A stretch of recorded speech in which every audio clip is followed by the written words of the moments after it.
I ring him out. You can hear the air and the hit on the nut. Vibe with a little nigga with it, turn the beat to a river. The shots rank up, headed in my direction. Bopping ties, my heart bringing a whole 50 guap out. We pop out at the party, free Karoo, dually your shirt. Pop up the lawn where I'm from, like I grew up in Murph. Have my breath and bubble for the times, and we ain't had that thing to spin a deuce. Shit look like I'm trying to two-track a sample, spray your block and tag your whip up. These niggas love us now. Cut tape on the handle on the stick, they like a rolling candle. While they keep watching reruns. I heard this show was canceled. All the business getting stood on. Every issue gonna get handled.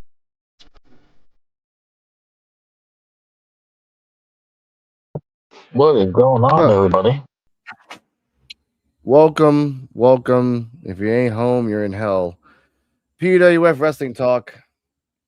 As you can hear in my voice, I don't really give a fuck about today, but it's our show, so we don't really have to give a fuck about today. I'm joined today by two of the four pillars of the P.U.W.F podcast, Mr. D-Walk. What's happening? And the wise man on the mountain, Mr. Joe Biencio. How's everybody doing? Let's talk about wrestling. Special guest, Cardi-M. Hey, everybody. What's happening? We have a special... Yeah, go. Okay, sorry. We have a special guest coming in a few, so please stay there. If you like us, hit that like, subscribe. We know certain people are watching us right now, trying to act like they're invisible, but we have algorithms, so we'll deal with that later on in life. Tonight we'll have some discussions, talk about wrestling topics, and other things altogether. But let's talk about two sides of the same coin: Trick Williams and Mello. I can't remember his whole damn name, which is sad. Mello's a U.S. champion. Trick Williams just stepped up next to Randy Orton. Did not get RKO'd. The Miz did. The Miz gets RKO'd for anything. The rise of Trick Williams seems apparent, and the decline of Mello seems imminent.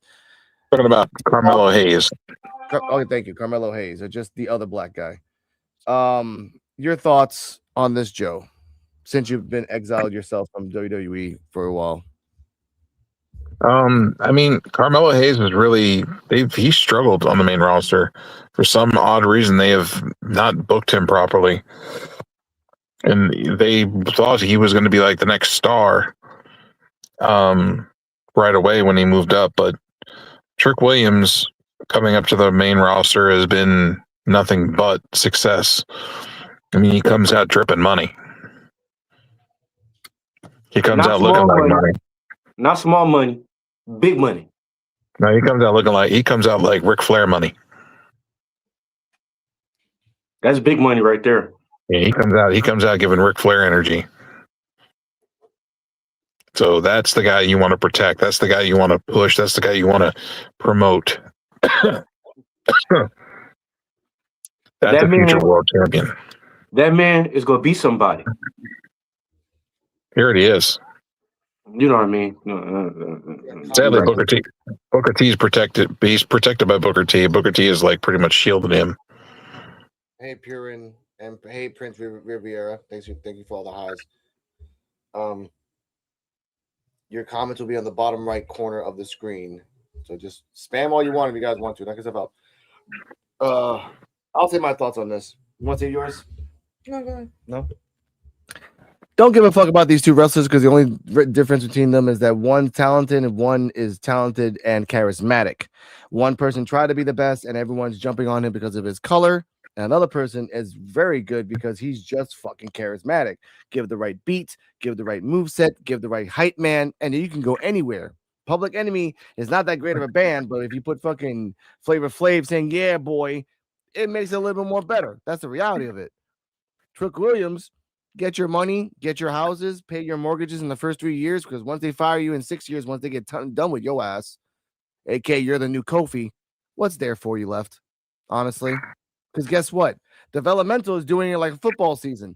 If they don't have you, they have Trill. If they don't have Trill, they'll find someone else. If they don't have Trill London, they'll find Cam Hendricks. All they're doing is taking the same formula that they got from the Attitude Era and just repeating it over and over and over and over and over again. It's kind of true. They have the blueprint. They have the blueprints from NXT, and they'll just keep refilling those blueprints with different people. So it doesn't matter for Trick. NXT. Good for you, Trick. You're just gonna be replaced in 5 to 10 years. That's how wrestling works, I'm though. not in the mood. I'm sorry. As you can hear, ladies and gentlemen, I'm not in a good mood today. I truly fucking am not. Because wrestling right now, oh my God, Trick is gonna be the man. Oh my God, Jade's the net. Jade's a fucking useless bag of wet shit. And that's about her. No, that's true. Actually, No, that Jade is a woman. Jade has nothing to do with color. Jade, the wrestler, not the colored wrestler. Jade, the wrestler, is a wet bag of dog shit wrapped in fucking Garfield's nutsack. Damn. no, that shit is being talked about on all the podcasts. How Jade's being protected, and how they're not letting her wrestle for the title because of the fact that they don't want her to show how bad she truly is. The only reason she got that title was because Tiffany Stratton was hurt. That's it. Yeah. It's the truth. Hey, Tiffany Stratton, you're blonde. We're going to use you for a year. After that, hey, Tiffany Stratton, we don't need you anymore. This is Blake Monroe. And guess what? This whole Blake Monroe shit, because we're going to just swirl around back and forth. This whole Blake Monroe shit, now I have the screenshot. I'll send it to the group later after we're done. Now there are reports that Blake Monroe is not even leaving NXT yet. She's going to be there until Stand and Deliver. Yep. And then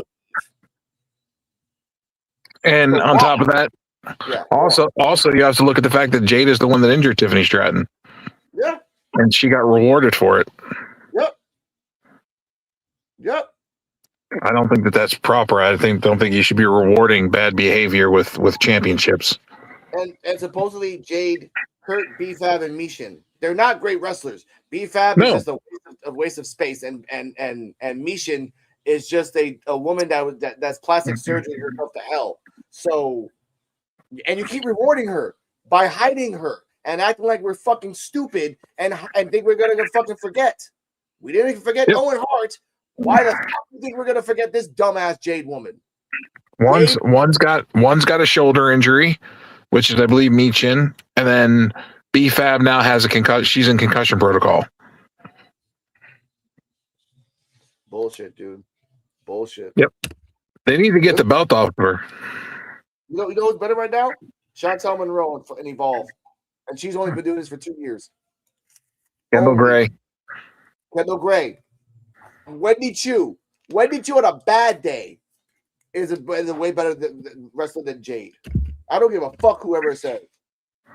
Oh my God. And it's been discussed for a while though that Jade has been a terrible performer. She's a look, and I get that. She has the look of a professional. She does. She has the look that everybody would die for.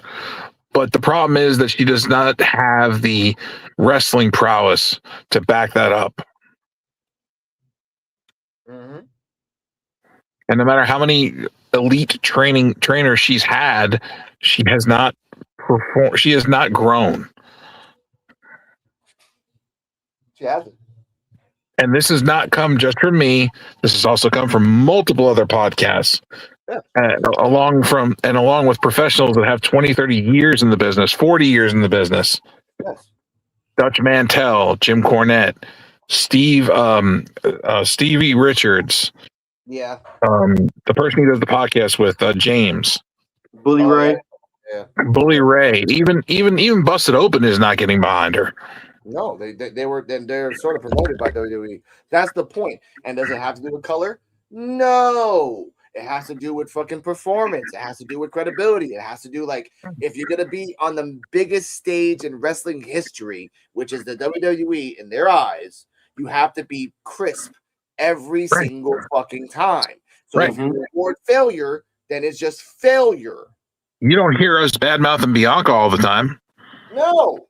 Bianca does some good fucking matches. I can't wait till she come back. Or if she come back, because she I can't wait till she come back, or if she come back. She might not come back since the Street Profits ain't don't want to be there. And the pivot about this even more. Ladies and gentlemen, people are leaving WWE. They're not coming back. Ciampa's not coming back. Bailey's not coming back. Like, it's in the signs. AJ would rather Ain't no retire. fight left. He's not coming back. Ciampa? No, ain't no fight chose to leave. Xristo chose to leave. Yes, all these good wrestlers in Evolve that could have been something that in about 1-2 years, it could have been the start of a dynasty for these guys. Tommaso Ciampa's leaving too. Yep. Dennis is an AEW, for God's sake. You fucking dropped the ball and she went to 3 different promotions. Fuck. They dropped the ball on so many good wrestlers.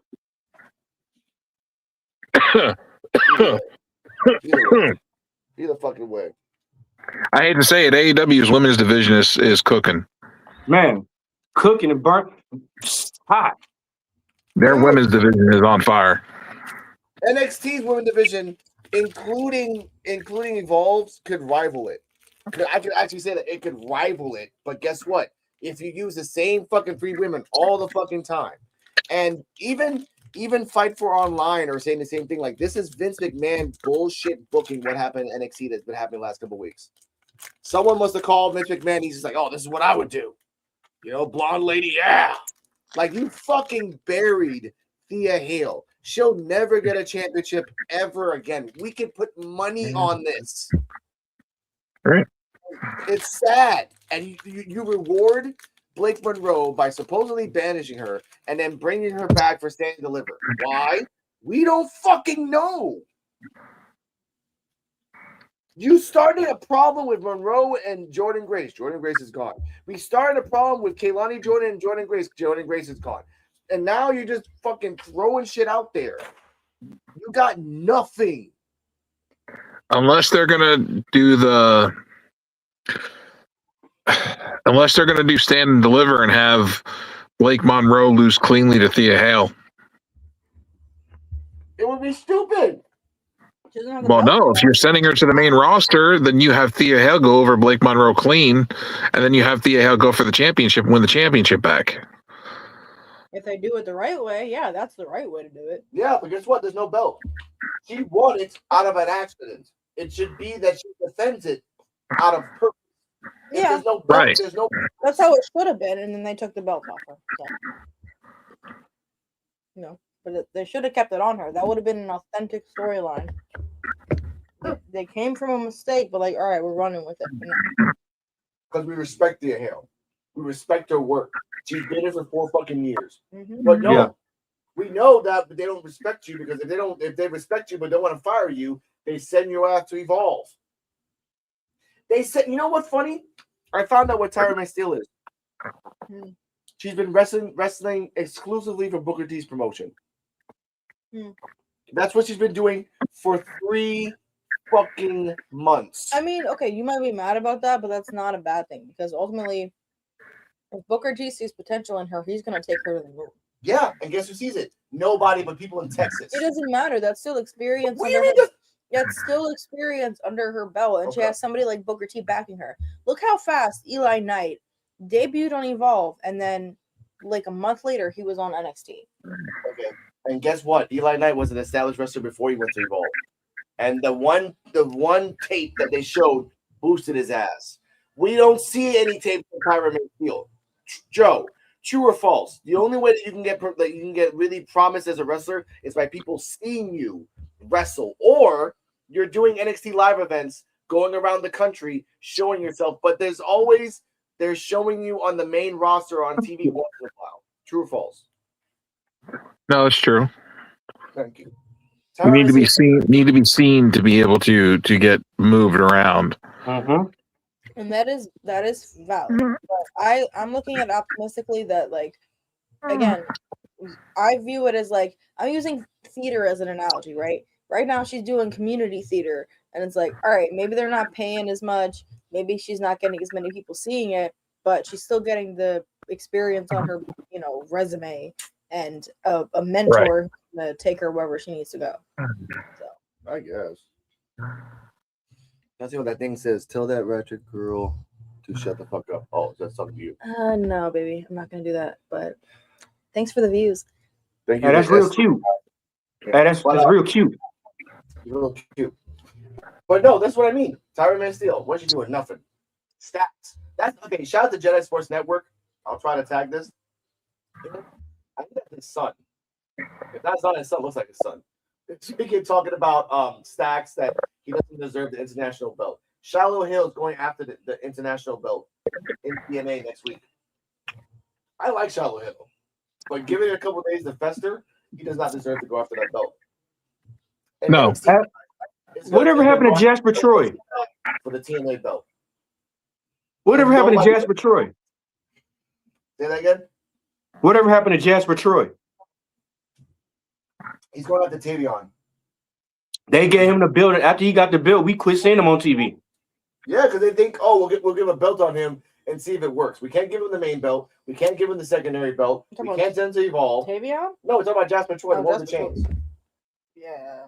He's just the speed championship. And then he has to wait till people do a tournament. Here's the fucked up thing about it. The speed champion can't even go out there and fight random people. He has to wait for a tournament to end in order to fight one person. And then they do the tournament again and again and again. He never defends it, but only after the tournament's done.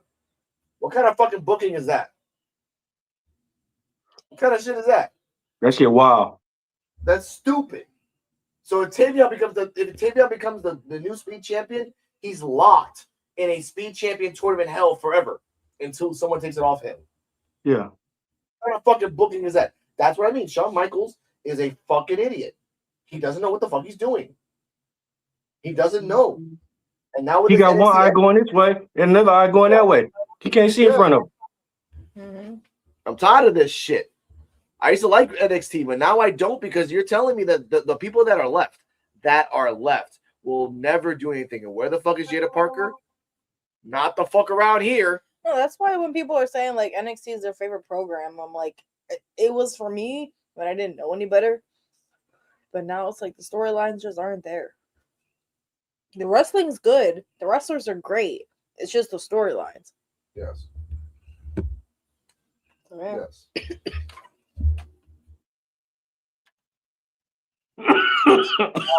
Coming in, Chris is coming in 10 minutes. We'll talk about that and then we out the way. Actually, I'll ask a question for you, Joe, because I'm gonna start like watching back the AEW archives and talking about those. So, do you think there's a specific year that I should start with, based on your experience? Year one. Year one. But Joe can answer. Well, yeah, I was gonna see if Joe had any, honorable mentions. Joe's gone. There you go. You got banned from AEW. Oh. No, but year one, year two, like basically the first 3 years leading up to the Brody Lee Memorial. Like leading up to that, that's the perfect time. Because then you get to see why everyone's invested in all these wrestlers, why Brody Lee's son picked the matches himself, and it was memorable. Like, Tony Khan's like, here, you get to book the show. And he booked it. It was masterful. It was beautiful. And villains and heroes united for that one night. Because it wasn't about them. It was about really just giving the last gift from a father to a son. Like, we want to give this to your son. Because remember, that's -1. He's still working. Technically working. Has a contract when he's 18. Yeah. Oh, I didn't know they're so new. What? 2019? AEW. They've only been around since 2019. Yeah, that's it. Like I knew like 6 years. Yeah, I knew it went back that far. I didn't realize it only went back. Mm-hmm. Okay. Just when NXT was starting getting like super, super hot and kind of dying down, that's when AEW and they were competing back and forth a little bit. That was just a competition back and forth. That's cool. Joe, come back. Other than that, what else we gotta talk about? Let's talk about the remover of obstacles. The remover of obstacles. That right there. Let me see. Look, I didn't talk about it. Let's see. If someone gave you $20, D-Walk, which movie in a movie theater would you see? You said what? What you say? My bad. If someone gave you $20 to go to a movie theater, which movie would you see right now? That's a hard one. Holiday. That's a hard one. I don't even. Okay. I don't even know what's out right now. I'll tell you. Zootopia 2, Primate, Avatar, Anaconda with Jack Black. And that's it. So I think there's another one. That's it. Probably Anaconda because I heard that was real good. Anything with Jack Black in it. Anything with Jack Black in it, I'll watch. Okay, that's cool. It's like a horror comedy thing. But I was like, Like y'all remember Jack Black in School of Rock? yeah, That's one of my favorite movies. Yeah, I was telling my girl that like he had to beg Led Zeppelin for the song, but then not Led Zeppelin, like Immigrant. Mhm. The Immigrant song. But then like Thor had that song, and then Shrek had that song. Like everyone had that Yeah. song after School of Rock. Like I guess they needed the money. Yeah. Other than that, I mean that's it really. What can we talk about? I mean, AEW's okay. NXT sucked ass. I mean, Drew McIntyre won the belt. Yeah. How y'all feel about that? I'm actually happy, man. Drew McIntyre is like he's been pushing his ass like social media wise and like just being a dick for a year. So it's about time he actually got like rewarded. Like, hey, you've been busting your ass. Cody's Cody. Like people respect him when he does the chase more than he has the belt. So like take the belt off him, do the chase again, and give the belt back on him in WrestleMania. There you go. Give a big pop for Cody. I respect you. My name is Cody Rhodes. With the list. Yeah, I I know. respect you. But it's dope though. I'm happy that was like I said, it shouldn't even took Drew McIntyre this many times to get for the belt.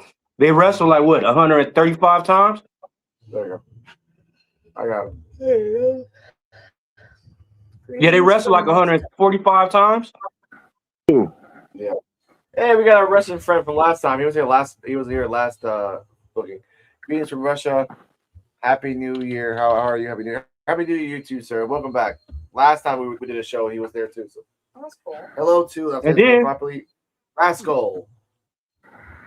And then we seen the return of Jacob Fatu. That's actually Yeah. great bad time though.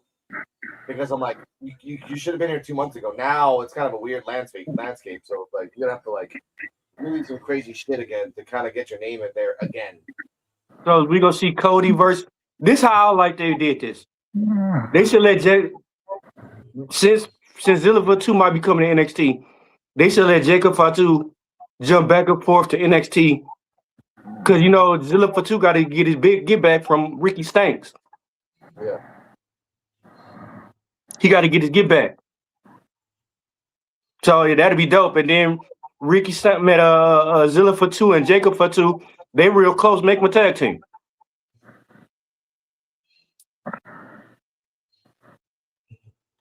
Damn. I just get tired of it. I like Jacob Fatu. I'm not saying no to that, but I'm like you got all these players come in. You got Trick. You got Mello. You got all these people coming in. You gotta have like what you going after the U.S. title again? Again? Oba's coming in too. So, last time. But Joe, Oba's coming in, but Oba's going to Raw, I believe. I hope so. It was when I said it was Vince McMahon bullshit here, it was from F4W Online. It's a wrestling video, like wrestling podcast, basically. Yeah, I've heard of them. Yeah. But yeah, ask the question, Cardi. No, I mean, I was gonna ask about AEW, but I didn't realize they just started in 2019. So yeah, I might as well just go back to the very beginning and start there. Yeah, I mean AEW is still a relatively new company, but Yeah. in the 6 years that they've been around, almost 7, they've done a lot in that small amount of time. All right, I got you, Jedi. What happened? Jedi Sports wants the link too. Oh, okay. AEW actually surpassed WCW Monday Nitro. That's cool. And Monday Nitro was the hot WCW show back in the day. That's the one that was beating WWE in the ratings for 83 weeks. Yeah. Yeah. Woo. Yeah. Yeah. No, I'm glad to see AEW is growing, and like especially knowing how young a company they are, they're definitely the underdog. And oh yeah. Do you remember what year Brody Lee died? Was it 21 or 22? I want to say 21. Yeah. Okay, 21. So you got 2 years. Like it ramps up. Like okay, no wait, the pandemic. There was people And they inside the started building. right before the pandemic. Yeah, Brody came in during the pandemic, and then Died at the end of the pandemic. Yeah, it was at the end because there was people there. There was actually people there. Speaking of people there, Jedi Sports Network, ¿cómo estás? What's up? What's up, everyone? How are you What's guys? happening? Poor Jedi. We just talked about you. I just saw a video on Instagram like that your podcast partner. Is he Yes, like Chris. family? Is he a family member? No, actually, no. Okay, look like your son. I was like, oh, I thought that was your son. You guys talking about Shallow Hill? Great guy. Oh yes. Yeah. I'd love to get him for an interview. Yes. Not Shallow, the kid. Oh, Shiloh Hill. Yeah, but we were talking about yeah, but that's kind of weird. He's pissed off right now. Oh. But since you're here, we were talking about Drew McIntyre. We were talking about the Trick Williams, Carmelo, two sides of the same coin. We were talking about the booking of NXT, like we did on NXT on Wednesday. This is an open forum. You can talk about anything you want. Chris Sean from the Mission Nation podcast is supposed to come in about 5 to 10 minutes. So we'll have plenty of things to talk about. So it's up to you. You know what? I want to piggyback on something you mentioned about the NXT creative. You know me. You know me for a few years now. You know that I wave that NXT flag when I can, but I'm with you. I have a quick theory. I try not to be long in the tooth with it. I have a quick theory. I'm thinking both Triple H and Shawn Michaels both kind of mailing in when it comes to creative, advancing storylines and getting everyone juicy. I think they're playing everything safe because a lot of podcasters are starting to call that out, especially JD from New York loves to say that Sesame Street Levesque. They're playing it safe. To me, they know that they want to put marquee names ahead or big names so people could pay the astronomical amount of money instead of spending time to lay out stories, make every character or every segment matter. And you see that across. I think, that they're both birds of the feather stick together. And it kind of feels like that, like because it was Sean. You have Dwayne's daughter there. I mean, let's face it. She's a nepotism general manager because she didn't cut it well in wrestling with the injuries, and rather than embarrass her and release her, they made her a character of the GM. Now, granted, for Ava, she does a good job as a general manager. It's not saying that she's not, but we know how she's there. So my point is, it felt like it's more nepotism, and they allow that for her to go. And they say, you know what, screw it. We got plans, but then some forces above us comes in and changes. So let's just let's paint without going outside the lines. And it kind of feels like that because I don't know. We haven't got much developing with the stories and intriguing. Like you mentioned about, I heard a little bit with the Blake Monroe. Is she going back to the main roster? She's staying for Stand and Deliver. They still got to keep ladies for Stand and Deliver, or they need talent because they're going to ask you to pay a lot of money. Not even this way, not even for Stand and Deliver, for Vengeance Day. You know they're not going to do it in the Performance Center. They're going to want to take it out on the road. You tell me if they're going to give you, and no offense, you've been watching a lot of Evolve, but if they heavily marquee the matches for Evolve, does it justify for the ticket pricing they're going to ask for the PLE? No. Like if there's an Evolve Succession, like they kind of like they pipe it up in their own way for weeks, but that's like no, you're right. You're right. No, you're right. Speaking of, you're right. You made some really good points. Yeah. Krishan the Don from the Misfit Nation podcast. How are you, sir? Hello, folks. I have not seen this man in quite some time. He's a stranger. Wow. What's up? I was just about to say, BX, my friend. How are you? Happy New Year. Same to you, man. I'm glad you're doing good. Yeah. Right. Sorry to me to interrupt here. No. Oh, you're good. We're having a conversation about life and freaking just wrestling in general. We're talking about the NXT bookings and how it's just ridiculous. Shawn Michaels is phoning it in. Blake Monroe, the woman that was Mariah May in AEW, left NXT, and was in NXT just to be said that she's going to be staying there supposedly until Stand and Deliver, like WrestleMania weekends, and not to stay there, just stay there to do one thing and leave. So I'm like, okay, so wow, that's a great paycheck for her. She's just gonna sit there for 2 months, probably pop in. By the way, the best storyline, if you take this NXT, fuck you guys. But the best storyline for you is that Blake Monroe hangs out with the Vanity Project, swipe rights, daddies and mommies are rich, so they can find good lawyers, find a loophole, and then bring her back into NXT. They did it in fucking Evolve. They were banned from ringside. They came back 10 minutes later. Well, our daddies and mommies said that we can't be in ringside, but we can be in the VIP section, so we're all good. I'm like, there you go. Admit that you're white, Caucasian, rich boys. And you go with it. And Blake is either way. But, Sean, how have you been, sir? Oh, not too bad. Just working. Same old. Working like a you-know-what. Sound like me. Yeah, we're gonna talk about that real quick. Jedi, you came at ironically the weirdest time ever. But let's talk about this. I'll say my piece so we can have an actual show, ladies and gentlemen. All right.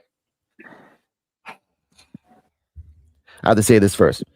The views of Alex Coquito are only expressing solely to him and the properties of him alone. Anything he says shall be and only be conducted by and for him. Anything he says or anything that he shows is on his own responsibilities. It does not affect any of the people at Jedi Sports Network, Christian the Don, Joe BNCO, D-Walk, and Cardium, etc.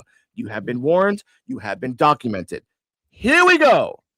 Now, ladies and gentlemen, the show was based on tonight off two particular people. Not even going to say your names because they're not even worth it. Two particular people that pissed us off and disrespected us, called one of my best friends racist, and really is skating like a Tony Hawk pro skater back in the PS1 days, just gliding.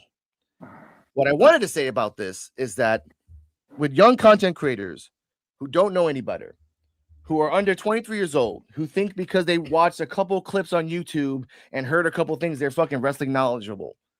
Fuck off. Fuck off. That's one. Two, how is it that if we sat down and actually counted all of our years combined of wrestling knowledge, I would surmise that it would get to almost 100 years. Whereas in this kid came and put in 5 or 6 years into his whole thing, both of them. That's what gets me mad. When I say that we're the four, me, Joe, Kane, and D-Walk are the 4 pillars of wrestling knowledge, it's the fact that we have been watching wrestling collectively from the 60s. Well, maybe Joe from 1930s and the Carney days, but from that time until now, because Joe's a really old person. Joe was watching Abraham Lincoln wrestle. Hey man, I'm only 40. I'm only 44 goddamn years old. Okay, it's just the fact that I've watched. I went back and watched stuff that my dad watched because of seeing the stuff that he grew up on. I wanted to know what he watched. Yes. So you say you're only 44. I seen a picture in the 1920s. Joe was in the background. D-Walk, you were D-Walk, don't you start shit too, because you were hanging out with Malcolm X. Not in the good ways. I saw that picture of him in the coal mine. I know what you're talking about. He was there in the church. He was hanging out with the guy with the shotgun. He was holding. Either way. You shouldn't say that he was hanging with Malcolm X. That's not a good look for back then. The picture of Malcolm X standing by the window. Wow. Hey, that was a good one. That was a good one. But back to my rant before I continue. Not going to help us with our racist accusations. I know. I'm going a little crazy here, but here's the point I want to say. History. No, it's this. I am a humble person. I try to do the best of my abilities. I try to be a good wrestling podcast. I love wrestling more than anything else there is. But when I have a special guest come to our podcast, take the time out of his life to talk about wrestling, and then you comment something about him and don't have the balls to his face, you a pussy. That's one. Two, when you hide behind your boys and don't apologize for what you did, you a double pussy. You are a springtime morning product pussy. You know what the fuck I'm talking about. That's two. When the fact that you want us to like drop it. It's for the content, bro. Drop it. Fuck off. Fuck off. Respectfully. Never put my friends' names in your fucking mouth again. And I expect you to be a human being and apologize. Because if you're not, that's your own fucking ball sack sucking on your own fucking hole. That's all I gotta say about that. But to anyone else, you're great people. Keep up the great content. Keep it going, sir, ma'am, whoever you are. Those two individuals, karma was invented not by me, but by life. Remember that shit. That's all I gotta fucking say about that shit. I'm done. Well, Alex, tell us how you really feel. Right. Well, here. Did he throw something? I don't know.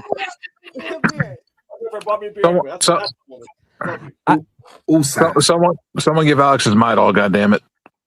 He's like, someone get me like me.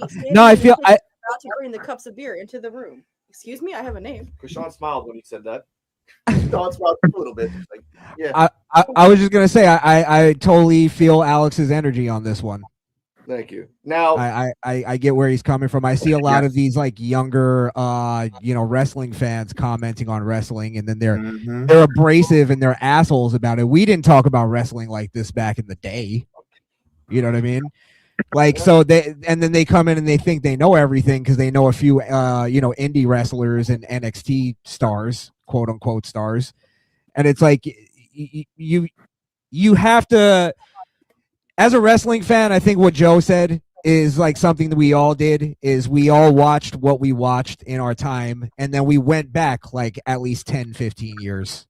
Yeah. And watched all that, because back in the day, we respected who came before us and what was before us. Like, that was something that we did. This new generation just doesn't give a fuck about anything that's not going on now, because they're so like into the instant gratification and the social media. They were raised by social media. Hulk Hogan was the guy. Hulk Hogan, it's all about drama. It's all about hating on shit. It's all about being cynics, and it's like there's no kind of like no substance to any of it, and it bores me. No, and only that, if you disagree with them, they go to the level of disrespect. They're not mature enough to say, we could agree to disagree. You don't like that? That's on you. But I'm going to give you my point, and we can have that spirit of the debate and just be adults and disagree with it. All right, I'm not going to change your mind. But the name calling, the tribalism, the insults just goes on because you didn't agree with them. Go ahead. I'm sorry, Cardano. Go ahead. That was disappointing. No. No, I agree. Like that's the same thing I was saying. There's no reason that it has to get to the level of disrespect just because you disagree with someone. But I agree with what you were saying, Krishan. And I feel it's sad because I feel like that mentality is what's shaping the program now. And we're just like you said earlier, we're doing what's safe, and we're doing kind of what they think the fans want, even though I don't really know what the fans want. But the reason that for me as a newer wrestling fan, the reason that I love Evolve so much is because the wrestlers are like channeling the OGs, and they're going back to old school wrestling tactics and gimmicks and shit, and bringing that back, and that's why I enjoy it. Not what's popping right now. And here's the big difference between a young content creator and an old content creator. Jedi Sports Network got Mike Santana, Janai Kai. That's awesome, by the way. Congrats on that. That's fucking awesome. You think any of those motherfuckers are gonna do that? No, not once. Me, with not 1 cent put into this fucking thing except for my phone and my own time, have had Robert Stone, Peter Rosenberg, It's Gall, Troy Yearwood, freaking Inoue, almost every wrestler in NXT under the sun, like my shit on Instagram, follow my shit, and comment my shit. I didn't have to look for views on that. We have 61 followers. That's it. We ain't got shit. We're just people appreciating other people doing. Oh, wow. What a surprise that if you're humble and throw it out to people, some people throw it back. That's the best thing about fucking being a community.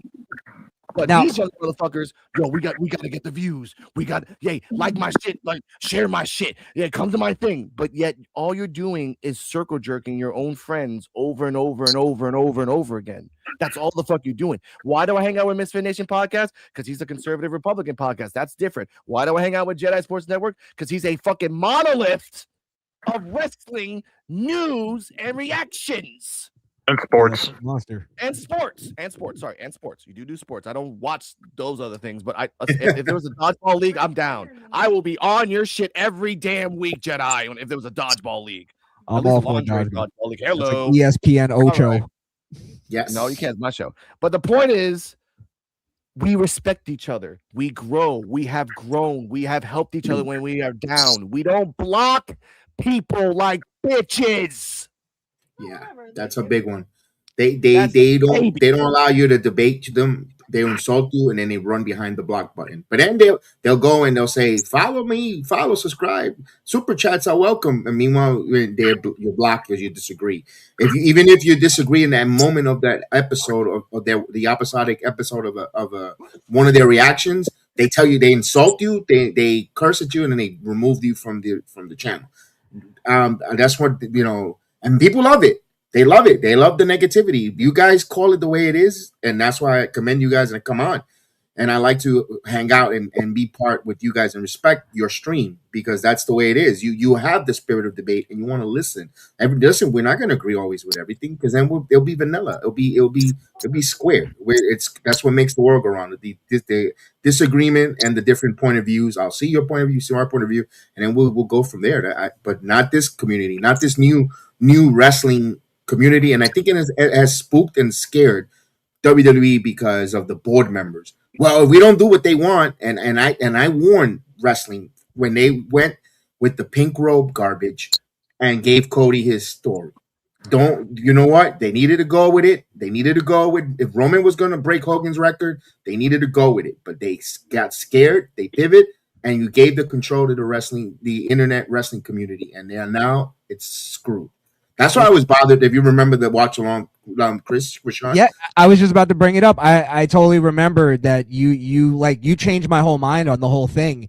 And as soon as you just said one thing, and this is how we're talking about being educated wrestling, or let me use experienced wrestling fans. Yes. As soon as you started explaining it to me, I already got it immediately. You know what I mean? Because I was like, holy shit, BX is right on this one.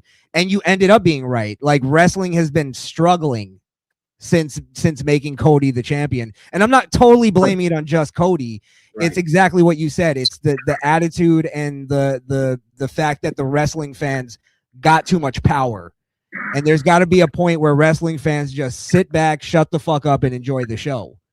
Yep. Talk about it and hate on it if you want after, but watch the show and enjoy it for what it is, and then we talk about it. There's too much of this. We gotta as they're watching it, they're thinking how do I make this negative so I can present it to the audience and get clicks and get that whole thing. Sorry, go ahead. No, I was gonna say two things. The wrestling community is like I said, is based on we have to get clicks and views. And there's look, one person, I'll say this is ridiculous. I'm not gonna say his name, but I'll say his name at the end because it is ridiculous. How the hell you gonna think Nikki Bella is the second coming of fucking China? How the fuck do you think that's gonna fucking work in life? Alex, yeah, go on. Go Alex, you have to say who said that now. Yeah. I need to know. Rage Man Reg. Go to his channel. He's like, oh, they took the ball off Nikki. Nikki should have been the champion. Nikki, there's even a debate between Nikki Bella and AJ Lee, and they think that Nikki Bella won, even though they kind of won a debate because again, it was that debate with that guy on his channel, on his crew, with his biased shit. And I remember that debate.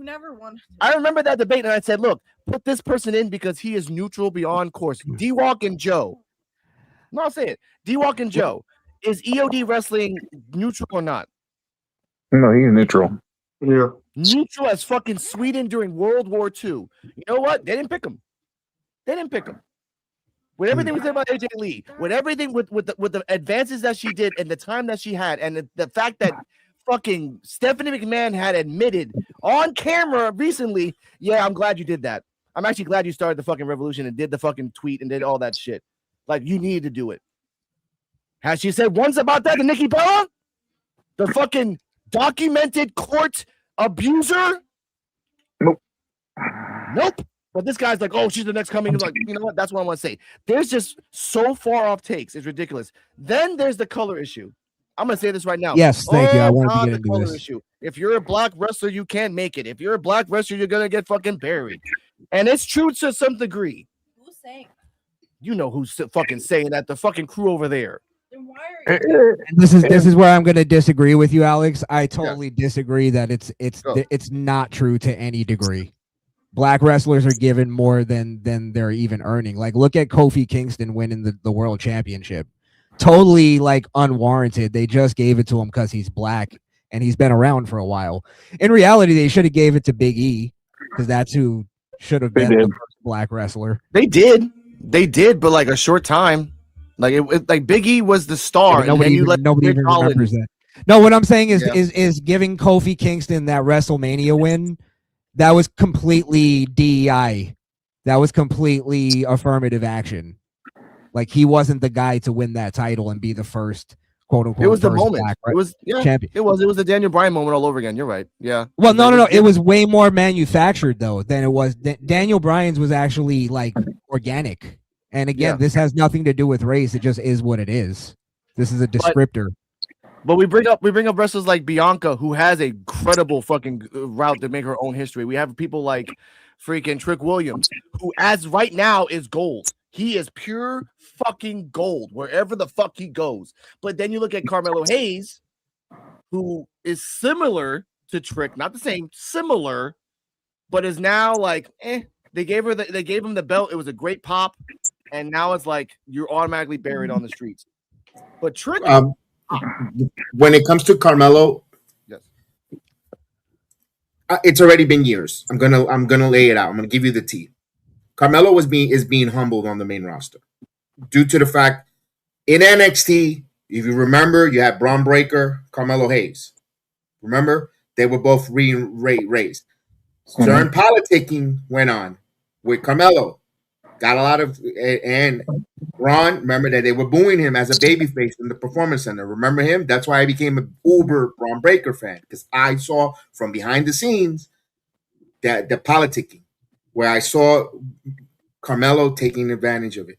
They bring him on the main roster. Who did they stick him with immediately? With the Miz. Remember when Miz came into the to WWE? He didn't even dress in the same locker room because he had to learn how to be humbled and how to learn the ropes, not to step on certain toes, not to politic and all that stuff. That's all in a nutshell that happened at Carmelo Hayes. What I think it's a little more than that too, though, BX. I think it's partially too because Carmelo Hayes couldn't find a personality if he hung out with Richard Pryor for a year. You know what I mean? Like, for some reason, that guy just can't emote any kind of emotion or personality whatsoever. And I think they put him with the Miz because it was like, let's put him with somebody who has an extremely insane personality, who has too much personality at times, and get him to like maybe rub off on him a little bit. And Carmelo didn't pick up any of it. Carmelo is a complete bore fest. There's nothing to him except for his in-ring, which doesn't matter. His cadence of voice is different. But trust me, with that, what I told you, there's off the air, I can tell you the incident and the stuff.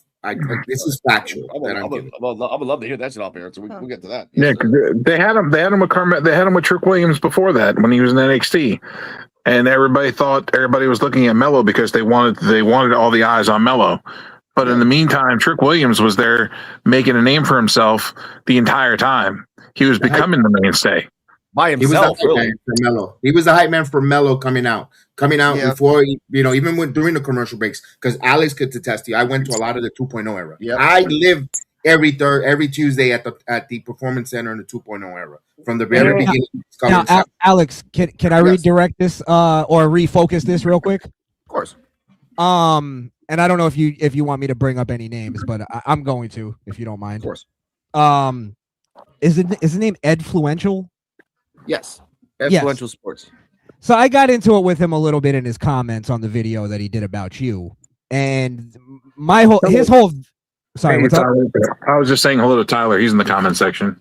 Hey, Tyler. One of our regulars. Hey, Tyler Shelton. No, Tyler Helton World. Tyler Hilton. Mm-hmm. Shout out to you, sir. I'll put you up there. Thanks for watching. Now, before I address Edfluential, I just want to address the black wrestling community itself. Let me just say this. Just because you criticize a black wrestler doesn't mean that is a racist thing. Is everybody in agreement here? I agree. Like the conversation we just had about Carmelo and Trick and all that. None of that was racist. We were criticizing black wrestlers, though. Now, if anything, we were saying Trick's more of the star than Melo ever was. Yeah. And we also gave them both their credit. I said Carmelo's boring, but his in-ring is good. Oh, yeah.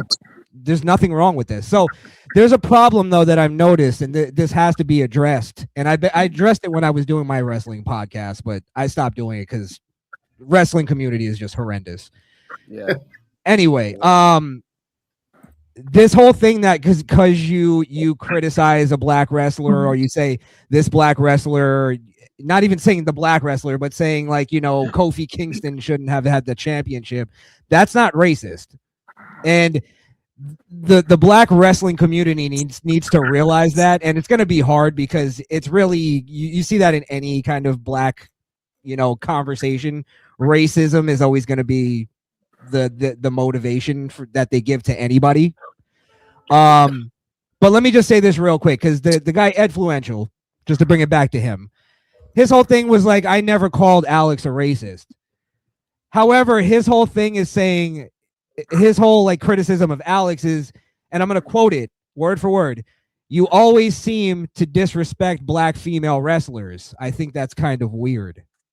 Yeah, he told me the same thing too. Yeah, I know. So that's what I'm quoting. I'm quoting that line. So my point is that he's not outright saying you're a racist, but he's obviously implying that you're a racist. He's making an implication. Like, because what else could that mean? Other than maybe sexism? But why would he, you know, specifically say black? Yeah. So and you know it's me, obvious. Chris, like you and I are two sides of not the same coin, but like we're like, I'm not a sexist. Well, this is the funny thing, and this is like kind of where I wanted to tell you, just as a friend. Yeah. This is why I always took the route that I took. Is all right. You want to call me a racist? Go ahead. I really don't care. I'll even call myself a racist. Here's the thing that I'm not going to let you do is tell me who I hate and who I love. You're not going to tell me how I feel about people. You may be able to call me a racist and make an argument about that. That's fine. I'll have that conversation. Yeah. It honestly doesn't even bother me to be called a racist. But that's why I always told you, Alex, like that whole thing, it's really just it's like brainwashing. It's just a thing to divide people. It's almost like me saying, well, I'm left-handed. The world is not designed for left-handed people. So I'm going to get all the left-handed people. We're going to band together, show all you right-handed people how you've oppressed us all these years. Okay.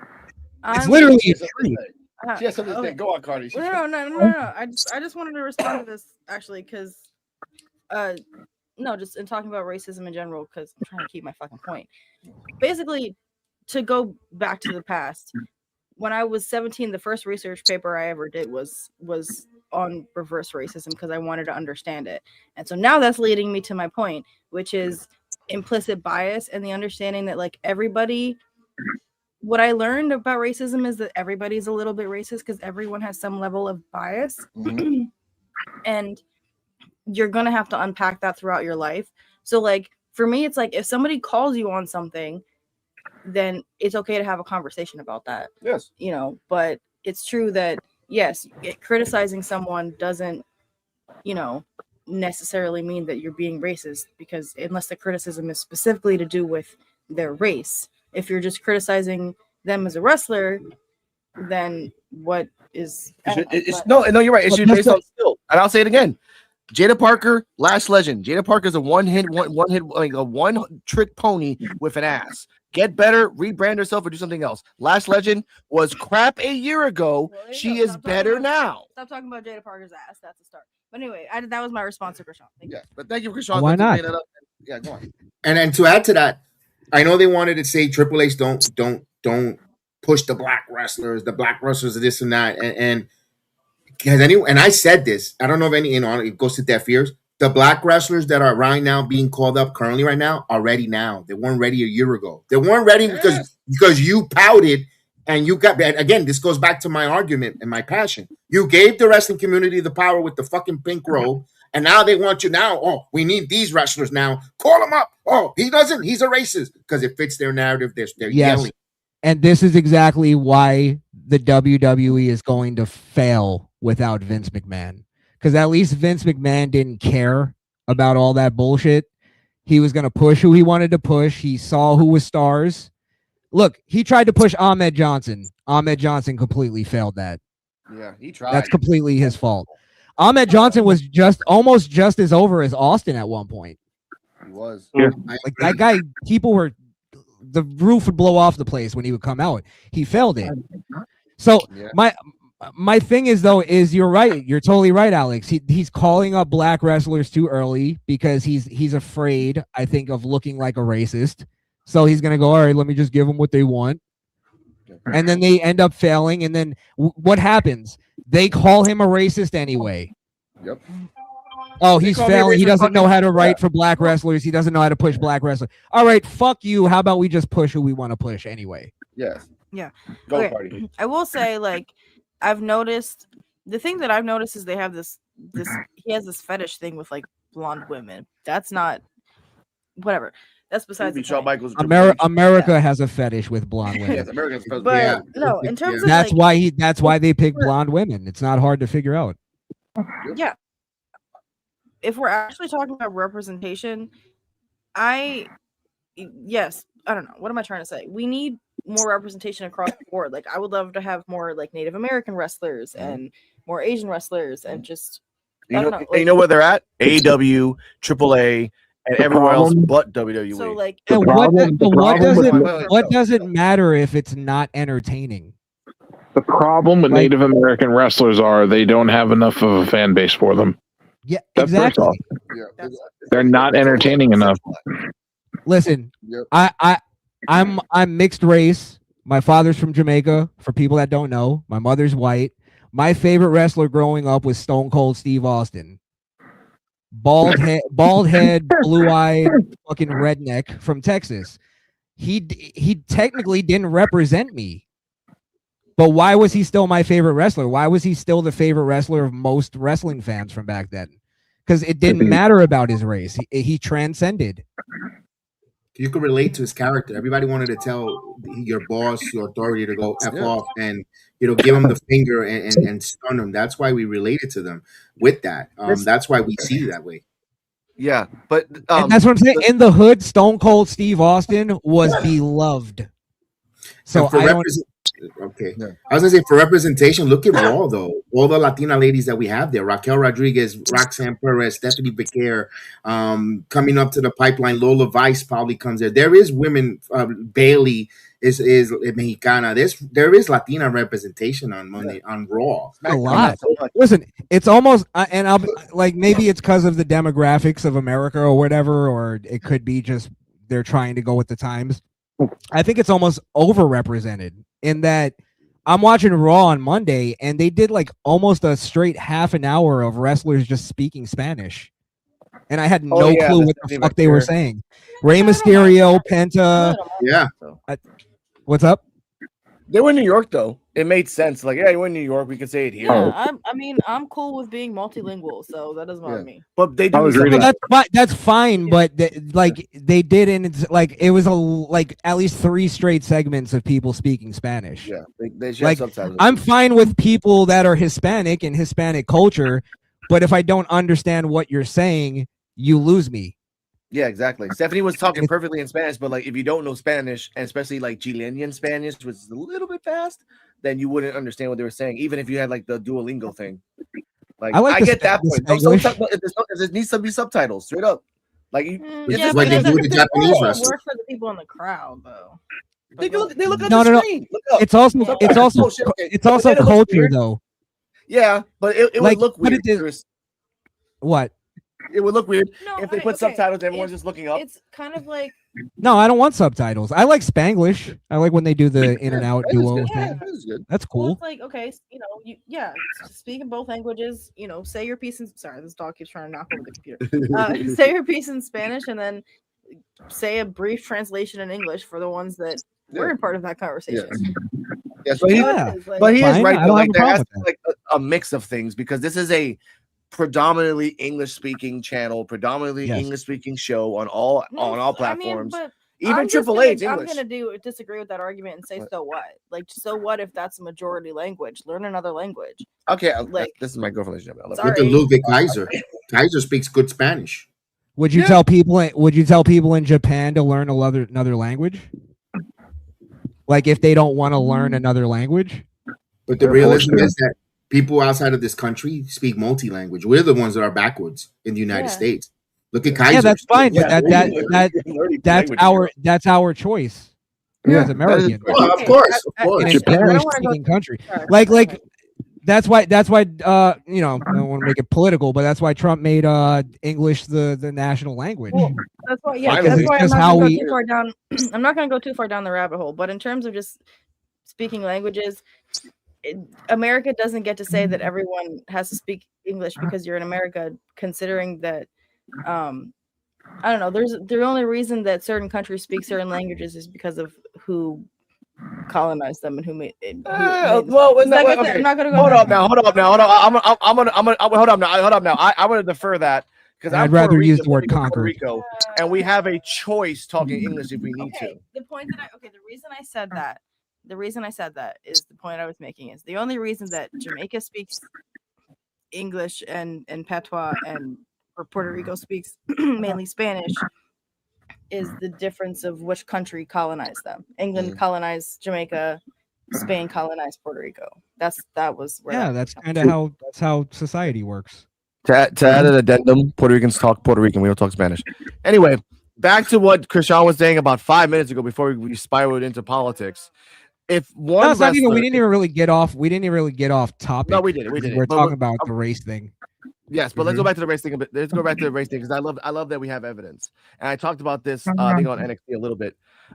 When you tell me I have a problem with black female wrestlers on NXT, which she specifically said NXT, I retort with that. I'm like, dude, have you not watched my fucking Evolve podcast, all 42 episodes?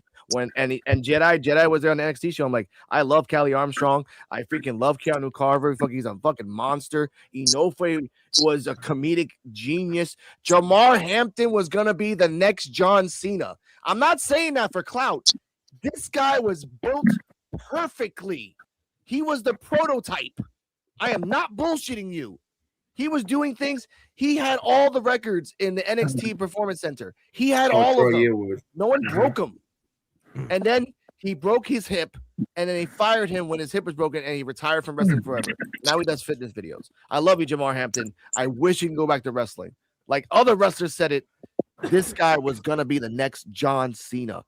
Built perfect. He can jump 7.5 feet to do a drop kick, Krishan. Could he cut a promo? Literally do a drop kick in 7 feet in the air. That's amazing. Could he talk? Could he talk and cut a promo like John Cena? Yes, he could. And he loved I mean, it was a little, he loved freaking social justice. He loved the Black Panthers. He named himself after a social activist and a Black Panther. That was his wrestling name.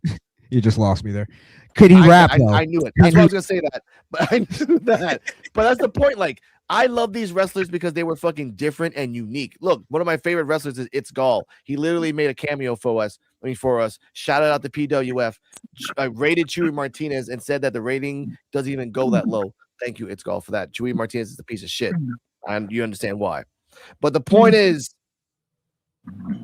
I love wrestling, and I don't see color. Krishan knows this for the last 5 years I've known him now. I don't see color when I see wrestling. I see ability, skill, talent, and talk.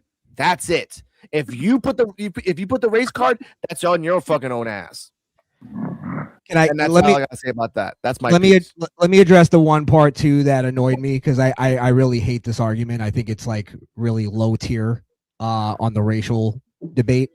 Is because you brought up in the video that Edfluential was talking about that you have black baby mother, black father, black friends, like, and then he kind of just laughed that off and was like, first off, I don't even believe you. And it's like, first off, who gives a fuck what you believe? You know what I mean?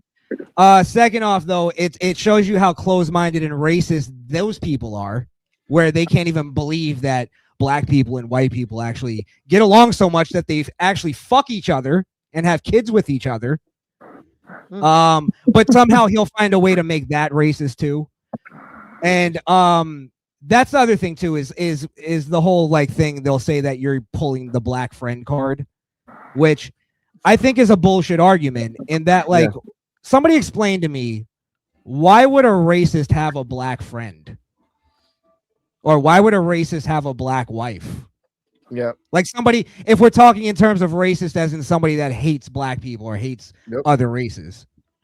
And so if somebody has an argument to that, please answer. Lester Clinton Bigsby. Lester Clinton Bigsby from Dave Chappelle. Yeah.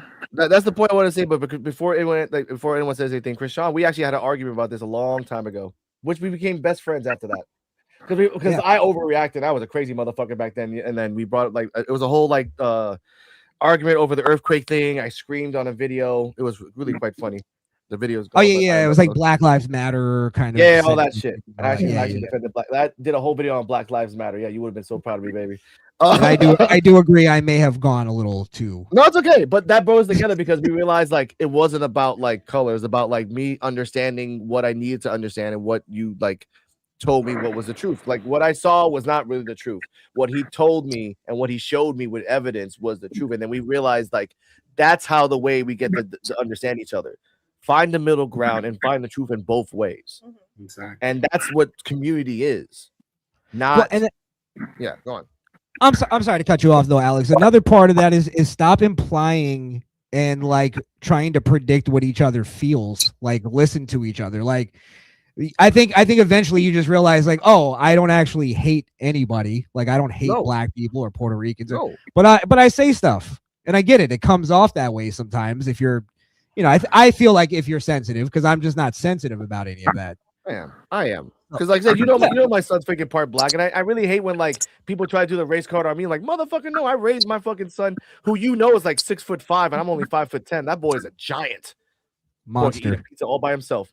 Love him, love you, boy.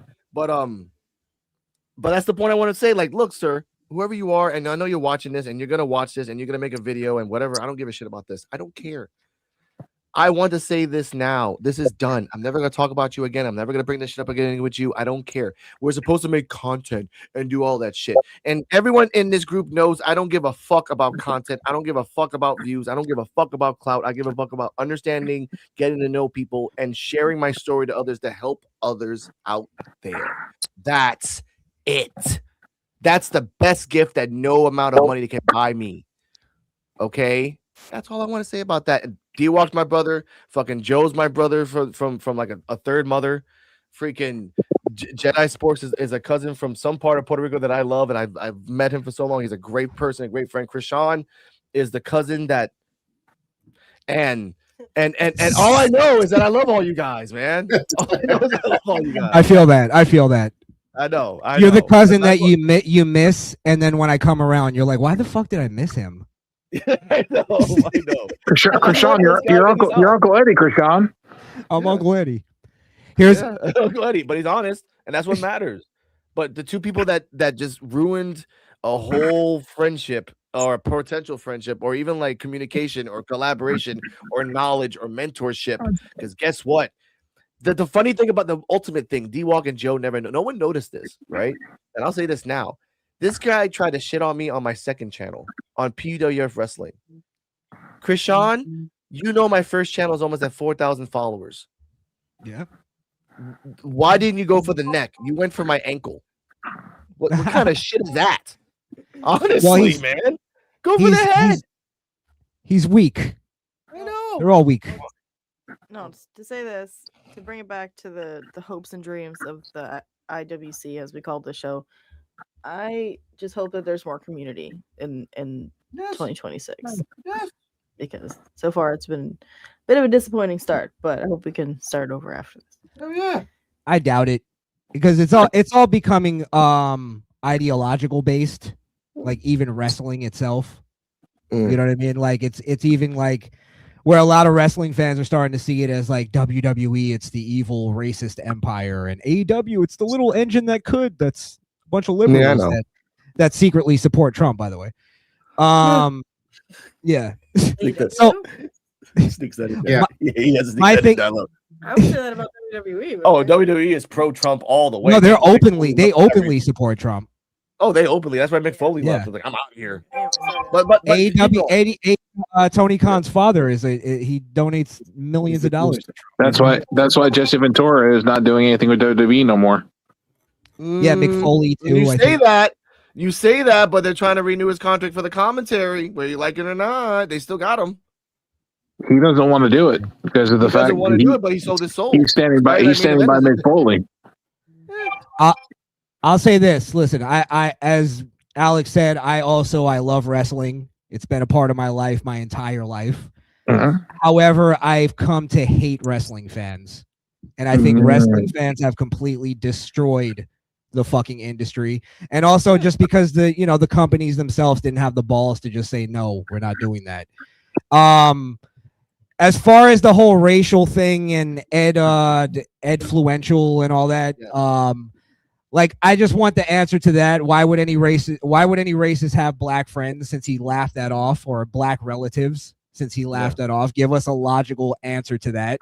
Don't give us your fake evil maniacal cope laugh. We don't need that anymore. With your stupid Cornell West hairdo. Like the thing too is I'm not gonna be if somebody wants to check me on something as far as that goes, you can, but I'm not gonna be checked by some fucking internet black wrestling nerd on what the fuck I care about or I love as far as people go. Yeah. So like it's just so low tier and low grade, and if he just gives me that answer, I'll be satisfied, which he probably won't. And yeah, that's pretty much it.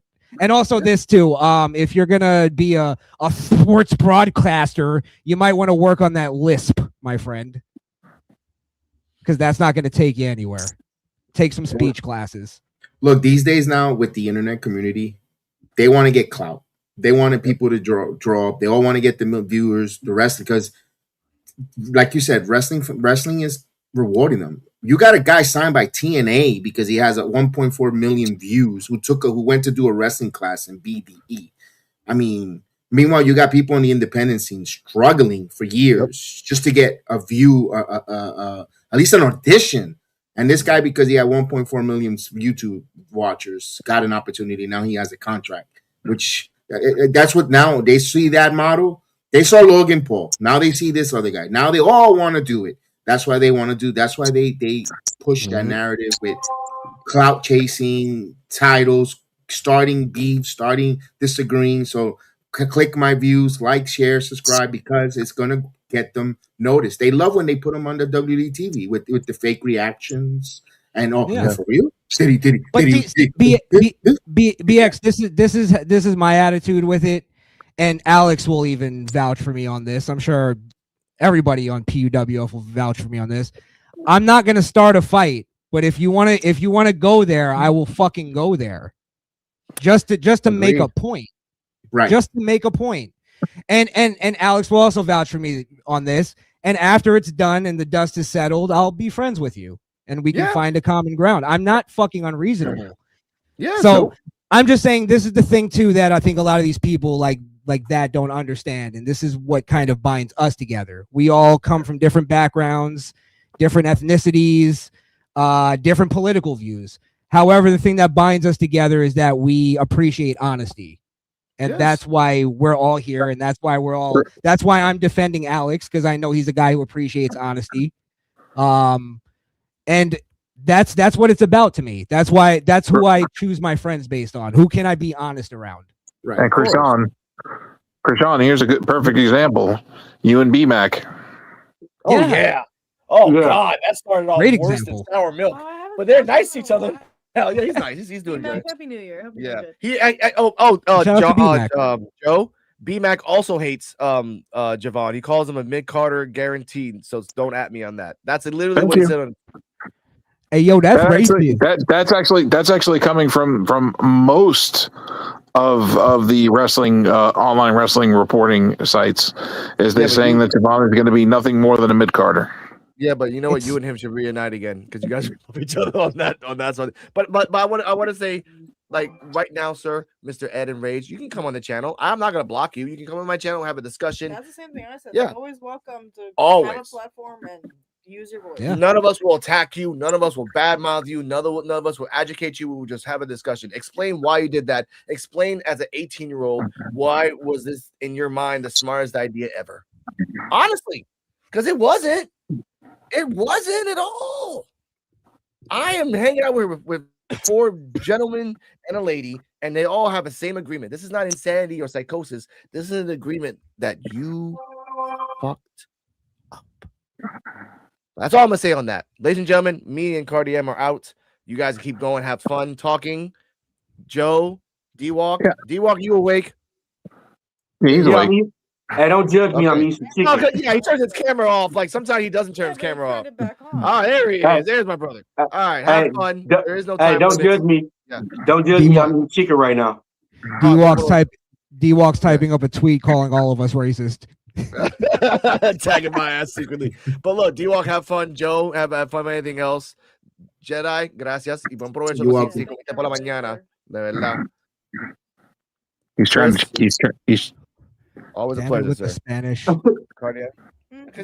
I'm always gonna talk in Hispanic. ¿Qué pasó, cabrón? He's a good ass man. Buen provecho. Anyway, what is it? What is the Bad Bunny halftime show now? Wow. Okay, first off, you're gonna watch that Bad Bunny. It's gonna be okay. What? So, go on. I was gonna say it's gonna be hell on earth on that day on both sides. Oh man, I can't wait for the content. Alex is leaving because D-Walk is eating chicken. Can't tolerate it. Ooh, so finito. Go ahead. Cardi. He's trying to hold back some jokes. Now he's got to wipe the chicken grease off with his t-shirt. Alex is about to offer him some watermelon. None of this is helping this career. Oh, I'm about putting that on. Ladies and gentlemen, Cordell Mohammed, Mohamed. Check her out. Yes. What I was gonna say is, I agree with Krishan. We may not agree on everything, but we have a community around here. So, okay. All right. Good night, everybody. Yeah. That's my joke. Thanks, guys. You guys have a good night. We'll continue on. Tyler. But remember, hey, every 20 minutes, 10 minutes, scream at D-Walk's name to make sure he's awake. Just to make sure. You know how it is. Eat some bread, D-Walk. Oh, you are. He is. Actually, He's that's perfect. He's actually eating bread. That's absorb all the alcohol. All right, I'm out. Don't say cornbread now. He eats everything. I'm not even drunk yet. Look at that. He's saving that for after. He's saving that for afterwards. He's got the watermelon that's been soaking in the vodka all day in the fridge. Man, y'all gonna make me choke on this chicken, man. If I choke on this chicken, all y'all accountable for my death. I know what you're doing. I know what you're doing on a Saturday night. D-Walk is choking his chicken here. You have to be choking your chicken on camera now, sir. Now let's not be racist. Is that before or after the 40s? Man.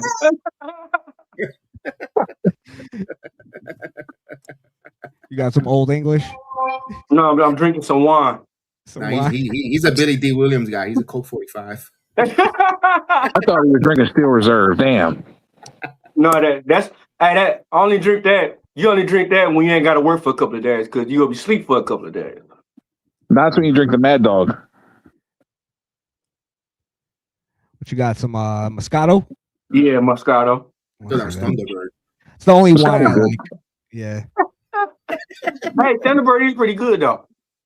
Grape Kool-Aid and Thunderbird. That pink Moscato is pretty good. It just takes too long to get drunk. Yeah. Wine. Yes. Yeah. Better off the box wine. Box wine gets you there a little faster. Oh yeah. Just give me some. I don't like to drink too much, so I do shots. I'm a shot. Yeah, Johnny Walker, nice Johnny Walker Black Label. Let's go. Yeah. Well, I go with good. I'm a tequila guy. I love tequila. I can't. I just don't like the aftertaste. It's just something about it, that agave, that just I don't like it. I tried it in margaritas. I tried it straight. I can't. I don't like tequila. It's literally it's one of the drinks that I have to have a chaser. Like I won't even drink it unless there's like ginger ale or something fucking around. No, I could do scotch straight up with a nice cigar. I'm good. Let's the worst. I had tequila, and all I had to drink was water, and it was hell. So I know what you mean as far as the taste of it. It's like I don't like the aftertaste. Yeah, it's like a permanent marker or something. Like it's got that. I'm a Hennessy man. Of course you are. Really? Sure. I thought it was the E&J. Some Cavassier, some cognac. I thought you were gonna be a Ciroc Diddy guy. Ah. Hey, read the bottom of my screen. Who got the baby oil? Oh, I didn't even see that. I didn't even realize it. Hey, Ciroc. I was on Ciroc at one point. That I used to like the berry Ciroc. Delicious. Yeah. Hey, they said this year they're gonna have a new thing with Ciroc. They're gonna include a little bottle of baby oil hanging on the rim of it with every bottle sold. All right. Interesting on that one. They want to make sure you're covered. You guys ever heard of mixing? You mix Fireball with I think it's called Malibu. Oh yeah, coconut rum. Coconut, right? Yeah. You mix those two together. It tastes like cinnamon toast crunch. Oof, what about you ever did Bacardi Limon? Delicious. You ever did a Bacardi Limon and dropped it in a red stripe? It tastes just like Fruity Pebbles. Really? Shut up, really? Bacardi Limon and red stripe, it tastes just like Fruity Pebbles. Oh wow! Red Stripe is a tough beer, man. I tried Red Stripe twice. I was like, ooh, that's a tough beer. Making beer. Guinness is hard to get through. Yeah, Guinness hard for me. Guinness, I can't. You know what? I can't. I don't ever. To me, it always tastes like a damn flat beer. I don't know if it's because it's O'Doul's, the Australian beer. That shit tastes like it's flat. Isn't that non-alcoholic? No, Foster's. Excuse me. O'Doul's is the Foster's. Yeah. Thank you so much. The one is like it's like in a can. It feels like it's big, but it feels like it's flat. Every time I drink it, I'm like, oh, it's like. Ugh. I just know O'Doul's because I remember my my uncle. He's a recovering alcoholic. Yeah, and he asked us to get him O'Doul's, and then my brother looks at him and goes, "You're a fucking like real alcoholic. Like non-alcoholic beer, just drink soda or something." You gotta have that flavor. Gotta taste the beer. Yeah, that's right. O'Doul's is the non-alcoholic. Yeah, I don't know why I said that. Foster's is the one that tastes so flat. Ugh. Yeah. My granddad tried doing the non-alcoholic thing. They were like, "You gotta stop drinking." He was like, "Okay." He did the non-alcoholic thing for a little bit. Then he was like, right back to the Budweiser. But I drink a Michelob Ultra. That's similar. That's I feel like it's just a precursor to getting back on the sauce. It's an excuse. Yeah. It's an excuse. Yeah. So where are we talking here now? What subject's on the table? We want to continue the wrestling talk? I guess. Yeah, we were talking international beers there for a minute. Yeah. Honestly, I only watch WWE, but I've been like kind of off. Like just wrestling is to me. It's somebody said earlier, use the term phoning it in. I feel like I think somebody said that about Shawn Michaels. I feel like that about like really all wrestling. Triple H. Let me not say all wrestling because I don't watch it all. But Triple H absolutely just phoning it in. I don't. It's almost like he forgets his storyline sometimes. And no, what Rashawn, you know what I said? Why I think he phones in. I'm gonna bring in the genesis of all it was when they had a storyline like we said at WrestleMania 40, and The Rock wanted to wrestle his cousin. Just wanted to have this cousin in his match, and Roman was going to win. They were going to prolong the story because I think for Dwayne, I think he was looking at that, trying to break Hogan's record. I think him and if you ask Roman, I think they wanted to really obtain that record. Which record? The longest reigning WWE champion in post WrestleMania history. You know, they wanted that. Hogan has that. Hogan still has it, and Roman was going to break that. They didn't go that route with that, right? So because of the fans changing and stuff. Then The Rock, remember how that happened? And then around Atlanta for Bad Blood, The Rock shows up when Cody and Roman teams up, and then he waves his hands and he does the 1, 2, 3 throat slash before Cena turns heel. So okay, so now creative thinks we're gonna have Dwayne invested. All right, Dwayne is gonna be part for this upcoming WrestleMania 41. Fine. John Cena's final year, and so forth. Maybe that plan was in place there. And then comes the heel turn of John Cena, where now, okay, Rock is involved with it. The throw slash, Travis Scott, all that good stuff. Rock disappears. Like there was a disconnect, not even for any build up for WrestleMania and all that stuff. And it felt like there was a battle or an eternal war of which direction, who wanted to go where, what. And Triple H said, you know what? I'm doing all this hard work, writing shit, doing all these storylines, building months ahead, and this guy just not going to show up and destroys what I work. I'm just going to play it safe. I'm just going to go and play safe. You know what? Give the big headline matches. You could tell even the PLEs went from 7 to 5 matches to 6, sometimes 4. They shrunk it. They filled it in, and then it started trickling down to NXT with Sean because they're a bird of a feather. What's the point of building these superstars if they're going to do Dwayne and the board wants money and we're going to do what they want? What's the point of overworking all these other talents? I totally agree that sounds logical to what's going on, but I think it's also multifaceted in a thing like this, right? Triple H, have you guys watched the Unreal stuff? Yes, I have. Yes. Yeah, me too. I watched the whole. I was enthralled in it because I just love behind the scenes wrestling. That just gets me anytime. We got to do a review for season 2, like we did with Vince McMahon's Netflix series. I had a lot of fun. We had a lot of fun, and we had a lot of ratings. Oh, really? Okay. I didn't know. I'm down. You just let me know. So here's the thing that I noticed about Unreal. One of my main takeaways. Triple H is more focused on being liked by the wrestlers than he is being like respected. And if you notice, anytime he has like a little one-on-one moment with the wrestlers, he's always telling them like the same thing. He's always going like, as soon as a wrestler comes in from the ring, you're the greatest ever. Don't let anybody stop you or tell you otherwise. You're the greatest in the business. Rhea Ripley comes to the curtain. You're the greatest in the business. Don't let anybody touch. Fucking Damian Priest comes back through the curtain. You're the greatest in the business. It's like the thing that I used to love the stories of Vince McMahon was that I came back through the curtain and Vince McMahon's face was fucking red. And he went off on me and said, you fucked up on this, this, and this. Fix that shit or you're not going to be on my roster anymore. That's the part that Triple H lacks. And that's why you don't see greatness anymore. Vince McMahon, the thing that made Vince McMahon is that he pulled greatness out of people, even if it made him hated.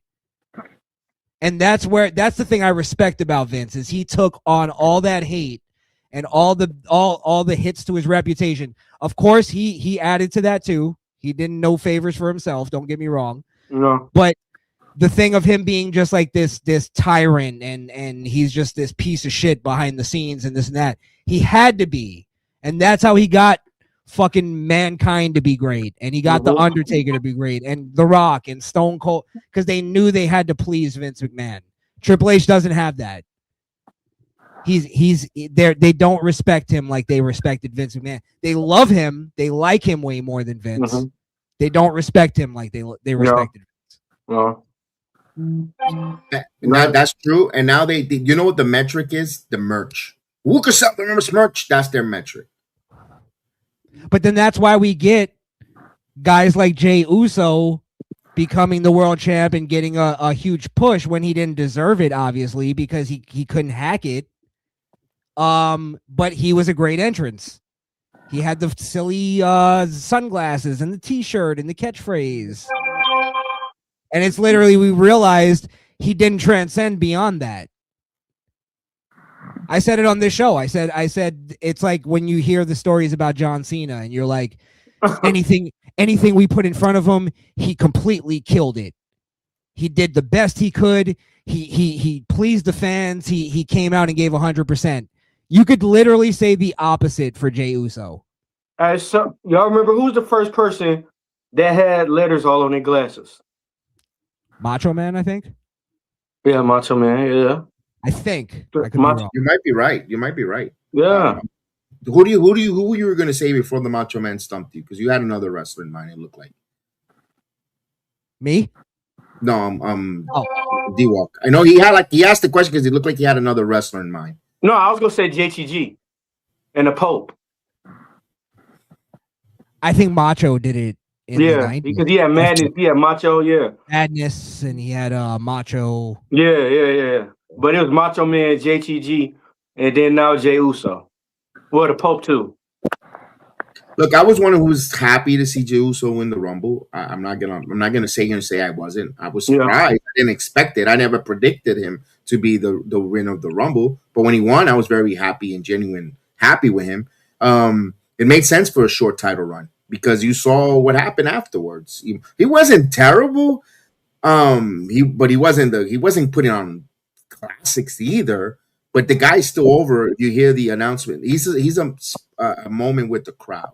The pay and WWE likes it because when you're asked to pay, take out a second mortgage loan and a second line of equity to be at the arena, they want to give you a happy moment because they're charging a lot of money for you to be there. So Jey Uso works because they're making everyone feel good at the moment, eating for 10, 15 minutes because they escape from how bad either the show or how dreadful the show might be going or not going great, or they just want to be part of the excitement of the eating. That's why it works. That's why we see him there.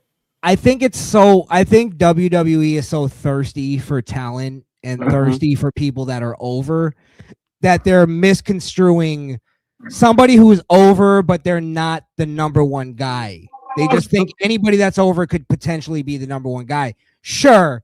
But you think back to like the Attitude Era. I was literally just thinking this. The Usos now, since they got the Yeet thing in the new entrance, like now they've added that to the Uso thing instead of it just being Jay. Yes. It's almost like Jay and Jim, the Usos, are over like Too Cool was over. Okay. You can see the Too Cool comparison with the dancing. Yeah. And which was funny because their father was part of that whole act. Right. But that's almost like what it's reverted back to now. Is like, okay, we tried him being the number one guy, it didn't work. Right. Let's just revert him back to like Too Cool level, Edge and Christian level. And that's what he should have been the whole time, to be honest. He should have always been a tag team. But I give them credit for at least trying. At least they tried. And they had the John Cena parachute, which they did. That kind of they back now. They couldn't, okay, we tried. We did it in a year where there was a John Cena heel and he was the babyface. Okay, so they pivoted back. They did. They gave him the opportunity, so they can't say we never gave you that chance. Even we saw on Unreal, we're gonna strap the rocket ship, the rocket pack on you. You're ready. But then when you get blown up, yeeting coming down, that was an issue. And but I think it definitely shows they did that almost out of desperation. And I think it goes back into what you're saying. And I'm not trying to lobby to get you to agree with me here, but it goes back to what you were saying about the Cody Rhodes decision. Yes. After that, they were like, fuck, we have nobody who's like literally like organically over. Correct. You know what I mean? They do though, Krishan. But I don't know what is it. They don't see what is it where genuine the fans like him. Yeah. Absolutely. And I don't get it. They gave Damian Priest a chance, and he's old. Correct. I think Bruce Pritchard does not like LA Knight.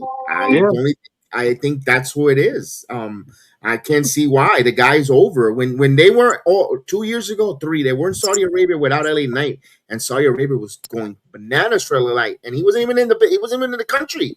And I'm like, damn, LA Knight is over.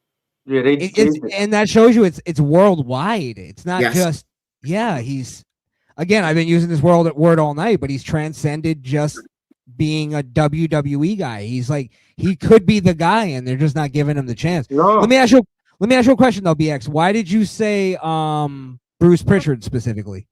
Because I feel like he's one of those old guards that still has that Vince type of ear or the way Vince saw things to Triple H. The guy wasn't made. The guy's Eli Drake, made from TNA, NWA. It doesn't really change much. He's just not using dummy for him. But I don't know. I think it's Pritchard. I have a funny feeling he's not seeing the opportunity there to make this guy a star. Just to push back a little bit, I feel like this is why I asked you, because I feel like that's almost like LA Knight is such a callback to like the Attitude Era, and I think that's why he don't like him. You think that's why? I think he's a copycat to Stone Cold and The Rock. I think that's why he sees it. No originality, pal. He's just getting their laurels and putting together. But it's okay to borrow from the past, because Ric Flair borrowed from superstar Billy Graham, the Nature Boy Buddy Rogers. You know, a little bit of Gorgeous George flamboyance. You know, The Rock and Stone Cold borrowed from people. Exactly, they borrowed it. Yeah. I don't know. That's the only reason why I want to push back, because I just believe that maybe Bruce Pritchard is a little smarter than that. Because I listen to his podcast, but I could just be being biased because I listen to his podcast. He's just telling us what he wants us to hear at the end of the day. Oh, it could be Michael P.S. Hayes. You know, he's another one back of those southern, those old school ways of thinking. Maybe he's the one that's lobbying and got people to see a certain way. I just think it's Pritchard because he's one of the highest guys on the food chain in the company, and to be held back that much to still get a push, but not to that beyond level. I have to think it's got to be someone in that realm. I don't know if I don't think it comes from Triple H. I think Triple H sees a potential with an LA Knight. He's marketable. And again, there's nothing wrong with tattoos. I have two on mine, but he doesn't have tattoos. He's not. And pause. And I'm more comfortable saying it. He's a handsome looking guy that you can market for both for He's got women. the Hollywood looks. Like, like and he I'm looks surprised like he a didn't pull the star. trigger. Yeah, I'm surprised he haven't pulled the trigger. He fits the bill. He looks it. Well, you could put him on a marquee and be like, "Who's this handsome guy? He's the new WWE champion." Oh, damn! You know, Mike Shield is crazy. It's like if he were to just walk out on like Good Morning America unannounced, you'd be like, you wouldn't know who he was, and you'd be like, if you weren't a wrestling fan, you'd be like, who's this like goofy looking guy? But you would have you'd be like, who is this guy? Like, who is he? Regardless, that's all. Cody has a neck tattoo. You look at him, you're like, what the hell is this? You know, what part of the country? You don't. Yeah. And BX, that's where I come from. Like, I personally look at Cody and I compare him to LA Knight. LA Knight, much bigger star, much more star quality, like naturally. Who gives a fuck if he's borrowing from The Rock and Stone Cold? Like, that's what we want. I want those type of wrestlers back. Yeah. I remember what I was about to say. You know how we always talking about how desperate WWE is? Yeah, look at all them ads they got in the ring. Slim Jim, Color Girl, Cover Girl, Snickers, Prime. Man, they got like 30. Vince McMahon wouldn't have had that. And like I said, this is what I was going to say. Because it's not one person anymore. It's a group of people that invested money, and every quarter they want to make sure that they make they want to make sure they made more than 68% profit. Anything below it, they're gonna go onto the welfare line. They're gonna apply for snaps because they only made 50% increase from their revenues, and they're crying poor. That's the corporate greed that WWE has become. And rumor is Saudi Arabia trying to buy WWE, but this is theory. You know, Vince McMahon, he got strong relationships with Saudi Arabia. What if they buy it just to give it back to Vince? I don't think TKO is ready to sell yet. I was just about to bring that up though, Flint. D-Walk, sorry, I don't know why I called you Flint. I was like reading your name as I said it. Yeah. Baby oil guy. Yeah. I forgot I left my baby oil in my car. Damn. Now there's been like, I guess we can call them strong rumors going around on the internet, which I guess you could take that with whatever credibility you want to, that Vince may be getting back into at least a place of like being part of creative again. Now, I wanted to ask you guys, first, do you think there's any truth to it? And then second, how do you feel about that if it is true? Who wants to go first?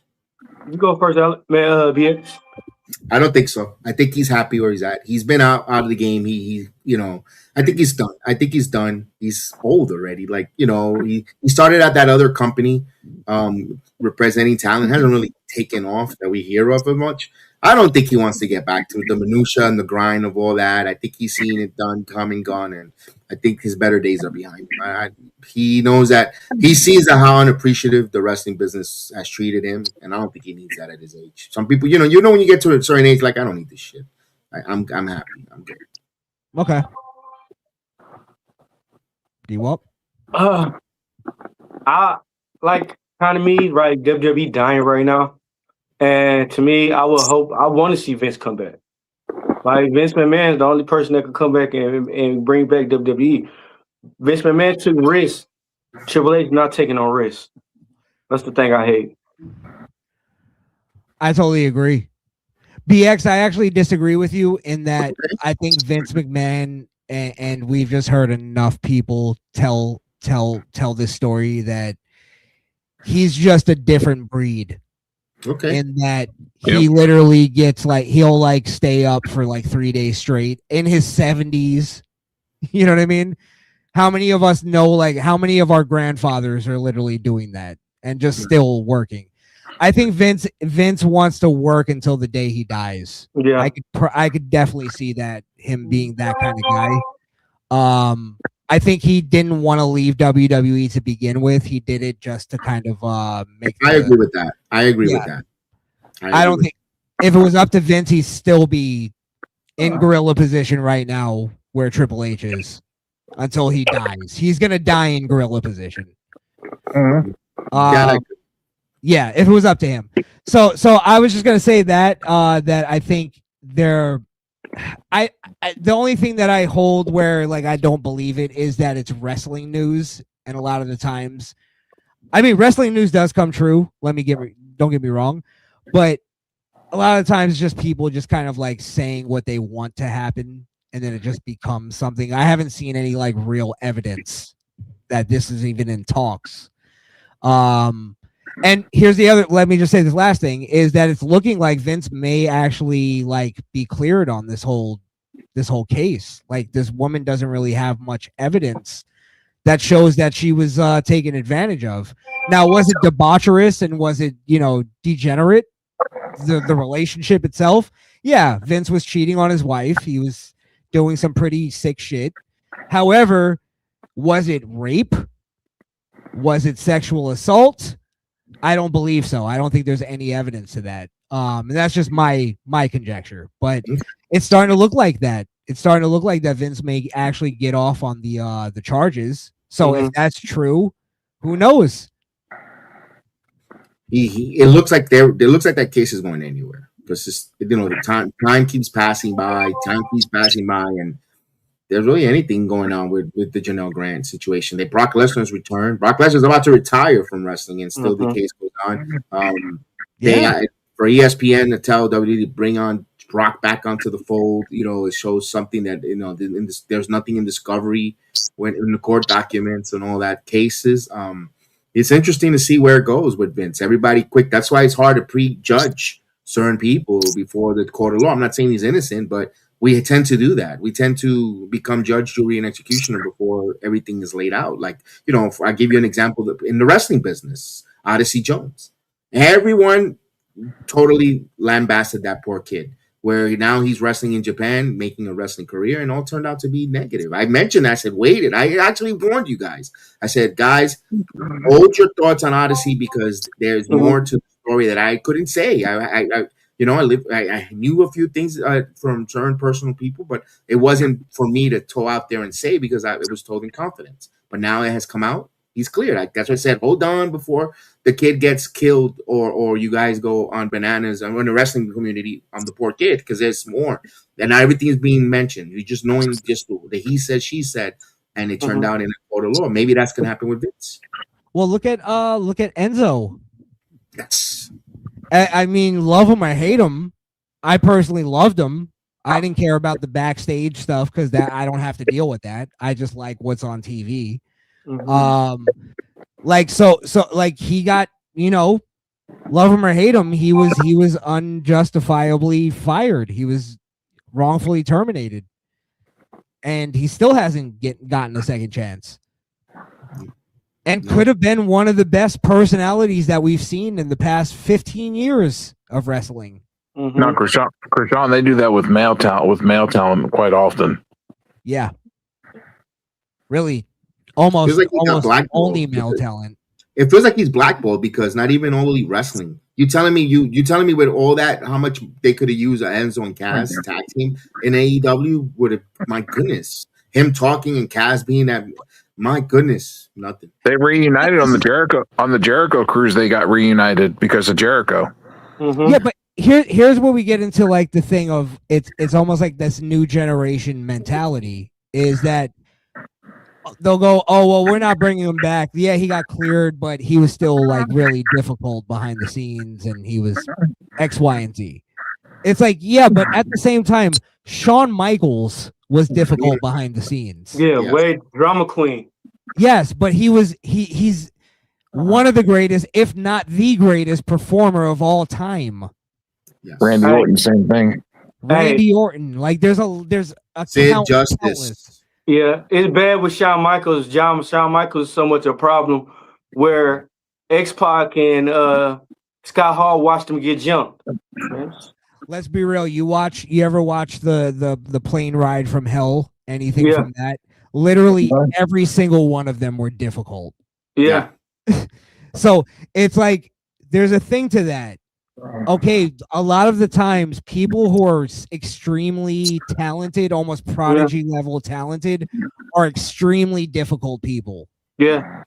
Let's not forget when Kurt Angle tried to throw Kurt Angle, man, when Kurt Hennig tried to throw Brock Lesnar off the plane.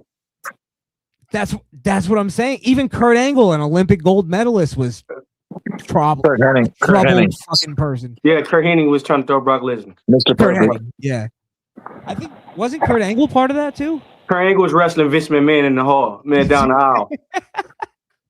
That's crazy, bro. I would give my left leg to fucking be on that plane ride, man. To go back in time and be on that plane ride. The Ric Flair story had me rolling. I mean, man.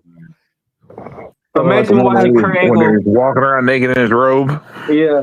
One of the funniest but saddest parts too is Goldust getting on the intercom and singing like sappy love songs because he was heartbroken about Terry. Hey, what about Michael P.S. Hayes getting his hair cut? That too. That was Xbox 6 that did that. Yeah. He cut his ponytail. I think they were all on drugs. They were all fucking drunk. I listen, I'm in the world of like, you know what? Like as tragic as a lot of it ended, I kind of want them to let wrestlers do cocaine again. Oh my goodness. Hey, so why Krishan is all elite. Why so they could turn put the graphic. Krishan AEW bound? He's yeah. Hey, why so they can start acting like New Jack? Hey, oh my God. New Jack was an entertaining son of a bitch. I'm scared of him. I'm still scared of him, and I know he's dead. Damn, shit, New Jack was scared of Terry. What was your wrestling podcast again? You had the wrestling podcast, Sean. No, I don't do it anymore. No. What was the name of it? I understand. It's Kayfabe Cartel. The Kayfabe Cartel, all elite graphic. I'm gonna make that graphic. Hey, Krishan type. He make his wrestlers go and snort cocaine before the match. Snort that, you'll snort it now. I just found it funny that as bad of an ass as New Jack was, he was scared to death of Terry Runnels. Yeah. Every black man is scared of a white woman, man. Come on. He said she was scared. Man. He scared the shit. She scared the shit out of him. He said she was crazy as fuck. Of course, all she got to do is like he punched me. Tell the police he punched me. The police go whoop his ass because he black, messing with a white woman, and then they go lock his ass up. New Jack doing sense all over again. All he's got to do is just say the glove don't fit. I'm pretty sure that's gonna get. I'm pretty sure that's getting clipped. Clip somewhere. If the glove don't fit, you cannot acquit. Oh my goodness, with that one. Hey, who got the baby oil? Wait, I don't think Joe answered. What do you think about the Vince McMahon thing? Yeah, he didn't say nothing. He's trying to defer. Vince McMahon, I think that there's a chance he could come back because Vince is one of those workaholic people that he's one of those sick bastards that probably wants back in the fold just so he can have something to do because he's bored to death.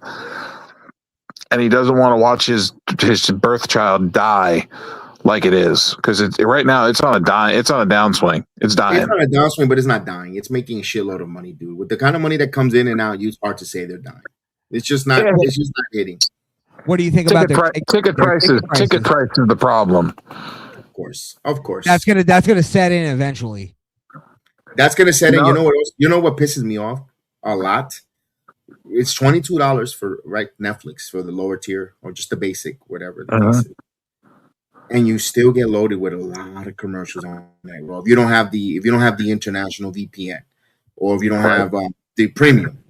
Or and then they live. That too. Right. If you watch it live and you get those commercials and you're in the middle of a match, this is streaming. Why can you not give us picture in picture and run the commercials? Another problem. Go ahead, Joe. You're leading into also more problems because you're paying for Netflix, right? Then you got to pay for ESPN. Then you got to pay for. Right now. Then you got to pay for cable because you got to if you want to watch SmackDown or NXT. Yes, you got to pay for cable because you need to watch those two. Mm-hmm. And then another $12.99 for Peacock for Saturday night's main event and the Netflix and the NXT pay per views. So you're looking at a lot of money on that. All right, let's take because that's business. So you can even write that off and go, you know what? They're just trying to make as much money as they can. It is what it is, right?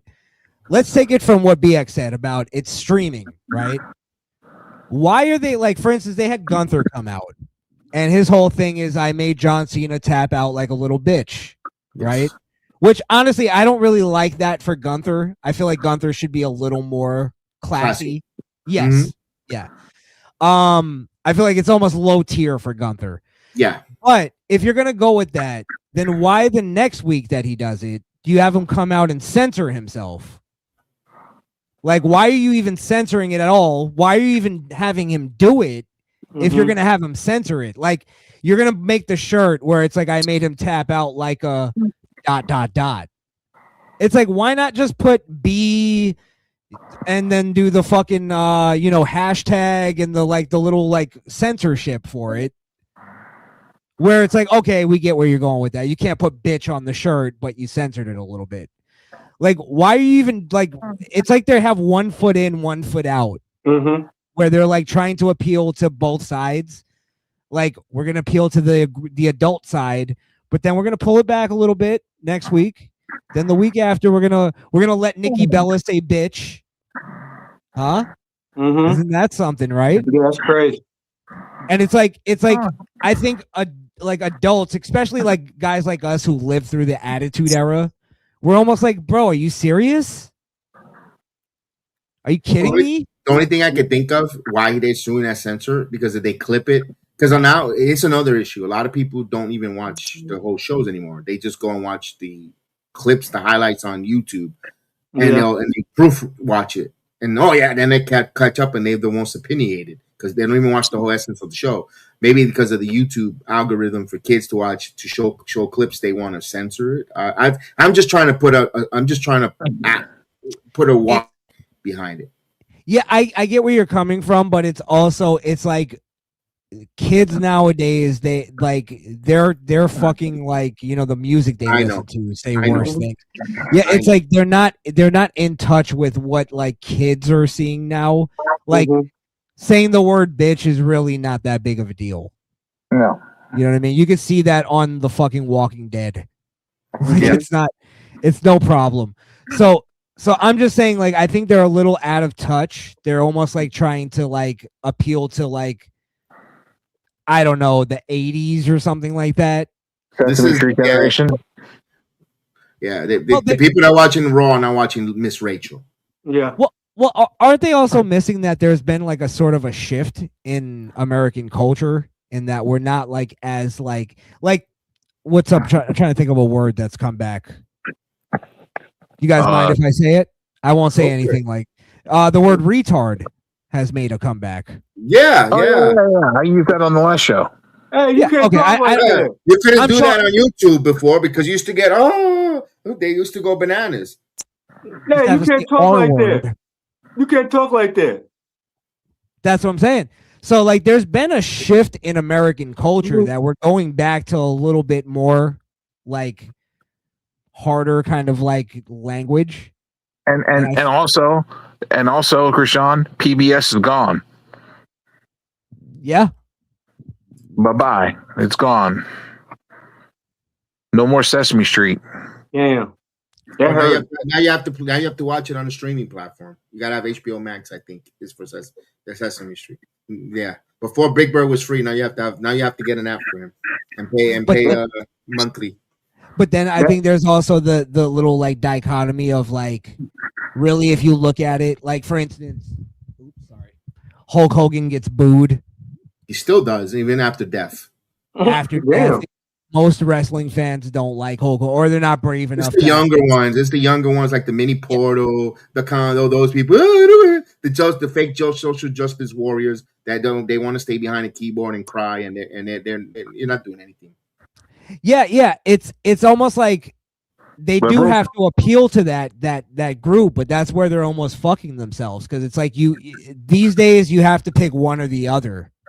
Like there's no way to appeal to a right-wing Trump supporter and a liberal at the same time. Like our like beliefs are so far apart that polar opposite magnets. Yeah, there's no middle ground. A lot of their fans hate them because they're at the White House. Yeah, for that alone, they don't like the WWE. Just for that. Yeah. So I don't know. You got to kind of make a choice. And at the end of the day, you know what the essence we're losing out of this, Krishan? Wrestling is made for us to have an escape from our mortgages, escape from our 9 to 5, escape, go in and watch this episodic, proper for adults with the physicality, settling it with a pinfall or a submission, getting away from and getting involved in those stories on how this guy is going to kick this guy's ass at a certain venue, or these ladies are going to go tear the night up, and we get caught off track with all the other minutia, and we're bringing it towards the wrestling where we shouldn't. We should put those, enjoy the product. I'm not saying you have to like everything. If it's garbage, it's garbage. But I don't know. It's like a fine line has been crossed, and that it's like hard if we're gonna get that essence.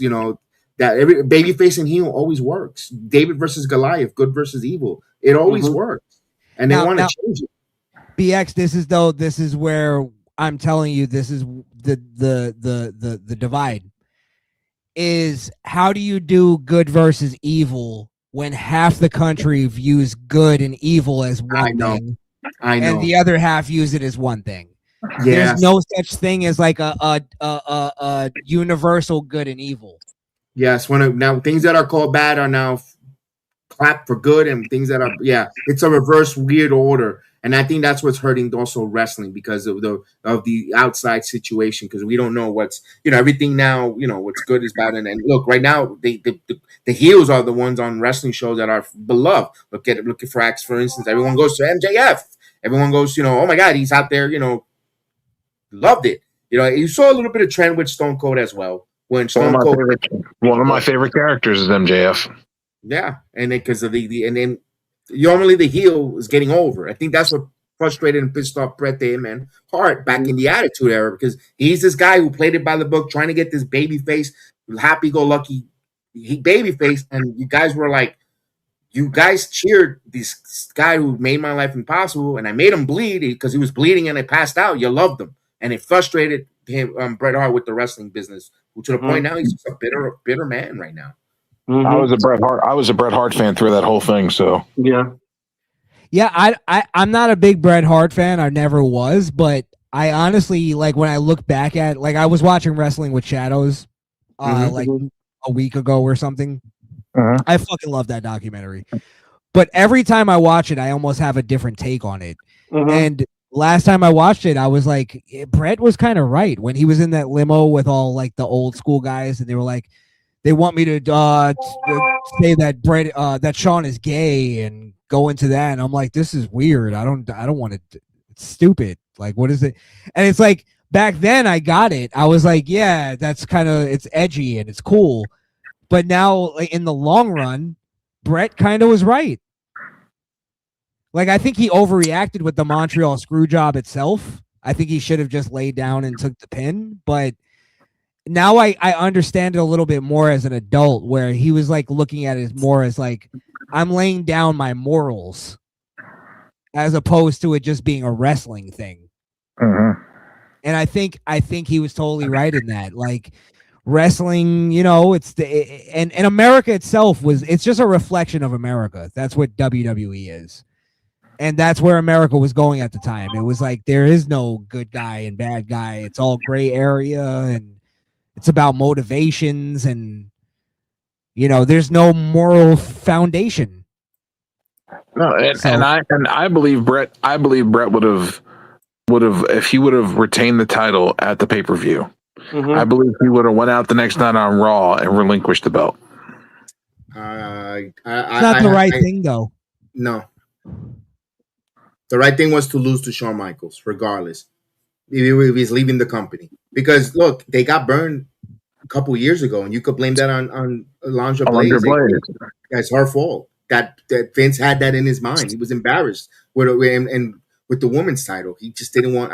At this point, even now, I understood it back then. I still understand it. To me, the screw job, he did the right thing. If Brett wasn't going to do business, and that's his property, I was for it. I was good for it. If he's leaving the company and he doesn't want to lay down for Sean, I'm still to this day. That was the right decision. Here's the one thing that I don't believe with the screw job is where they go, well, without the screw job, there would be no Mr. McMahon character and all that stuff. I honestly don't believe that. I believe Mr. McMahon was already being developed as a character. Yeah, I tend to agree with you.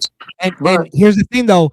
Bret Hart helped develop that character, like, kind of unknowingly, because if you remember, I remember watching WWE at the time and starting to realize, even as a kid, like, oh, Vince McMahon is more powerful than they've been telling us. He's not just an announcer, because he was like, kind of like, he kept calling out Vince, Bret Hart, during the whole negotiation thing when he tore down the cage and he did the whole thing.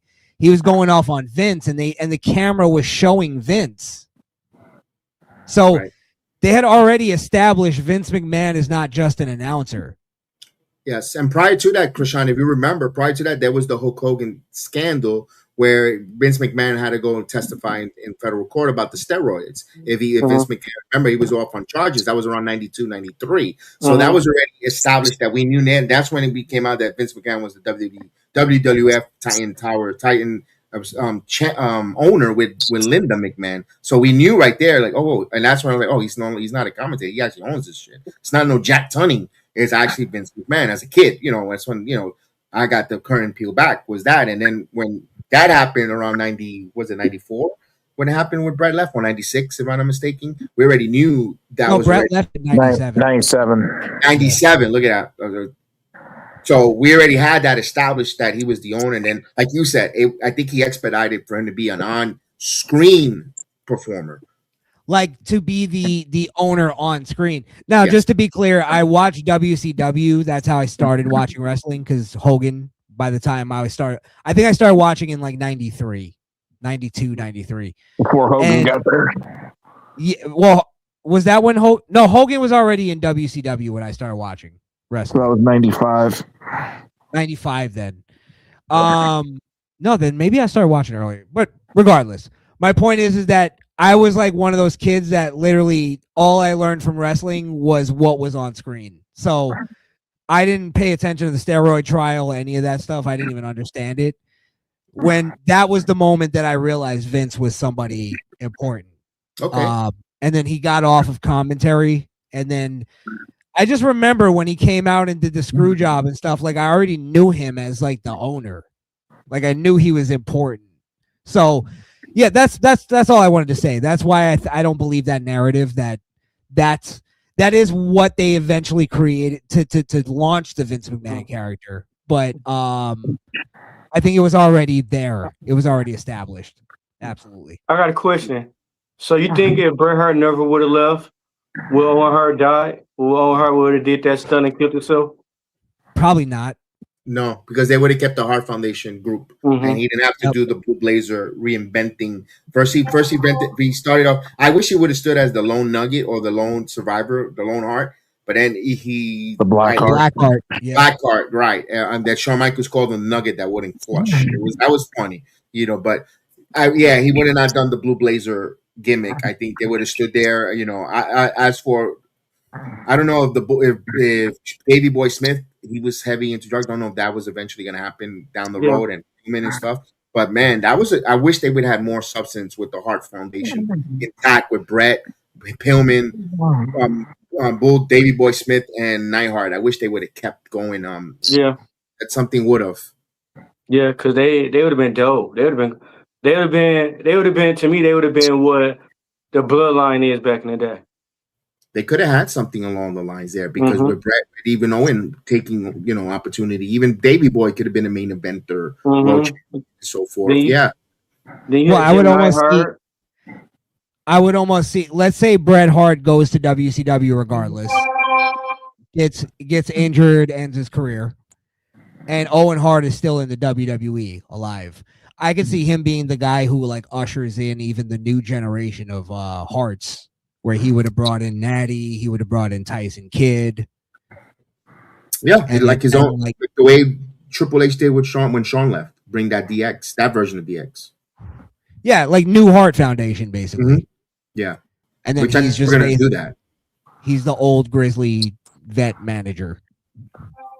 Yeah, Owen Hart also was a great talker. Like he was a good personality, so he would have been able to like manage a team, I believe. Yeah, and people loved him. Behind, he was a prankster, a jokester. Everyone loved him behind the scenes. Even that was one of his strong suits. But yeah, I think if he would have not left the WCW, and I'm not blaming that because that's just life. I think he would have not put on that Blue Blazer outfit. Yeah. You think he would have eventually went to WCW? Probably, right? Vince told him he has an opportunity to go with his brother, and he didn't take it. So maybe not. Maybe if he didn't get pushed creatively, maybe. Who knows? I would never say never can ever, but it looked like he wasn't because the others took Davey Boy, Jim Neidhart for afterwards. They all took the opportunity to leave. Vince offered. If you're not happy, you want to go, you can go. And and not Owen, he stood. So that's just like so fucking sad because you think about it. If he would have just went with his brother, he would have been. He probably would have still been alive. He probably would have been alive. You're correct. That sucks. But he wanted to start his own path. He wanted his. Of course, it left to his demise and his tragic death. But he wanted his own path. He wanted to carve up his own path. Maybe that's what Martha Hart is bothered with the most because he wished Vince would have just released him and say, no, get out. Maybe because I don't know. I really don't. I can't tell what she's thinking, but you're right. You make the point. Then you think too, though, had he gone to WCW, Brett probably wouldn't have joined the NWO, and that was kind of like the downfall of his WCW run. That was his downfall. He would have started a Hart Foundation, which could have been the thing that would have ended NWO. You're probably right. But correctly, I believe Benoit was in the company at that time, guys. Correct me if I'm wrong. Benoit would have been one that would join the Hart family, and you had maybe Chris Jericho, Canadian, like a Canadian stable joining.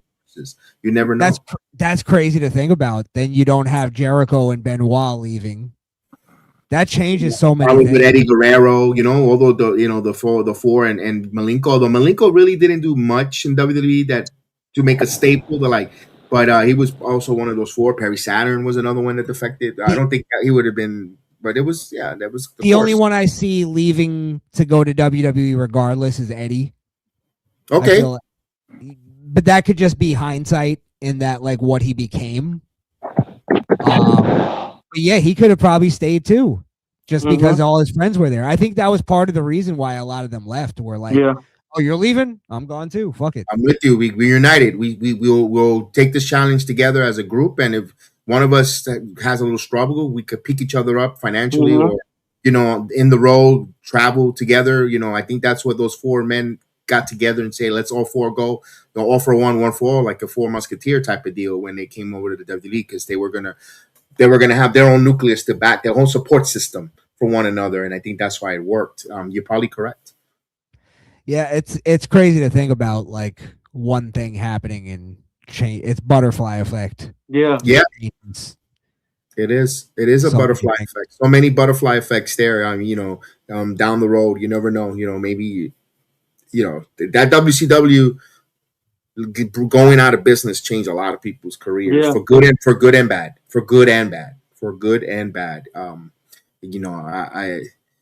I don't know if they would still be alive. I mean, you could say if WCW was a lot around, maybe Miss Elizabeth might have stayed alive. I don't know. Damn. Because Luger got fired afterwards, and they just got into heavy substance abuse, and they weren't, because it wasn't really working. I mean, if they had to work, the substance abuse, an addict is going to be an addict until they recognize they need help. But maybe the mindset of functioning addict, I know that's an oxymoron, but maybe they would have been going to events. They would have not over consumed because they had nothing else to do. That could have been something for Elizabeth to live. I don't know, but that's a big would have, could have been on. Hey, that's deep. That's deep, though, bro. That's deep. You never know. It's pretty interesting to think about. Yeah, like you said, a butterfly effect, all that stuff. Chris Benoit probably wouldn't have killed. They wouldn't. None of that Chris Benoit situation wouldn't have happened. Maybe not.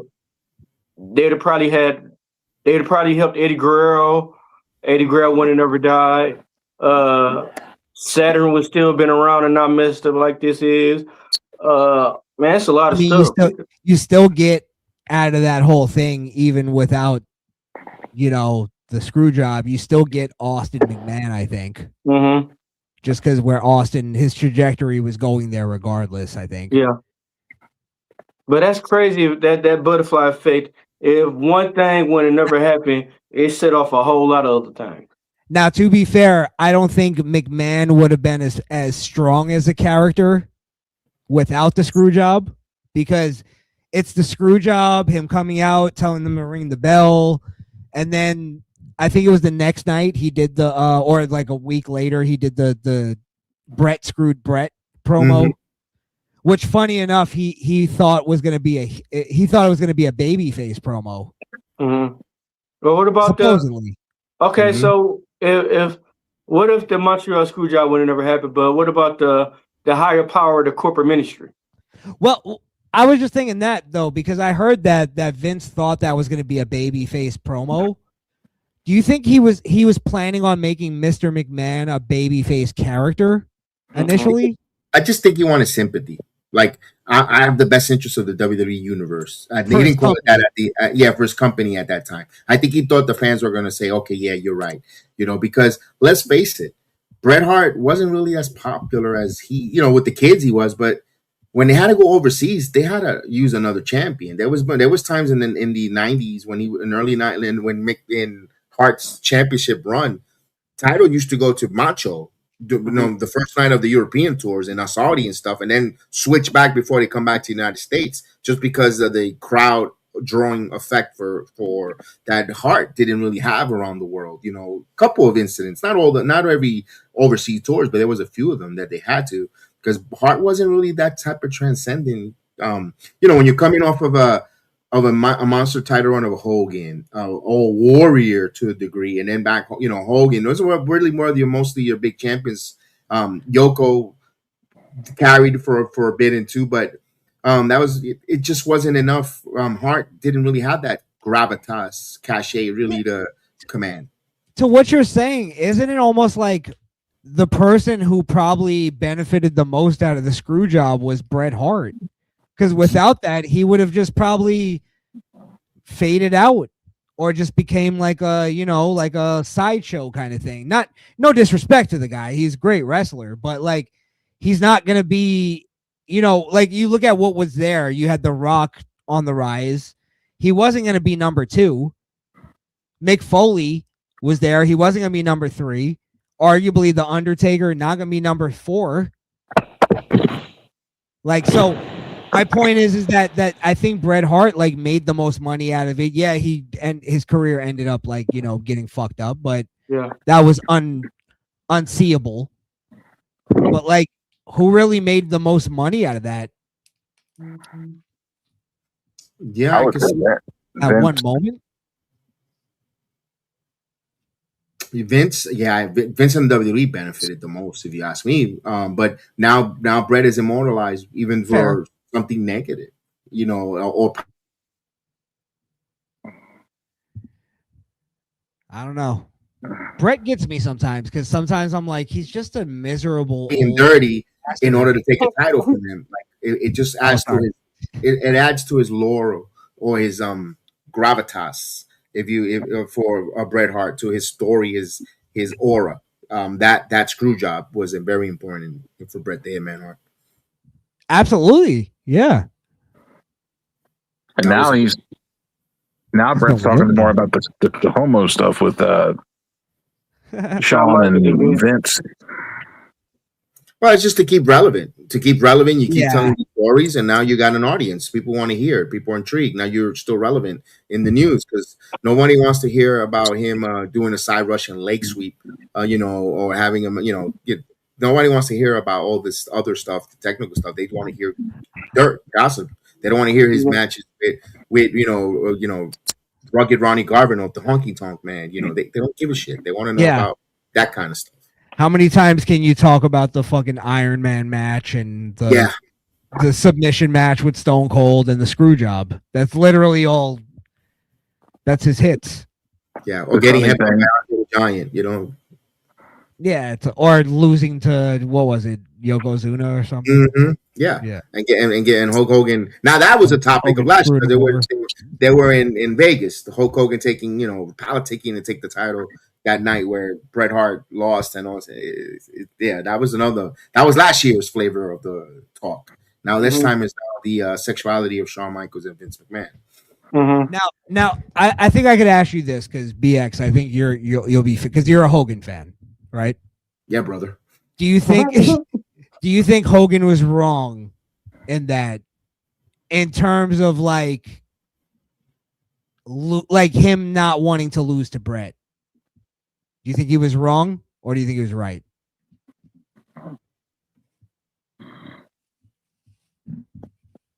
No, I think it's a tough question because was Hogan ever going to turn heel? We would never know. Now I'm talking about in WWE. Was he going to turn heel? No, I don't think so. So then that was then you know what? He should have put over Bret Hart. Fair enough. Well, give me your reasoning. Because if he puts over Bret Hart, he's not going to turn heel. He's stale. He hit a dead end. Him and Hulk Hogan babyface at that point of time, in that timeline for the WWE, he was stale. Even it showed because he won that title the way he did over Yoko, and then was it 2 months later he lost it at the King of the Ring and never heard from Hogan again because it was like it felt blah.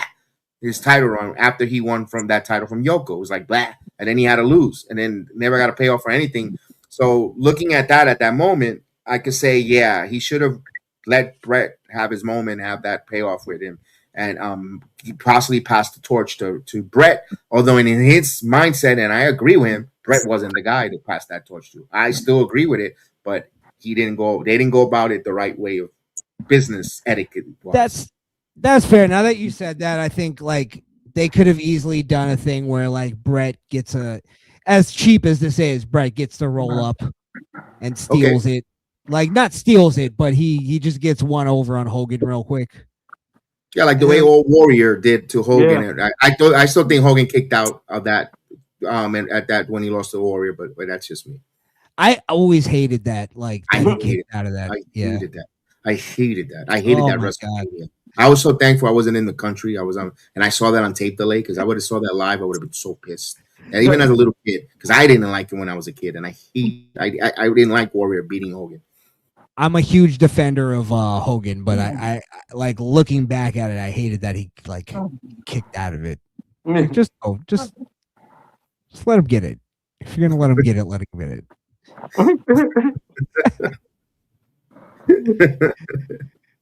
Yeah. I got you. And yeah, and we were that guy in the NWO because that is the biggest thing of the group out there in wrestling history. The way it's just like, oh damn, the heel turn, everything. So I guess things happen for a reason. I guess we cannot really have that change of a butterfly effect because we can't take one thing out of the course of wrestling because then this doesn't happen, and this doesn't happen, and that doesn't happen. In this multi-universe that we are in this earth, taking it back to Marvel and Superman.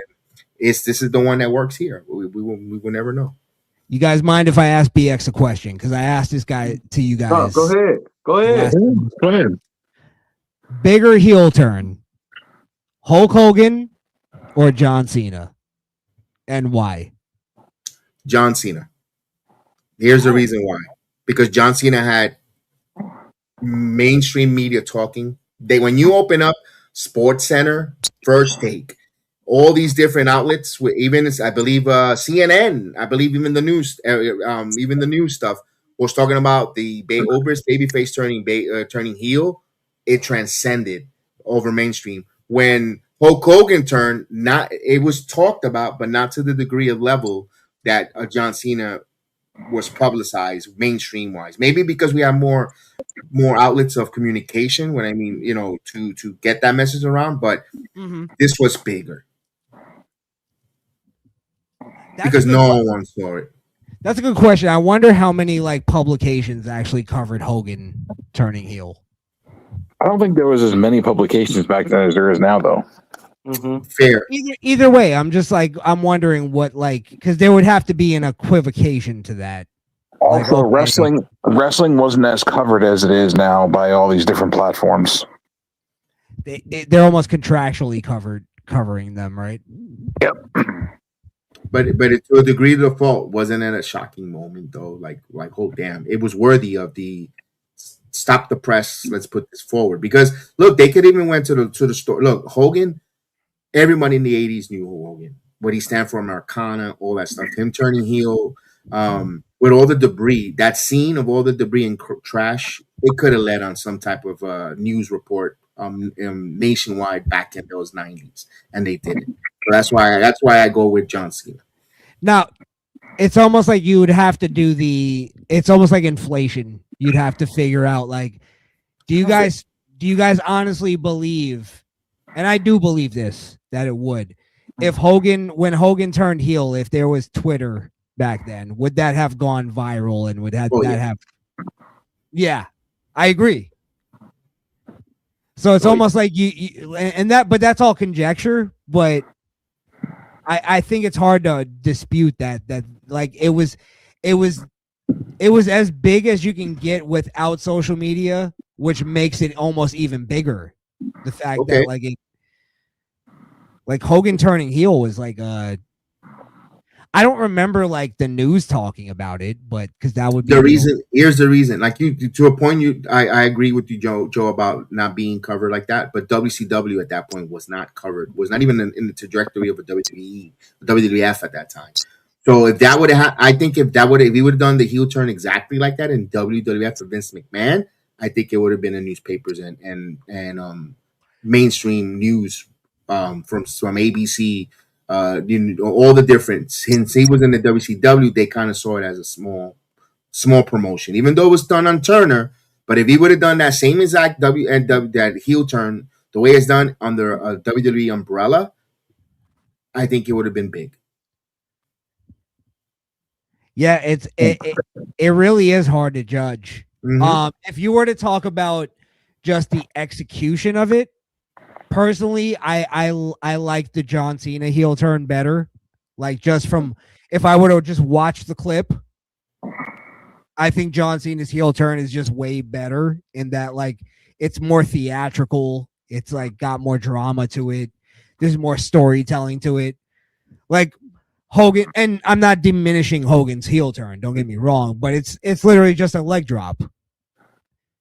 Not only that, now, you could say that they kind of stooged it a little bit, Bobby the Brain Heenan. Is he the third man? He kind of, if you listen, when we were a kid, we didn't listen, but if you look at it now and you watch it again, he stooged it. He slipped, when it came to John Cena turning heel, John Cena, he did play a little enthusiastic, happy, like he turned into a Mark at the moment fanboy to tell Rock to go F himself, like ooh, like because you believed it because there was some history between Rock and John Cena. They wrestled twice, and that promo with the hand, so it felt you could believe John was like, yeah, get it because you're an asshole because I exposed you and we didn't have internal, we had some disagreements and maybe we didn't really rehash it. So you didn't think of John Cena actually turning at the moment, even when he hugged him, until that face. That whole moment was like, oh, it was like you said, Hogan just did a leg drop. He just leg drop and that's it. Yeah, you're right, Chris. I gotta say, I'll be honest, like even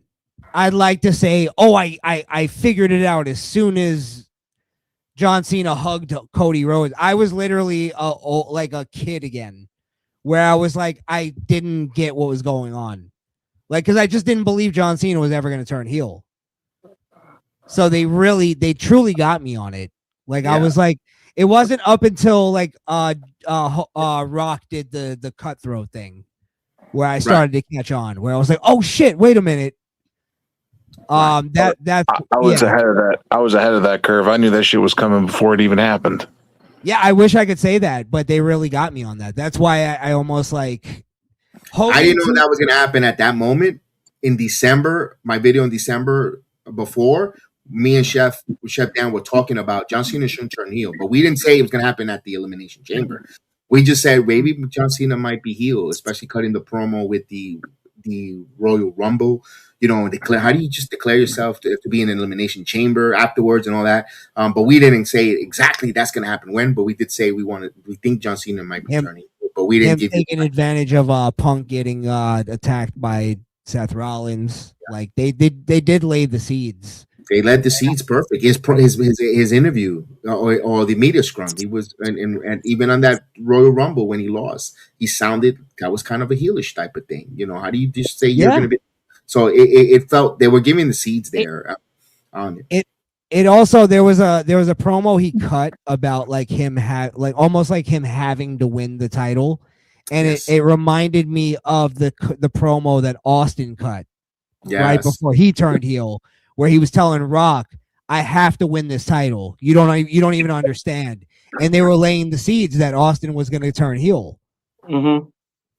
And it was like, that is, if you think about it, it is like almost desperate heel kind of promo.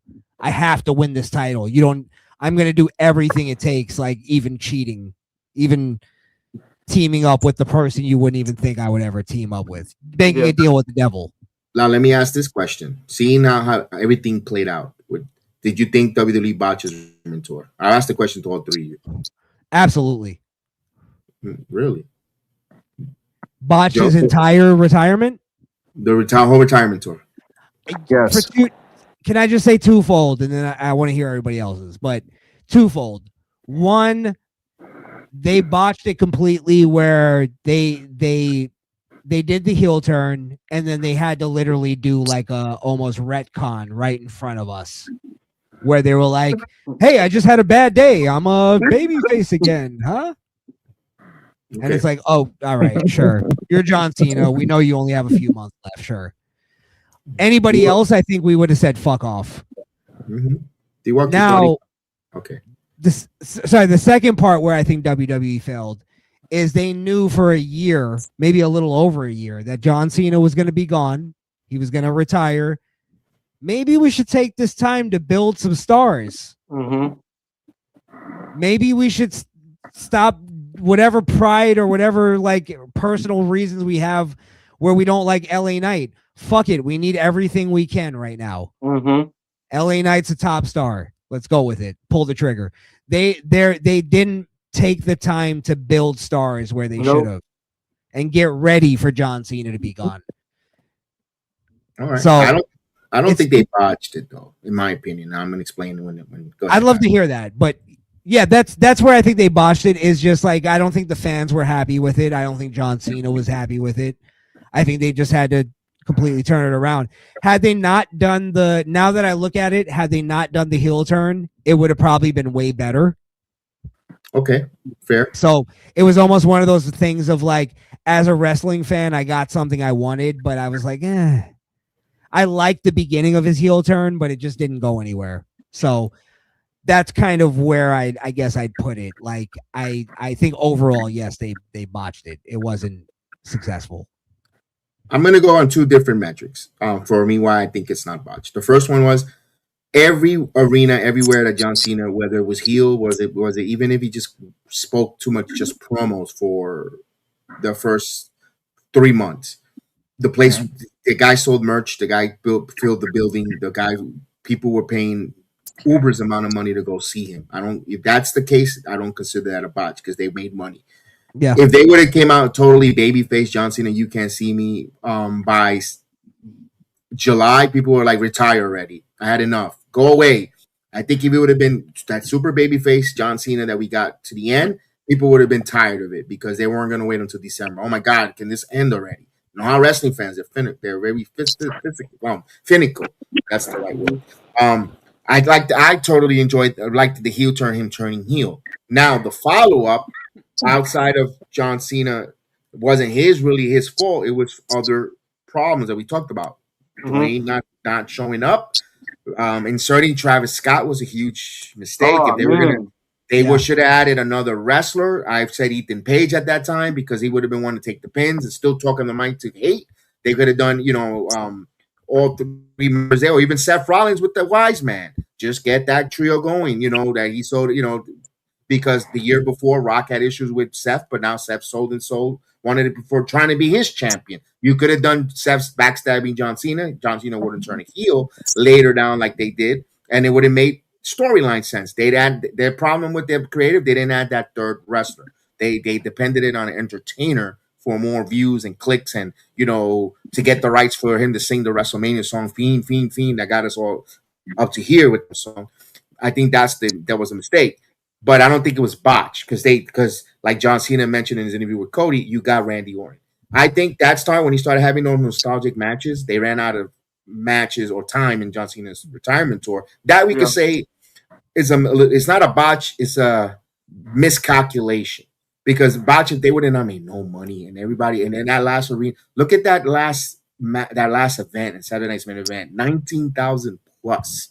If they botched it, the people that are saying the reactionary podcast was selling a left nut, and some of them left ovaries to be there. It was not. I can't sit here and say it was boss. It was misdirected, and they left out a lot of what could have been. You could have had those other dream matches that we didn't get. Rusev, Sheamus. We were talking about from the tournament. They tried to clean it up in the tournament. But I don't think it was totally botched. It wasn't the greatest we envisioned, but it wasn't. I don't think it was a botch. I agree with you, but I also think like if we like because it's kind of semantics and like I agree that like they sold a lot and all that stuff, but my question, because I want, well, actually, let me hear Joe BNCO and D Walk's answer before I pose the next question. And I don't know if we're gonna get out of here. I don't know what. I don't know. I just feel like I feel like they could have done more. I feel like they could have done more. I agree with you. And I feel like they fell short on a lot of things that they could have done, and they could have made it right. There's a lot of things they could have done right, like this whole thing with the heel turn. They could have fucked it up like they did, but they could have had a better payoff at the end of the like on the Saturday Night's Main Event. They could have had a better payoff at the end. They could have tried to work with The Rock to try to get him in there for one match with Cena, to where Gunther's gonna face Cena in his last match, and then the final boss's music hits. But then you don't have a payoff, Joe. The payoff would be that. What do you mean? Wouldn't have payoff? John Cena's not having another match with The Rock. If The Rock shows up at the end, you have to continue John Cena's life in WWE. He didn't want that. He wanted to be done with. And tapping out to Gunther was the right way. He went out with a smile, passing the torch to Gunther. If Rock comes back, he didn't really pass the torch, and there's still a mission left. Why are you passing the torch on to somebody who's 40 years old? That's not the point. Gunther now is the heel of the heel. That's the point. That is a point. Why are you passing the torch on someone who's only got 5 years left in his career? All right, even if he has 5 years, you have 5 years now to when whoever takes out Gunther is the guy that's going to get made because John Cena passed the torch to Gunther. Gunther's becoming this heel for the next 5 years or 4, whatever. Whoever takes it is the next younger person. Like, damn, he beat Gunther. And that's why John Cena. Wow. That's why I think they gave it to a heel rather than a babyface. So but Gunther's already lost. But now yes, I agree with you, Joe. They should have already been having Gunther be established. Like literally. I think I was thinking about. I don't know why today I was thinking about it, but I was like, they should have just had Gunther be undefeated, literally not defeated. Like he gave up the IC title. Like you know what? I don't even want to defend. Like the way Oba did with the NXT title. Yes, which is the way we've always said that Oba should have went out with the NXT title in the first place, just leaving it laying in the ring and go on. Well, I almost get the feeling because when they announced the last time is now a tournament, I was kind of mad. I thought it would have been way more powerful and way more meaningful if John Cena would have handpicked his last opponent. If he would have said, you know what, this guy, whatever he wants to add to it, but this guy is the one that I want as my last opponent. I'm picking Gunther. I think he kind of did. He picked all those supposedly storyline wise. I don't think he did it storyline wise. He picked all these group and let them, and whoever's hungry enough for there has the right to face me. I think he picked names. That was just kind of implied in the storyline. If John Cena would have came out, if it would have been built up as John Cena's picking his last opponent, who is he going to pick? Because that was the question throughout the whole entire retirement. And if you look at the group of people that were in that tournament, how many of them were super young? That's the problem I had, Joe. That's the little bit of a disconnect because you didn't put Trick. You didn't put Trick, who was it coming off of a TNA. You didn't put Oba. You didn't. There was a lot of young wrestlers that weren't in there. But I think that's fine because I agree with BX in that Gunther being the guy to put over is fine because now he's the heel that can get beat by the next babyface. If you were gonna go like super babyface, who like John Cena's passing the torch directly to the next guy, you got to go with Braun Breaker, right? It could be Braun to be Gunther because he has done it, and Oba Femi. But that's why I'm hoping Oba Femi does not go to Raw. I want him going to SmackDown because I don't need him in the same brand. Because you cannot keep those two forces eventually crossing, and then you have Braun there, so you have 3 of your forces ready to collide. I need a full year of Oba Femi to be established before that happens. Yes, and that's why I don't think they did it with Braun either. Because you got to remember, like when Gunther came out the next night on Raw, right? You almost saw this like glow to him, and what that glow was, the reality of it was. I'm a made man now. Yes. WWE is never going to fire me. I'm always going to be a WWE guy from now on. I'm established. I'm a made man. It was like when Tommy in Goodfellas walked into that room before he got shot. God forbid. But God forbid, don't get caught with a DUI or a beating a woman allegation. They will fire you faster than you can blink. Right. And Gunther knows though. This is the pressure that's removed from Gunther. Is the only thing that could ruin him is something like that. Is he has to completely fuck his own self. Like it's never gonna be like I'm not good enough or I'm not there. They're never gonna fire the guy that beat John Cena. So he came out like a made man. Right. And I think that's the thing that like a lot of people like have to realize. Like he may not have a long time. But he's a made man now, and whoever beats him, it's going to mean something whether you like it or not. All right, so did y'all laugh and say, what the fuck, when John Cena got choked out with that smile on his face? No, I knew exactly what happened there. I knew, me too. I've never seen nobody get, I've seen a lot of people get choked out. I ain't never seen nobody get choked out with a smile on their face. No, not a smile, but you see that tap like that in MMA all the time. Yeah. And you're like, damn, but he's not doing nothing. You tap it out. Because he doesn't. The funniest part about that whole thing was you could see that the choke had no pressure at all in his neck. Yeah, you could see the gap in between the arm and the neck.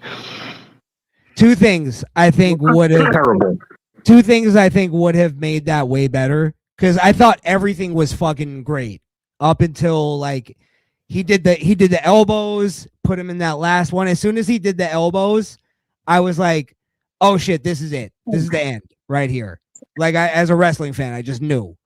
And when John Cena did the smile, the only thing I thought was missing is, and he, as you know, lame as gay as this may sound, is some emotion.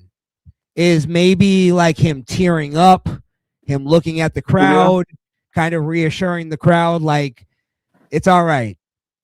And then him giving up, like almost like something like that. Remember when he put his hand up and he did the what was it, the three, the final Uncle Shuckle. Yeah, but he was in the sleeper and he did the three. Yeah, never give up. There are lots of loyalty, also respect. I felt like that would have been a better point to let it go. Man, put that up, assure the crowd like it's all right. I'm gonna give up, but I'm accepting my fate here. Yeah. I think the smile was that he knew that he had everybody invested. So he was like, "Yo, everybody's invested in this finish. Everybody's invested for this result. I'm gonna tap out." And it goes back to his first mission statement when he became a heel. I'm gonna ruin pro wrestling. Look. That's also I forgot to add to my statement earlier about not botching the heel. He became a heel and he got everything out of his chest as a heel to the wrestling fan. Hated me. All his promos were deep when he was a heel to that kid in Brussels. Do you think that was all real? Oh, that was out of his chest. 20 years of fucking frustration. I agree. I was like, I totally feel you, John. That's why I love the heel turn. Now I love the heel turn. I like the execution of the heel turn. I just didn't like the Cody Rhodes match with him at the end. I was like, that match was like, ugh. Like the heel turn was missing one thing, a story. Yeah. Had they added some even just a little bit of a story. It was missing The Rock. It was missing him versus The Rock at the end of it. Yeah. Sometime it was. I agree with you on that with The Rock, and if The Rock wasn't going to have a match, because they never explained why he sold his soul if he actually sold his soul to The Rock, and if he was the one taking the place of the champion that The Rock wanted. See, that was kind of weird when Rock said, "I want your soul." That was weird. That was just all weird to me. It kind of felt like he freeballed that out there, and the creative was like, "What the fuck?" He said, "Like, what? How the hell?" And I think maybe The Rock. That's why Triple H phoned it in. Like, I'm trying to write all this stuff, and this guy comes in and puts this other shit, and like, what the hell? You almost feel like they turned him heel, right? And then they were like, "This shit is gonna be great! Oh my god!" And they were all like cheering each other, and they were all happy. And then Triple H goes, "How many more days does he have left?" And they were like, 16. And they're like, "How the fuck do we build an entire heel run on 16?" But they had a lot more. I'm being hyperbolic. They had a lot of meat on the bone to do that, though.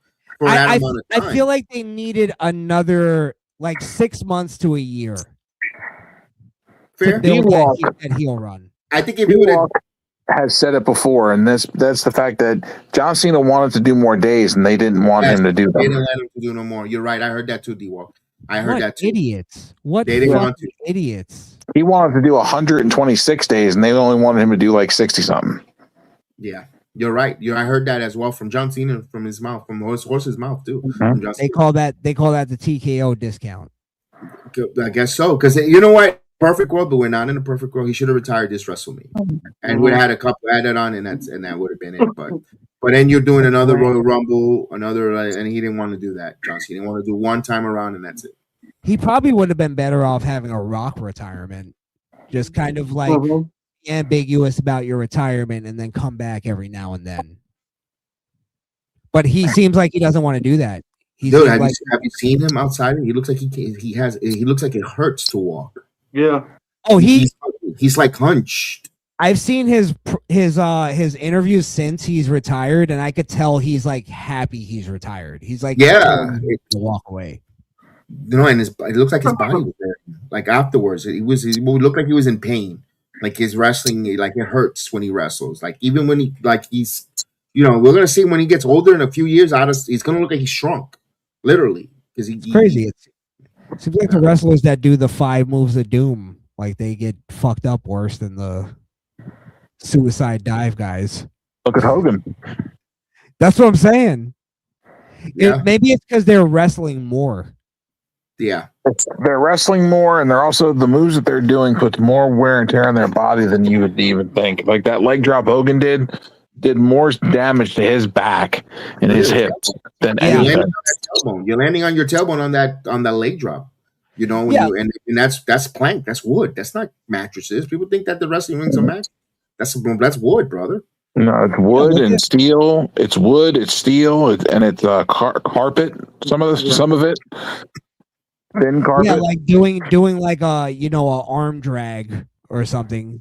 A Japanese arm drag is not hitting your body as much as landing. Like if you ever look at, like, I sometimes think about the Stone Cold Stunner, and I'm like, I watch it now and I'm like, fuck, how does he do that?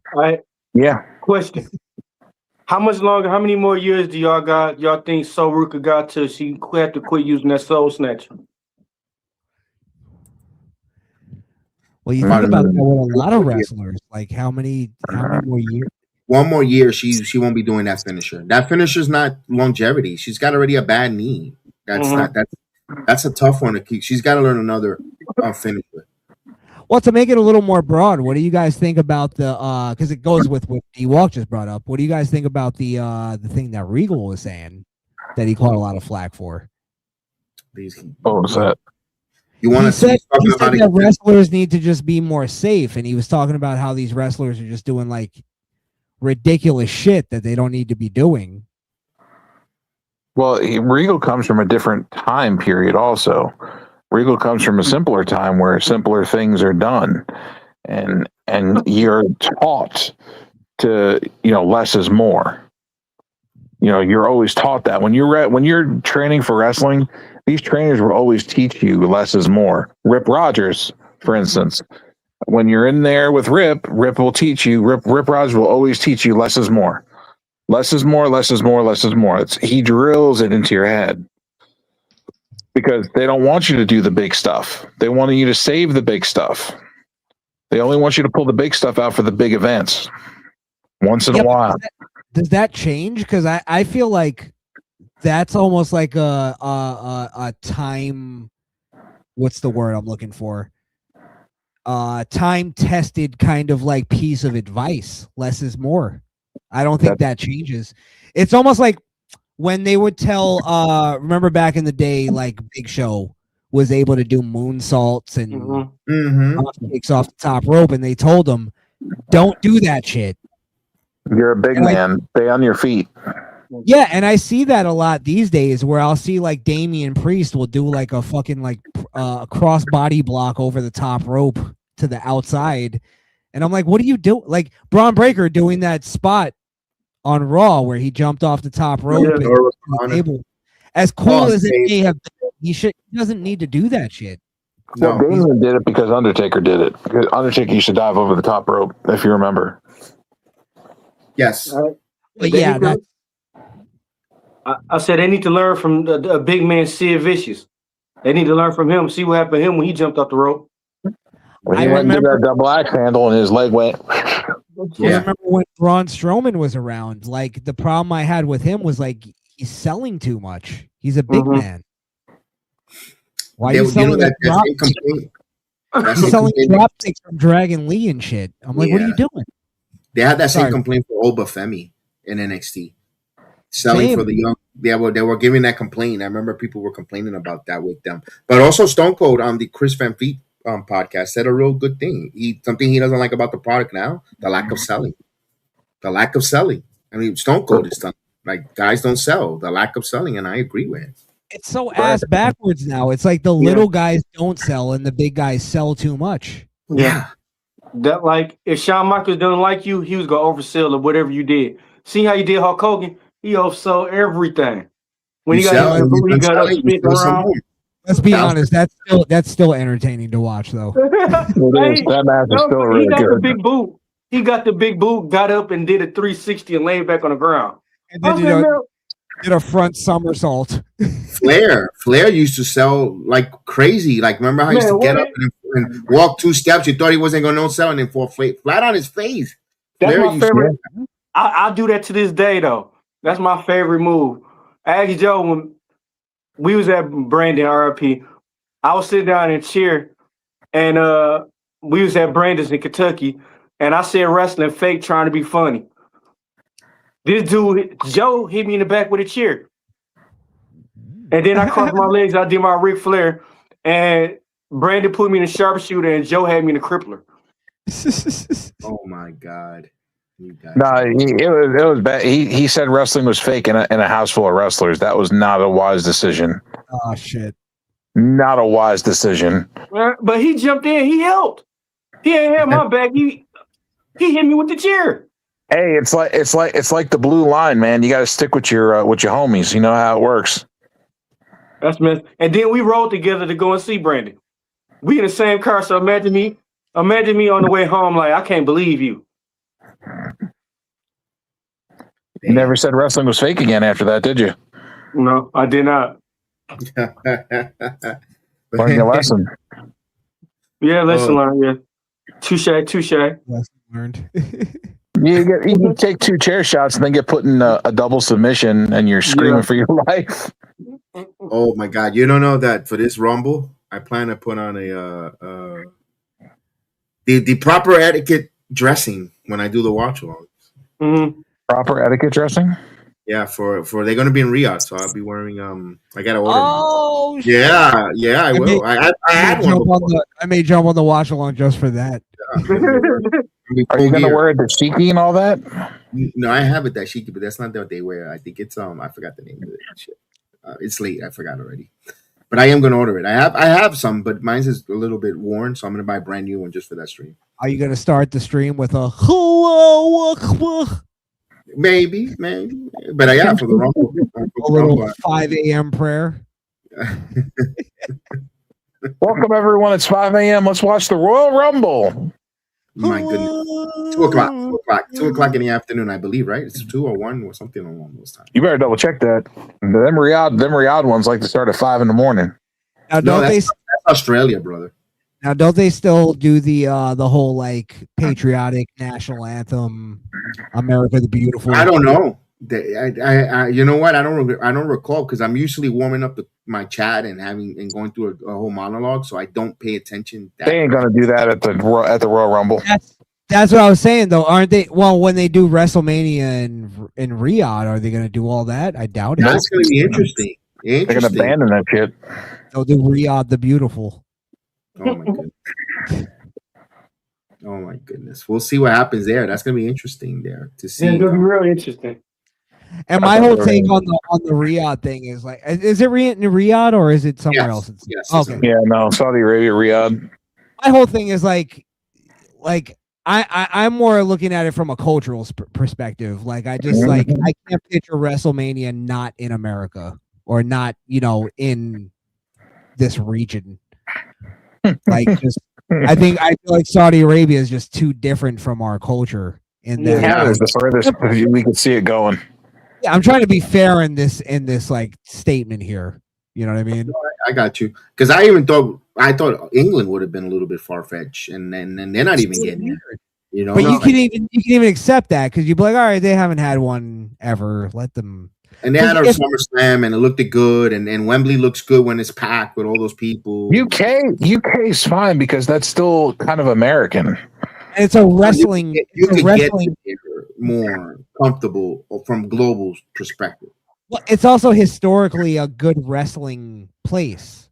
Yes. Like WWE's been there. Like I even as a wrestling fan and as a patriot of America, I accepted that the first out of like overseas WrestleMania is probably going to be in the UK, and that's fine.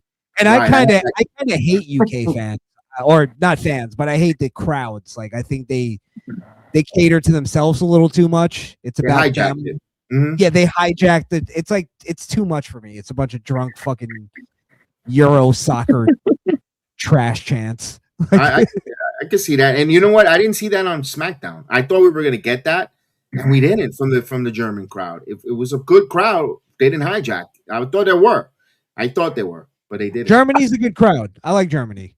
Yeah, I was very impressed. We'll see on Monday how they do that as well. If they hopefully they don't hijack Monday Night Raw either, but I don't think so. I think we're gonna get that when they go to UK. There's a difference between a crowd that, and listen, American crowds aren't all that great either. No. There's like a handful of like cities that you could pick, but that whole like hijacking the show and every time a wrestler's trying to cut a promo, like it's like all right, I could get that if fucking Austin Theory's cutting a promo, but when Paul Heyman's cutting a promo, shut the fuck up. We don't want to hear you. We want to hear Paul Heyman. New York is anonymous about that. Yeah, it's like have some respect for the show, and I don't think UK. I think they get a little overrated with their crowds. Chicago's another one that's really bad about that. Yeah, look at that. They rattle Charlotte Flair. Philly is pretty. Oof, yeah, that's another one. Yeah, the bigger cities are usually the ones that are worse because they'll hijack the show, and there's nothing you can do about it. Nothing. What about Detroit? Huh? You guys are just happy to get out of the house. You guys happy you guys get some nice water, clean water out there? It's not yeah. You guys don't. They have trouble selling tickets out there. They usually got to give them away. Hey. They buy tickets for the clean water. It's not even for the show. Hey, that's all right. I sent y'all some brown water. It's coming through the mail for y'all. As long as they had Johnny Walker on the label, I'm good. Nope. It's gonna be in a water bottle, and it's gonna have Flint water on there. No, that's. They're just happy they're not either at work or home.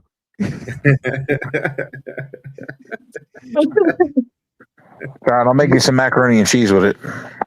Oh yeah. I'll make you some Kool-Aid with it, Joe. Anyway, then I'll make sure I'll be the right person because I got a nice sponsor from Dude Wipes. I'll be using my Dude Wipes after that. Oh, you got sponsored?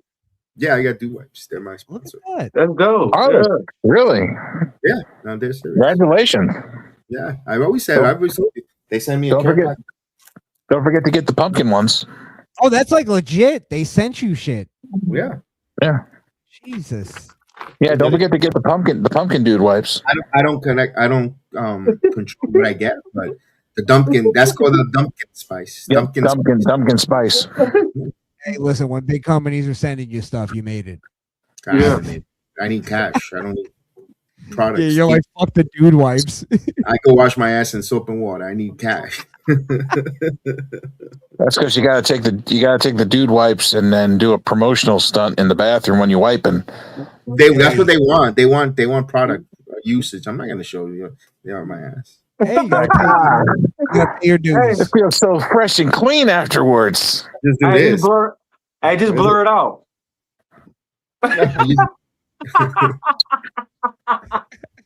Tell them it feels so fresh and clean afterwards. Everybody could be using dude wipe. That's a little commercial. No, I've got commercials. I've done reads and commercials. I have to. That's yeah. You have to. You have to do that because we wanted them as your sponsor. You need it.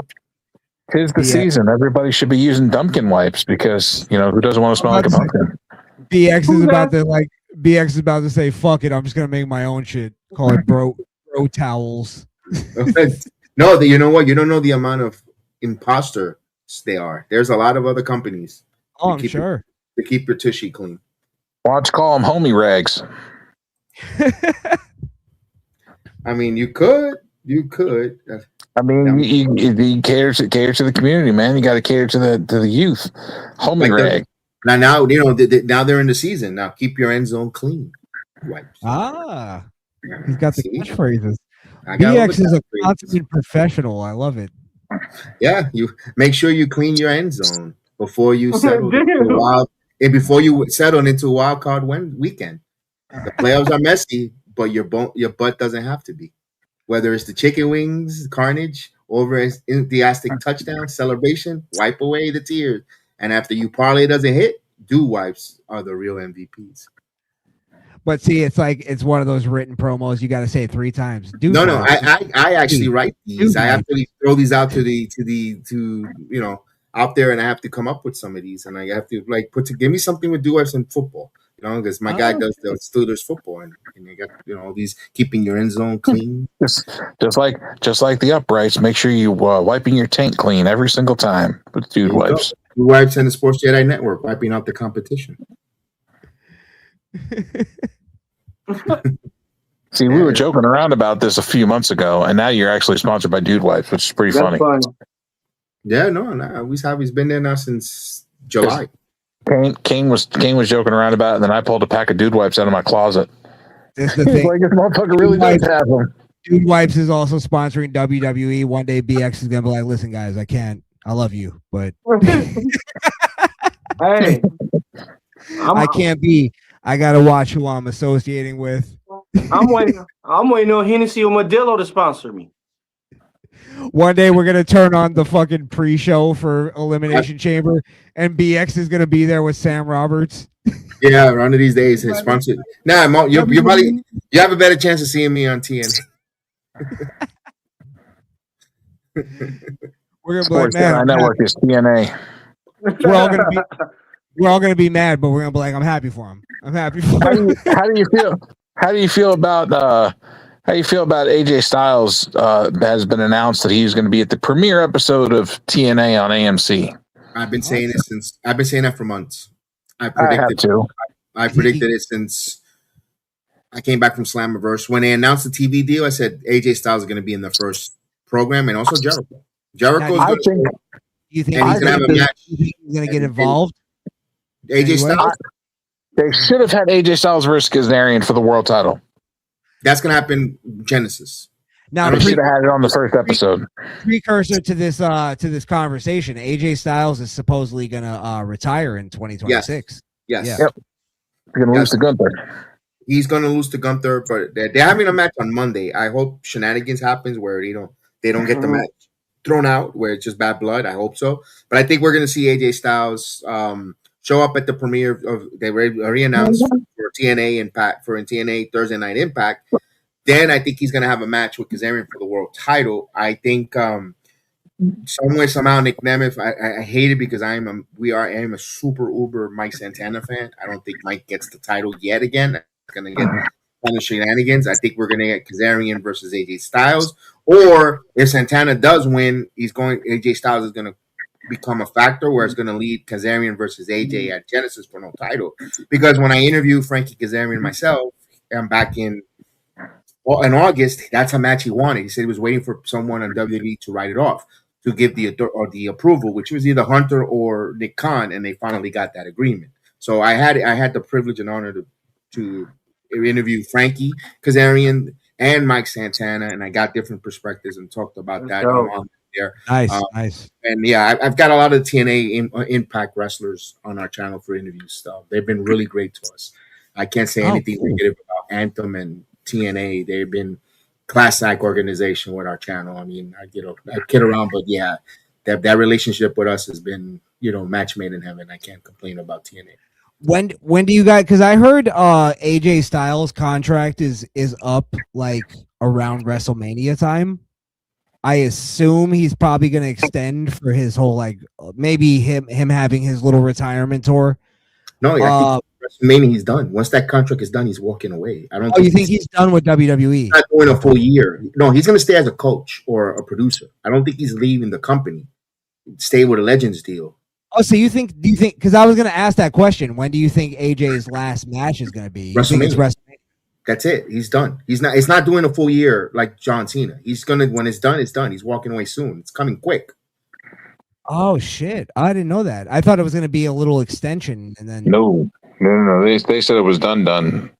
Yeah. Wow. So, you think he's not wrestling anywhere else, or do you think he's gonna go? He's done physically. He's done. He doesn't. He wants to have. From what I heard, he wants to have family time. He wants to be with his family. He has a younger son, I believe, 17 years old, if I'm not mistaken. Then I think he has a younger daughter or something, right? Yeah, and he's going to stay as a producer with stay around with the company as in the performance center and all that stuff. I think he's going to stay. Although personally, again, I would love him to be a producer with TNA to work with him, with the younger talent. But WWE, that's cool. if he stays there, which eventually they're going to be working with TNA anyway for the next, they extended another year contract with their collaboration until 2028. So I'm happy with that. He could end up in TNA though, and like that. If it's about family time, you could realize like even the producer agent role is too much. Not something a little calmer. Not for nothing, but and I know it's not going to be a popular decision, but I'd like to see him. I'd like to see him do some stuff with his buddies from New Japan. Yeah, Lou Gallo, Carl Anderson. Because I see Finn Balor's contract is coming up too. No, Finn Balor's signed. He re-signed. Yeah, I think Finn Balor is with WWE for a little while. For a while, he's not coming up. His time is not coming up soon. That's the wish and thoughts of everyone else that they want to see Finn go to AEW or New Japan. He's signed for a multi-year deal, and so is Bayley. Bayley just signed a new contract in the summer. I don't know why they keep saying that her contract is coming up. She's signed, unless if they're going to outright release her, which I don't see it. They just resigned for multi-year deals. I guarantee you, Finn is trying to stay with WWE till the day he's done. He is, because his wife works for AAA WWE. So why would he leave? And I know you've seen it work with other spouses, but still, I mean, everyone's happy. He's happy. He's on TV. His wife gets to be the top interviewer and stuff. I don't see them. I don't see Finn wanting to leave. I just don't feel like they've utilized Finn Balor for his full potential either. No. But if he goes elsewhere, are they gonna? If he goes elsewhere, is he gonna be the world heavyweight champion and be the face of a company at that age that he's at? No. So you're right. Yeah, but then it goes back into the thing I was saying about Triple H. I think sometimes he forgets his storylines. Like, what happened to I was really getting a kick out of the Finn Balor being the sneaky guy behind the scenes, and he was like laughing every time Dom got put into a match that he didn't want to be in. And then the whole instigating the Roxy and Liv thing and all that. And now it's like he just forgot everything. And I get it, Dominic's out right now, but so is JD McDonough. So there's really not this. You're gonna have to put a pause on that. I mean, but whatever happened to a wrestler actually being injured and still being on the show? I think Dom is one of those characters that could pull that off, and he's worth putting on the show still, even if he's not wrestling. I even said that about Liv. Even she can't compete, but she could still be in the clubhouse and still, have that. But extend that story. I guess they really want him off TV, non-traveling with the injury. They really wanted the rehab and getting back as the proper rest. And maybe that's what it is. Stay him off TV for insurance purposes. If you're injured, workman's comp. It could be if you're injured, you shouldn't be at work. I think that's where that falls in. Regardless. What's wrong? You might be right in terms of it's a new time. It's a workman's comp issue, because if they're injured and they go to the arena and let's say they're not involved physically, but they slip, trip, they fall you're not supposed to be at work. You're injured, so I think it's a workman's comp thing. You could be right. You could be right. It's a liability issue. Damn, that sucks. I wish. Because I didn't mind even back in the day when they would do worked injuries. Somebody's just in a cast and they're not actually injured. Right. And I guess that's what the way the whole Seth Rollins thing. We didn't get to see him until the very last time he was going to actually pull the rules. Oh damn. Mm-hmm. Yeah. But I feel like a lot of the wrestling, the IWC kind of overreacted to that. Because they were really mad that he faked an injury. And it's bro, did you not ever watch wrestling before? It's just to click likes. It's just to get them getting mad because, look at this rant. Look how great this rant was. Let me check it out. Oh, it's hilarious. It's entertaining. That's what it is. It's just for their own personal selfish gain. It's not for the betterment of surprising because I that one. It was a lot of people that I know to be lifelong. I don't want to say any names because I know there's some connections. But it's there's some lifelong wrestling fans, smart people that I was you're really mad at that? It's wrestling. Worked injuries is a thing that's always happened. Yeah. Exactly. Now it sucks that he really got injured later, not too long after, but right, karma. But you know what I did? all of a sudden everybody went behind. Everybody was rallying. Oh, poor Goldberg because Rollins fixed his injury and took time away from his match and this and that. Come on, man. Nobody wanted Goldberg to wrestle his last match before this whole angle came. So don't act now that you're now this pro Goldberg for his retirement. It sucked that the retirement got cut off. It did. It really did. It was network television. I get it. But don't now all of a sudden you feel bad and you're now want to be a Goldberg defender when 90% of the IWC didn't even want him to have that retirement match, if you recall, in the month of this in June when he announced it. Oh, we don't want that. Why are we getting Goldberg? And then everyone started glazing the fact that the promo cut before and I feel bad for Goldberg. That's my point with their pinnacle. Oh, go ahead, D-Walk. No, so I've been mad at Goldberg since they let Goldberg beat the Fiend. Yeah, that was useless. But to BX's point, I'm a fucking mark for 90s wrestling. You know what I mean? Like anything 90s wrestling, I'm sitting down and I'm watching and I'm just into it. It's just my childhood. It's my life. And it's like Goldberg coming back and having his retirement match. I should have been the demographic that gave a fuck about that. And honestly, like other than the nostalgia of it, I honestly didn't really care too much. And I'm not a big Goldberg fan. I never was, but that doesn't matter to me. It's nostalgia. Like that's the thing that I should have been into. But it's like the way Goldberg went about it, the way he was in the media, the way he bitched about it, like he had no class in terms of there's some wrestlers that I see, they'll come out in the media and I'll be like, damn, why didn't you go in a little harder? Like, I feel like you should have I felt like that about Goldberg. Like you went too hard, bro. Like they gave you more than you even really deserved. Most wrestling fans don't give a fuck about you anymore. No one, he wasn't made by the WWE machine.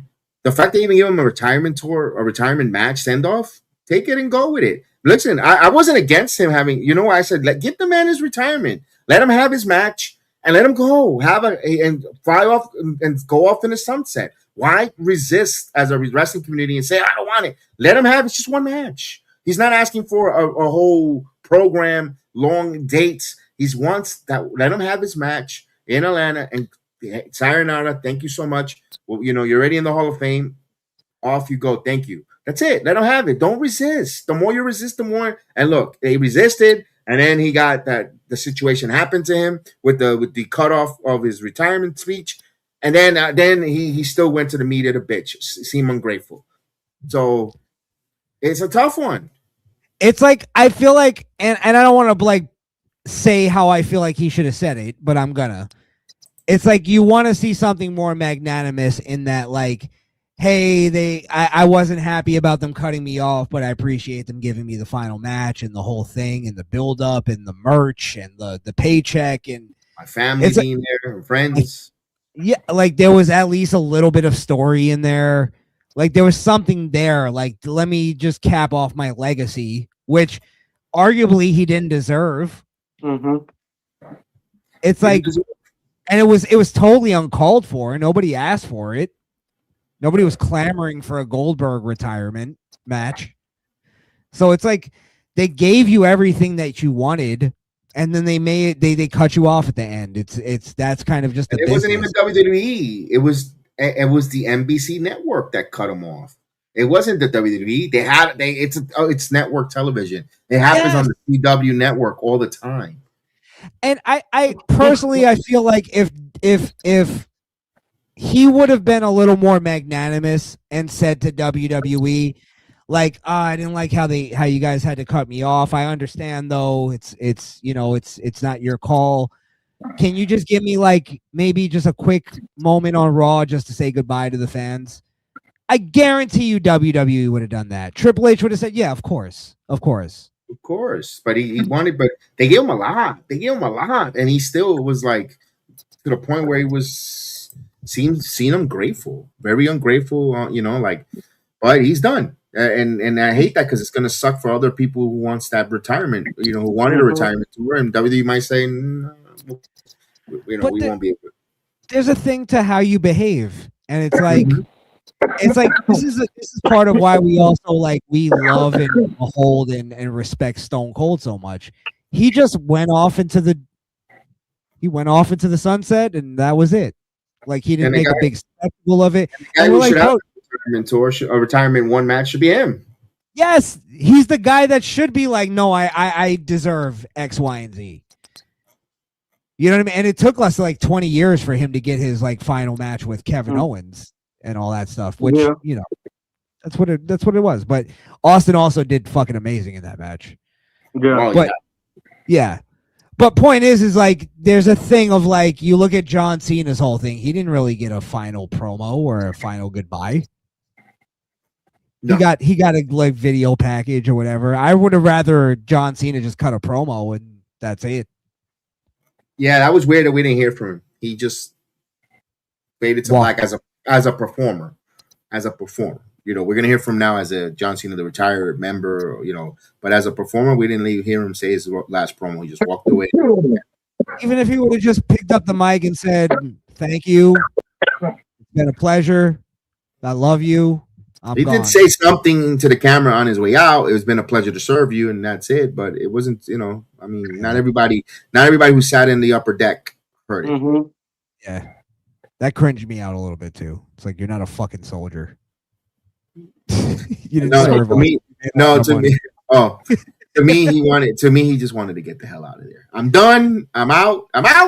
He felt like he left. He was done. He was ready to leave. He couldn't. Yep. He left his sneakers and he was hightailing. He did the walk of shame right up that ramp like on a Saturday. Like people are gonna do in a couple hours coming home from the club. Yep. And then he's like, "Let me see what scripts you got for me, Hollywood. Let's go." Yep. The Peacemaker continues. See, that Peacemaker gimmick ain't going anywhere. So he's gonna make his money and all that. Let me ask you this: better Hollywood movies, Batista or The Rock? I'll ask the panel. You know what? I gotta say, I mean, John Cena. I meant John Cena and Batista. I'm sorry. Can we just throw all of them in there? Throw them on. Fuck it. I was gonna say I think Batista maybe a better actor than The Rock. Okay. I think John Cena a better actor than both, to be honest. But yeah, I don't think The Rock is a very good actor, to be honest. He's charismatic. He has presence, but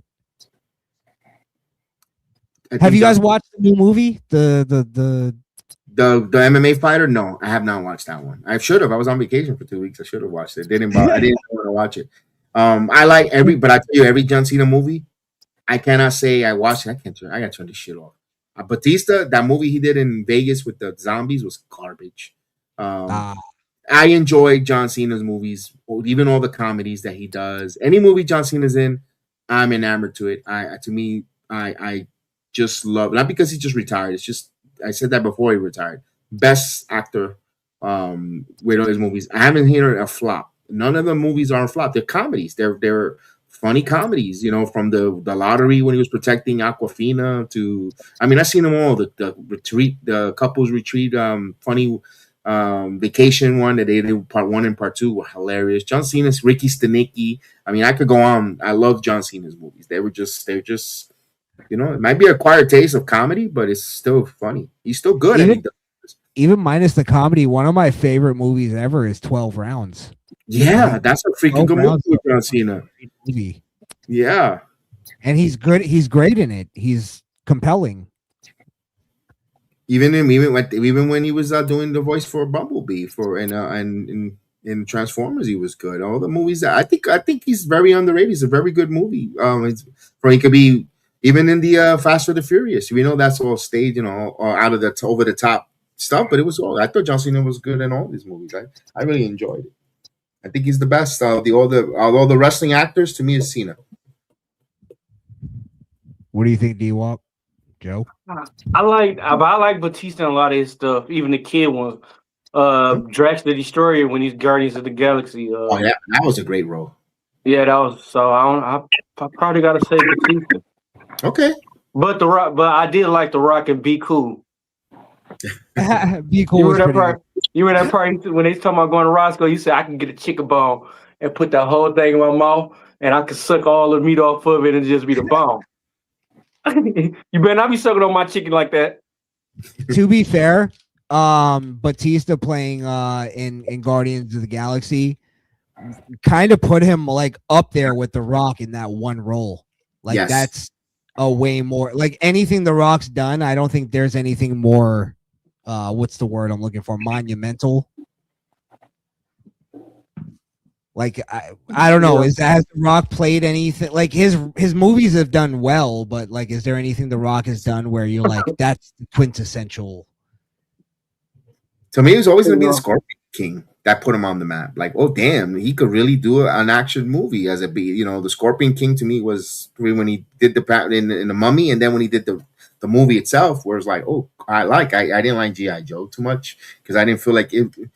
Rock, the personality, the character he played in G.I. Joe was really not a main character in G.I. Joe when we watched it. So it's like, yeah, I felt like, you know, and even Black Adam, you know, Black Adam is a heel. Black Adam is the nemesis of Shazam. You're making him feel like a baby face of a superhero. He's not. So I kind of was a little disconnected when it came to Black Adam. But it wasn't a bad movie. I feel like was a good one. What about Walking Tall? Walking Tall is a good movie, yeah. I like I'm down.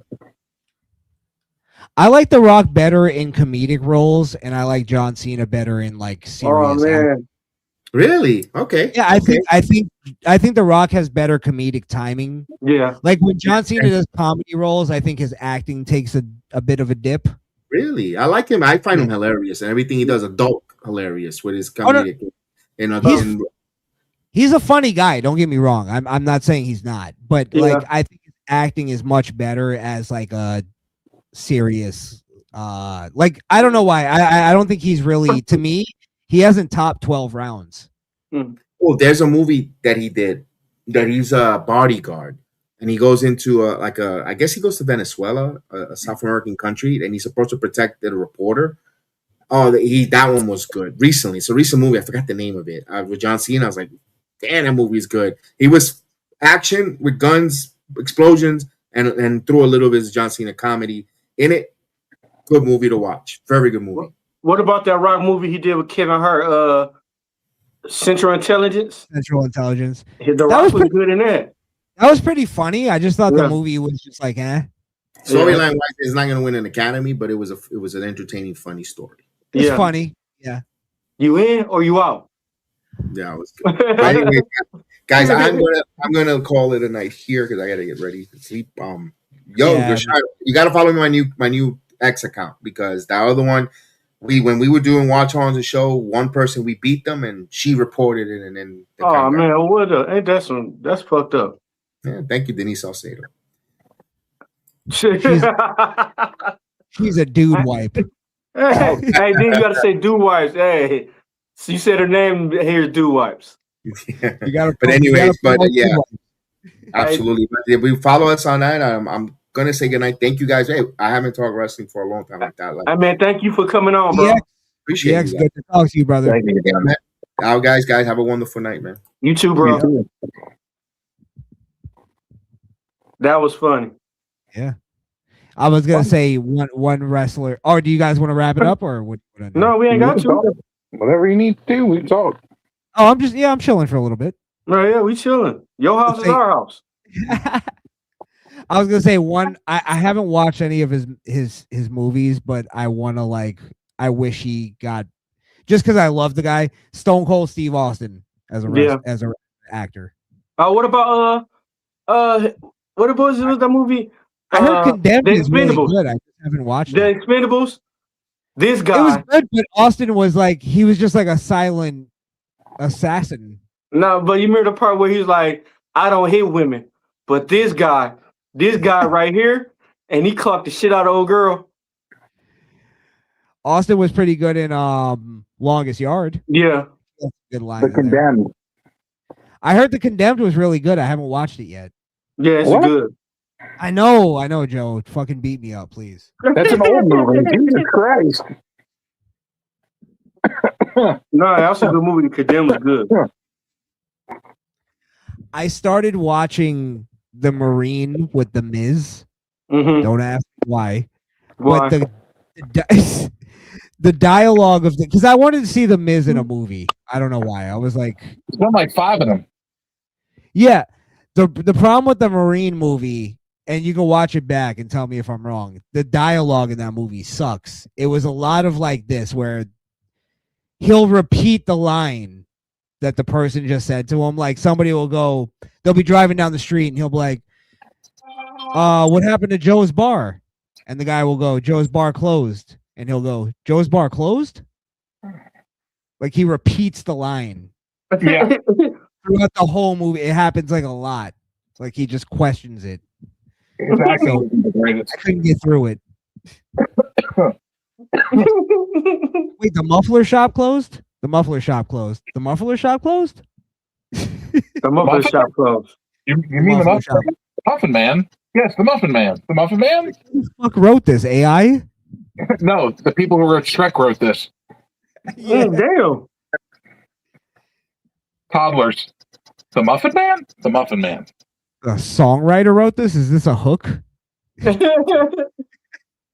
what's the guy's name? Where's the Disney show, the Disney songs? The one they make fun of on Family Guy all the time. Oh, Randy Newman. Yep, there you go. The muffler shop closed.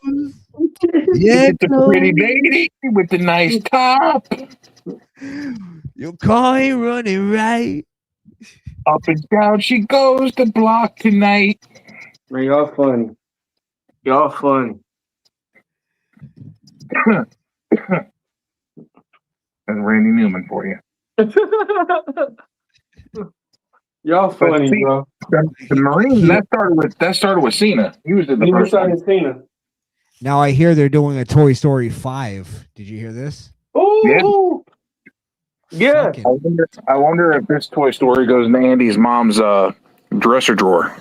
Wow, Joe. I heard all the toys get together and gangbang Andy's mom. Damn. See, that's the type of Disney movie we're looking to pay for. Is this Sausage Party too? They bukkake Andy's mom. Hey, did y'all watch Sausage Party? Yeah. Oh man. Have you watched the show? Debaucherous. The show is fantastic. When I see the movie, I said, "What the fuck? Hey, yo, what the fuck?" You could tell it's definitely a bunch of like people that smoke weed just sat around and came up with a movie. Yeah, whenever you got food talking to you. Yeah, absolutely. Seth Rogen. Yeah. Seth Rogen's one of the main people that wrote the fucking shit. I wonder if that was the experiment of that movie. Let's just get really high and come up with a movie. Well, that's probably all. That's fucking talking to. What's my man from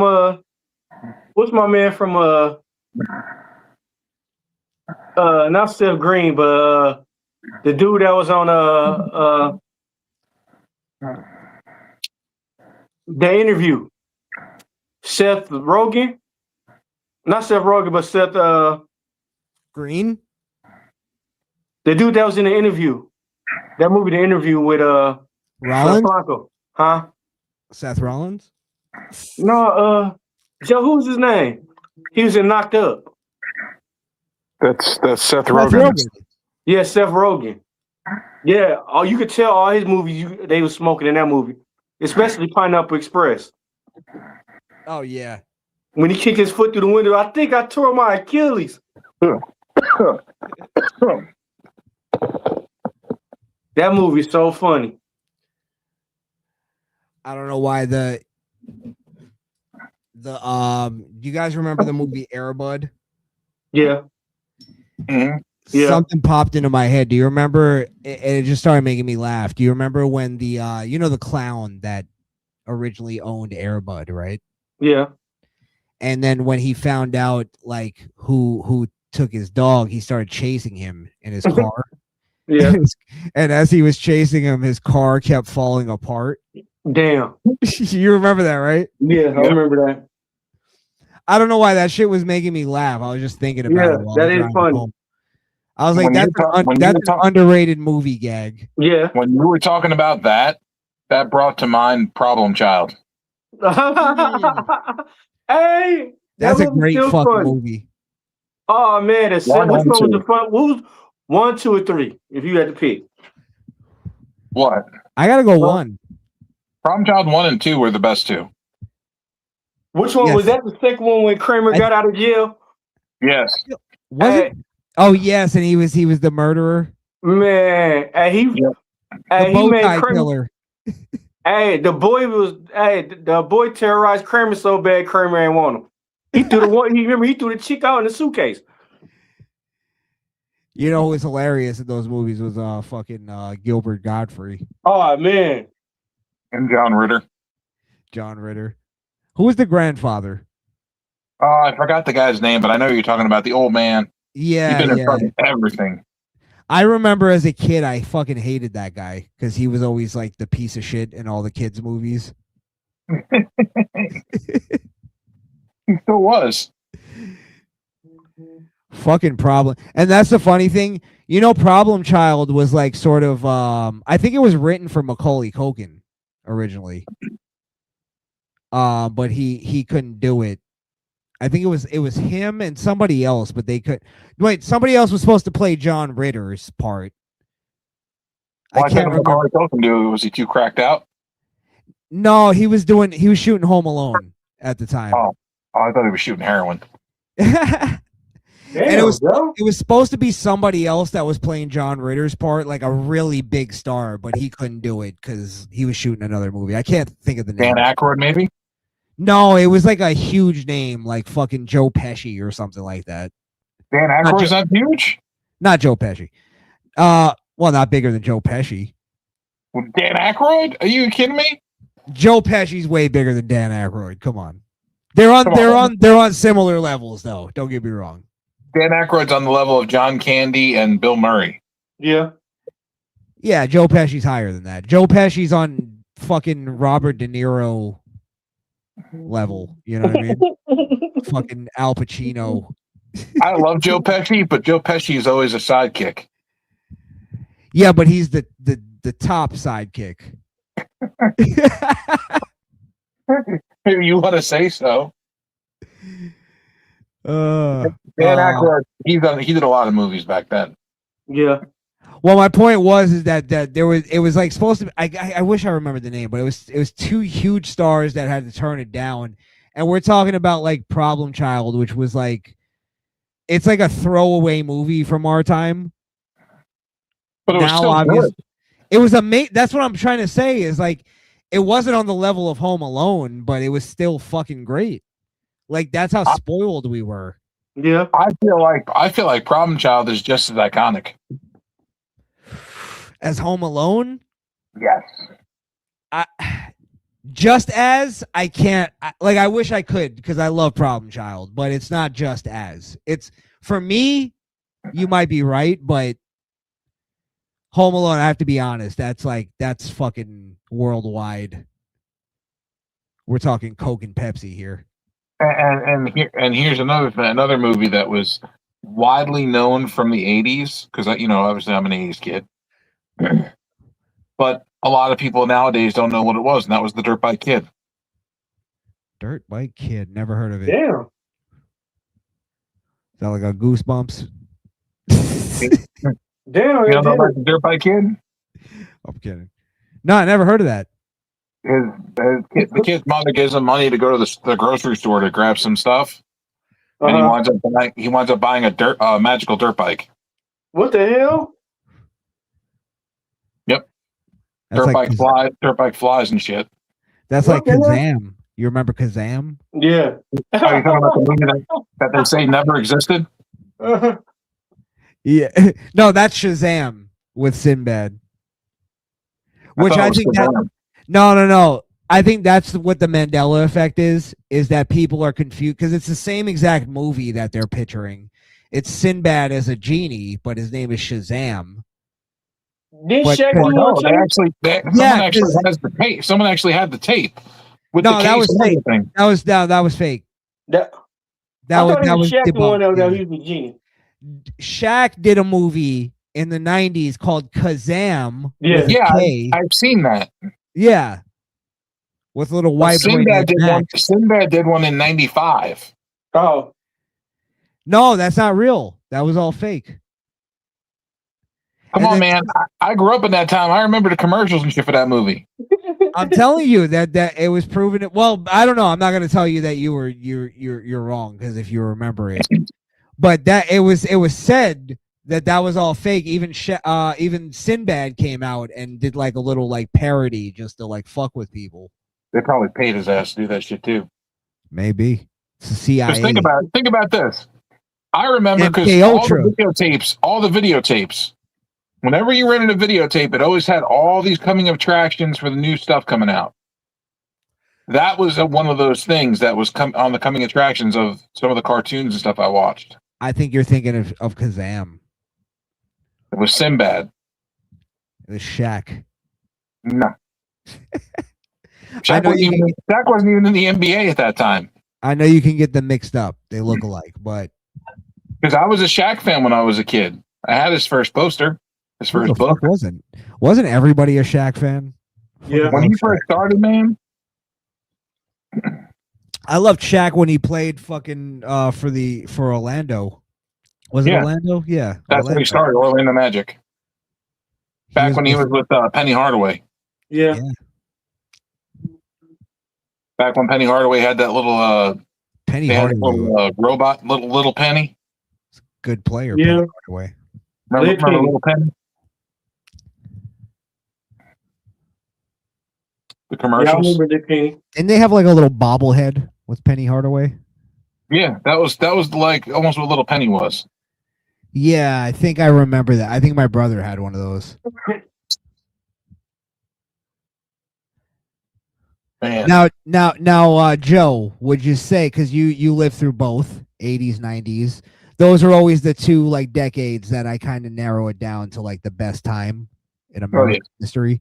Now, what do you think was better, 80s or 90s? In terms, let me just make this clear. In terms of entertainment, music, sports, what was the best?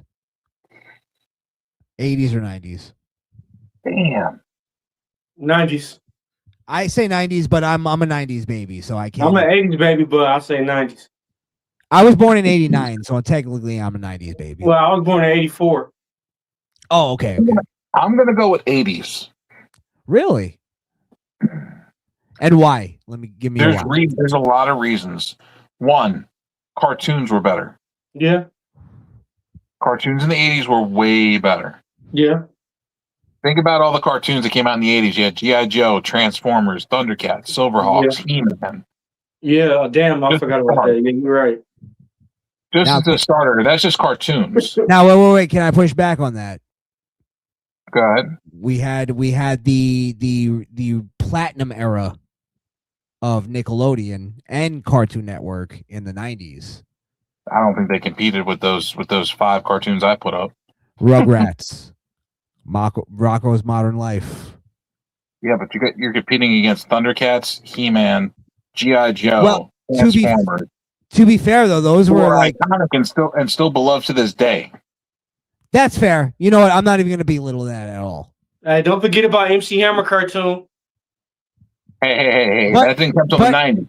If that's your requirements, though, to be fair, all the 90s cartoons are beloved to this day too. Hey Arnold, Rugrats. Fucking I'm trying to think. But at the same time, also you had to have cable to watch those. The ones I'm talking about was on regular TV. It reached more people. Yes. And on top of that, we also had wrestling in the 80s. That was on Saturday mornings, Saturday afternoons. I knew we were going to get there, but it's like I have a hard time. And I watched a lot of the 80s wrestling, but I have a hard time saying that's better. We had Hulk Hogan's Rockin' Wrestling. I'm with you, but I just I have to argue there's nothing better than Attitude Era Wrestling. But let's have the argument if you want. Attitude Era Wrestling was good and all, but you have to have a build up to that. I agree. I respect what came before. Don't get me wrong. Yeah, because without the before, there wouldn't be an Attitude Era. Yeah, but then there was we're talking about, if I guess we have to talk about like what brought WWE to, public fucking trading, what brought it Hulk to the next Hogan. level. Hulk Hogan. I say that's Austin. Well, the company was being publicly traded before Austin came along, before Austin came to the company. I don't even think that's true. Hold on. I have to see. Okay. I'm pretty sure I remember that as a kid that they announced that it was being publicly traded. They did. Because they were at a ribbon cutting ceremony at down in Times Square when the stock market opened. It was October 19th, 1999. So that was in the middle of Austin's run. Right, in the middle, but it wasn't at the beginning or the end or anything like that. Which means that a lot of it came to terms because Vince McMahon wanted to make his company publicly traded. Mm-hmm. Yeah, but he couldn't have. I don't think he could have done that without Austin. I think had he tried it in the 80s, I guess I don't know the business reasons why he didn't try it in the 80s. Maybe it just wasn't a big enough company. But we would almost have to have a hypothetical. Had Hogan been in his prime in the 90s, could he have brought WWE to publicly traded? Yes. It's a hard question to ask, though, because Hogan's whole shtick was already played out by then. Hogan's whole shtick was played out by then, but he reinvented himself how many times? But would have Hogan as a heel in WWE taken it to publicly traded? Yes. NWO, I think the NWO would have taken that company to new heights. Well, he wouldn't have came up with NWO though. If we're talking hypothetically, NWO and WWE. Yep. That's a hard one, bro. That's a hard one. NWO and WWE would have been a big thing. Just give you my take real quick. I totally respect what Hogan did. Austin wouldn't have been able to do what he did without Hogan doing what he did first. However, Austin was it's almost like a fucking T1000. You know what I mean? He's the new level. He's the fucking, so he's the thing for that time to bring it to the point that he brought it to. I think Austin was the guy. Also, remember, Austin wouldn't be where he was at if Eric Bischoff and WCW wouldn't have fired him. Yeah. Yeah, of course. But do you believe even if now, did Eric Bischoff fire Austin before he signed Hogan?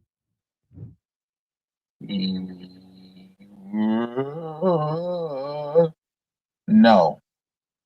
Now, my point is this though.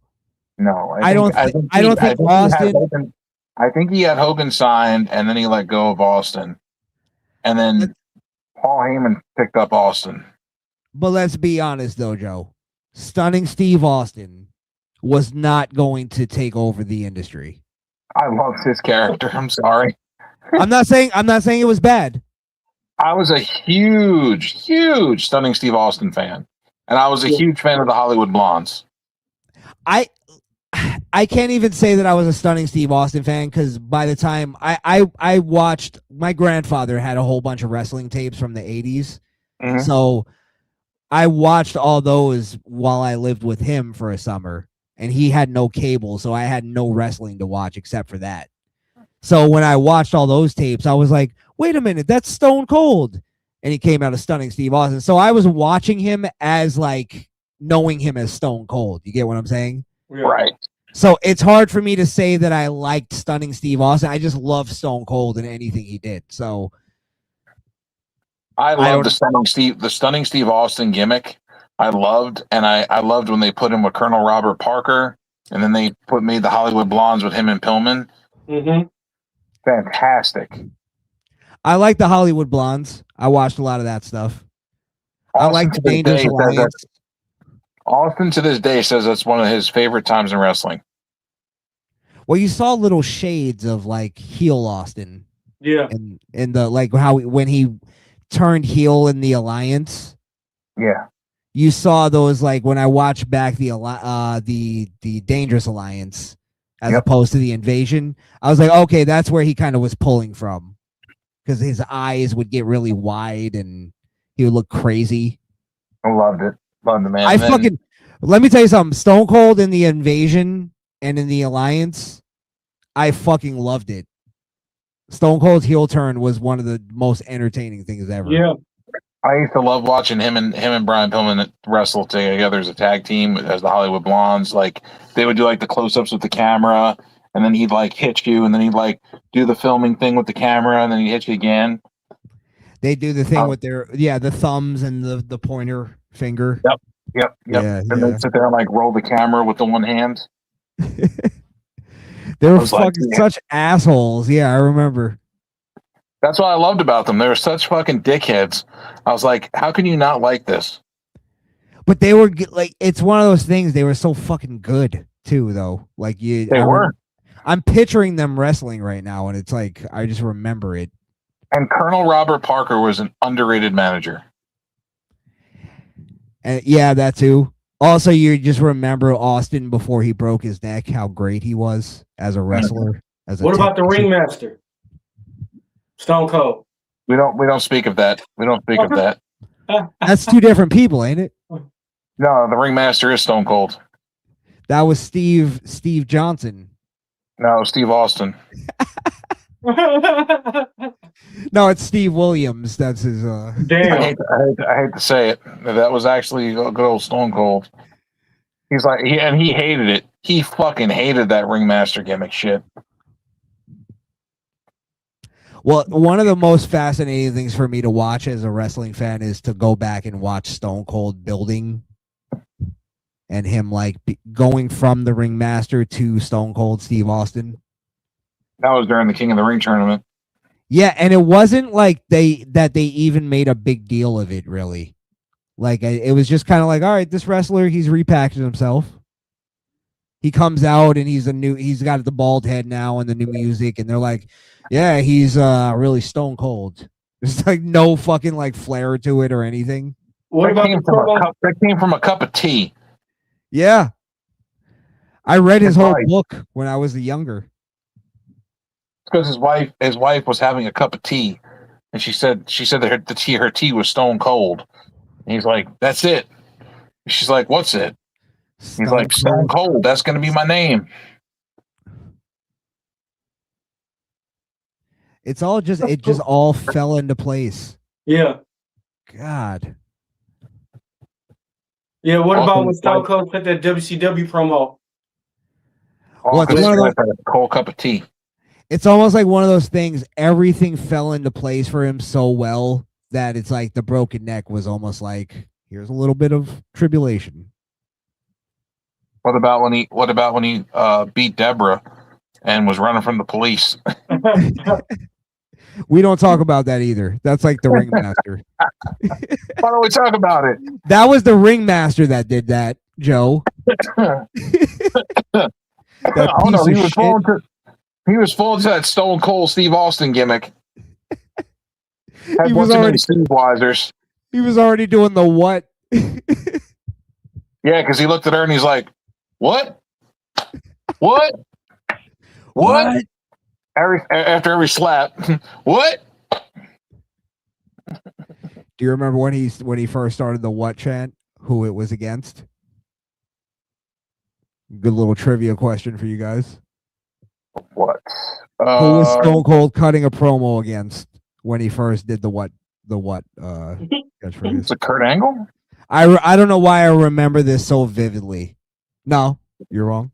Wasn't Kurt It was Angle? during the Invasion. I remember it was during the Invasion. That's why I thought it was Angle. Nah. Just tell me when you want me to tell you. I don't know who. Jericho? Nope. It was against somebody in the Alliance. Taz? No, you're close. RVD? No. Well, you're close in that like it was in that same promo because it was the promo that he like kicked Taz out of the alliance.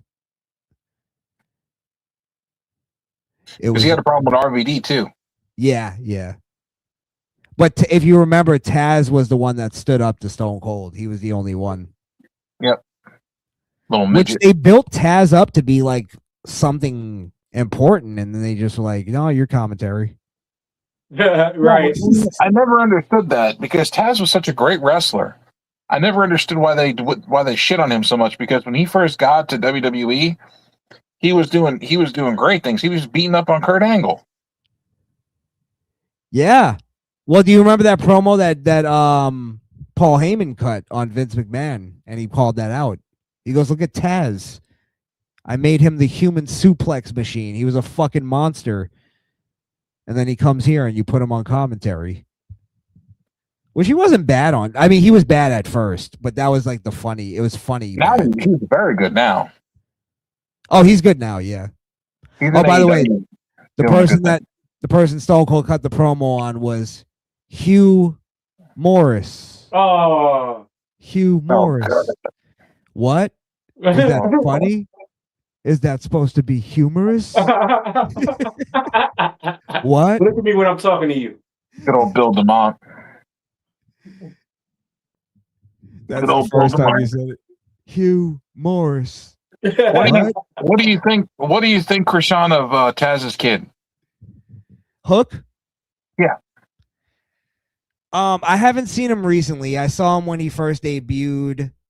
I loved the presentation. I think he's got something there. He's got some presence. I feel like this may sound like really superficial. I feel like he just needs to put on some weight and some muscle. No. That doesn't sound superficial at all. Yeah, I think if he put on some weight and some muscle, kept the same exact package and everything. I like the music. I like the I don't know if he still has it, but what's the Action Bronson had his theme song. Him and Action Bronson have a really close relationship. Yeah. I like Hook, but then when I see him in the ring, I'm like, fuck, it just doesn't match. Like he just needs to like have some more weight to him. He's gotten a little bit bigger. I got to see a recent picture of him. Nothing crazy, but he has gotten a little bit bigger. He finally did an interview on Busted Open, which was different because you're not used to seeing him do interviews.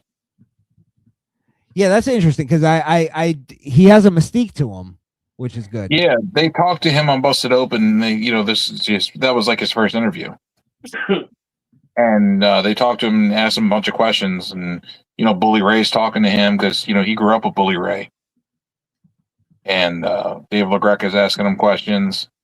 They were just asking him basic questions, like how did your gimmick, how did you get into wrestling?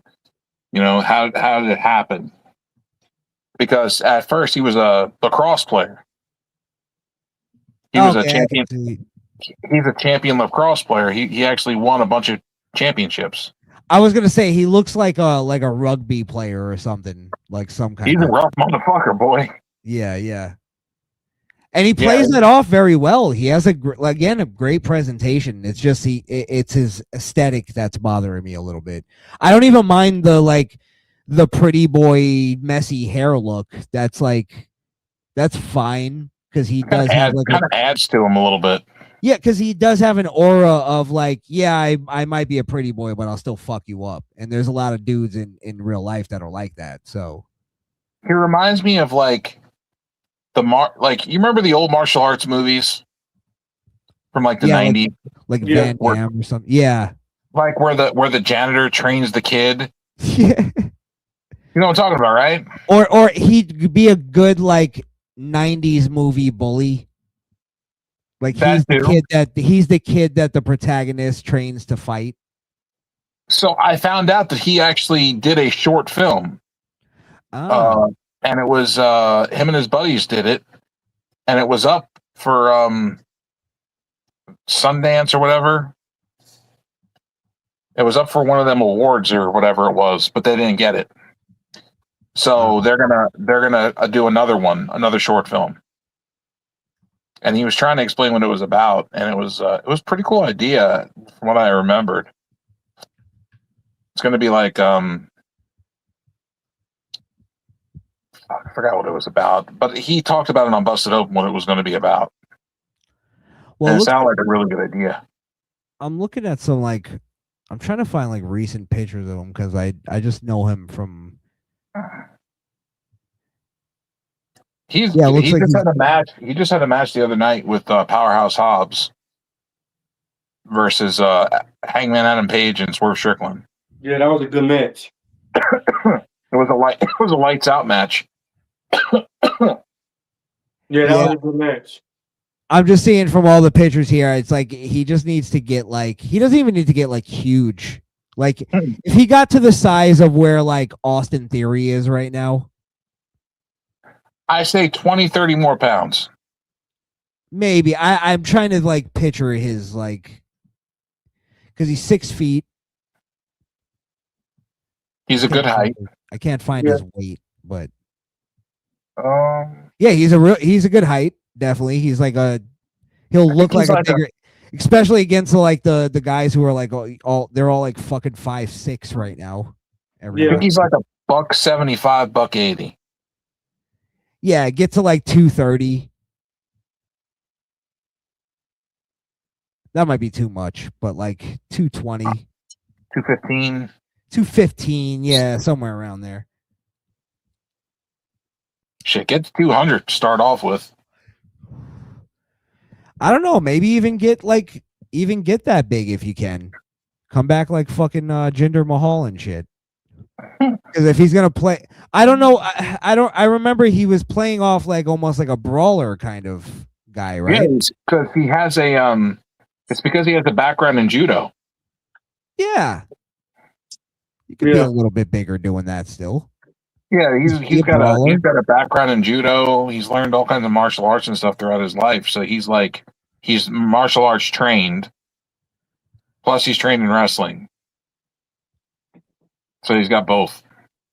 I'll tell you, get him just a little bit bigger, muscle wise, and then put him in the slot they're trying to put Damian Priest in. Yeah, and he'll he'll massacre that shit. I could even picture him teaming up with Rhea. What, Hook? Yeah. He would have to go to WWE first. No, that's what I'm saying. That's obviously where, most of them want to be, I think.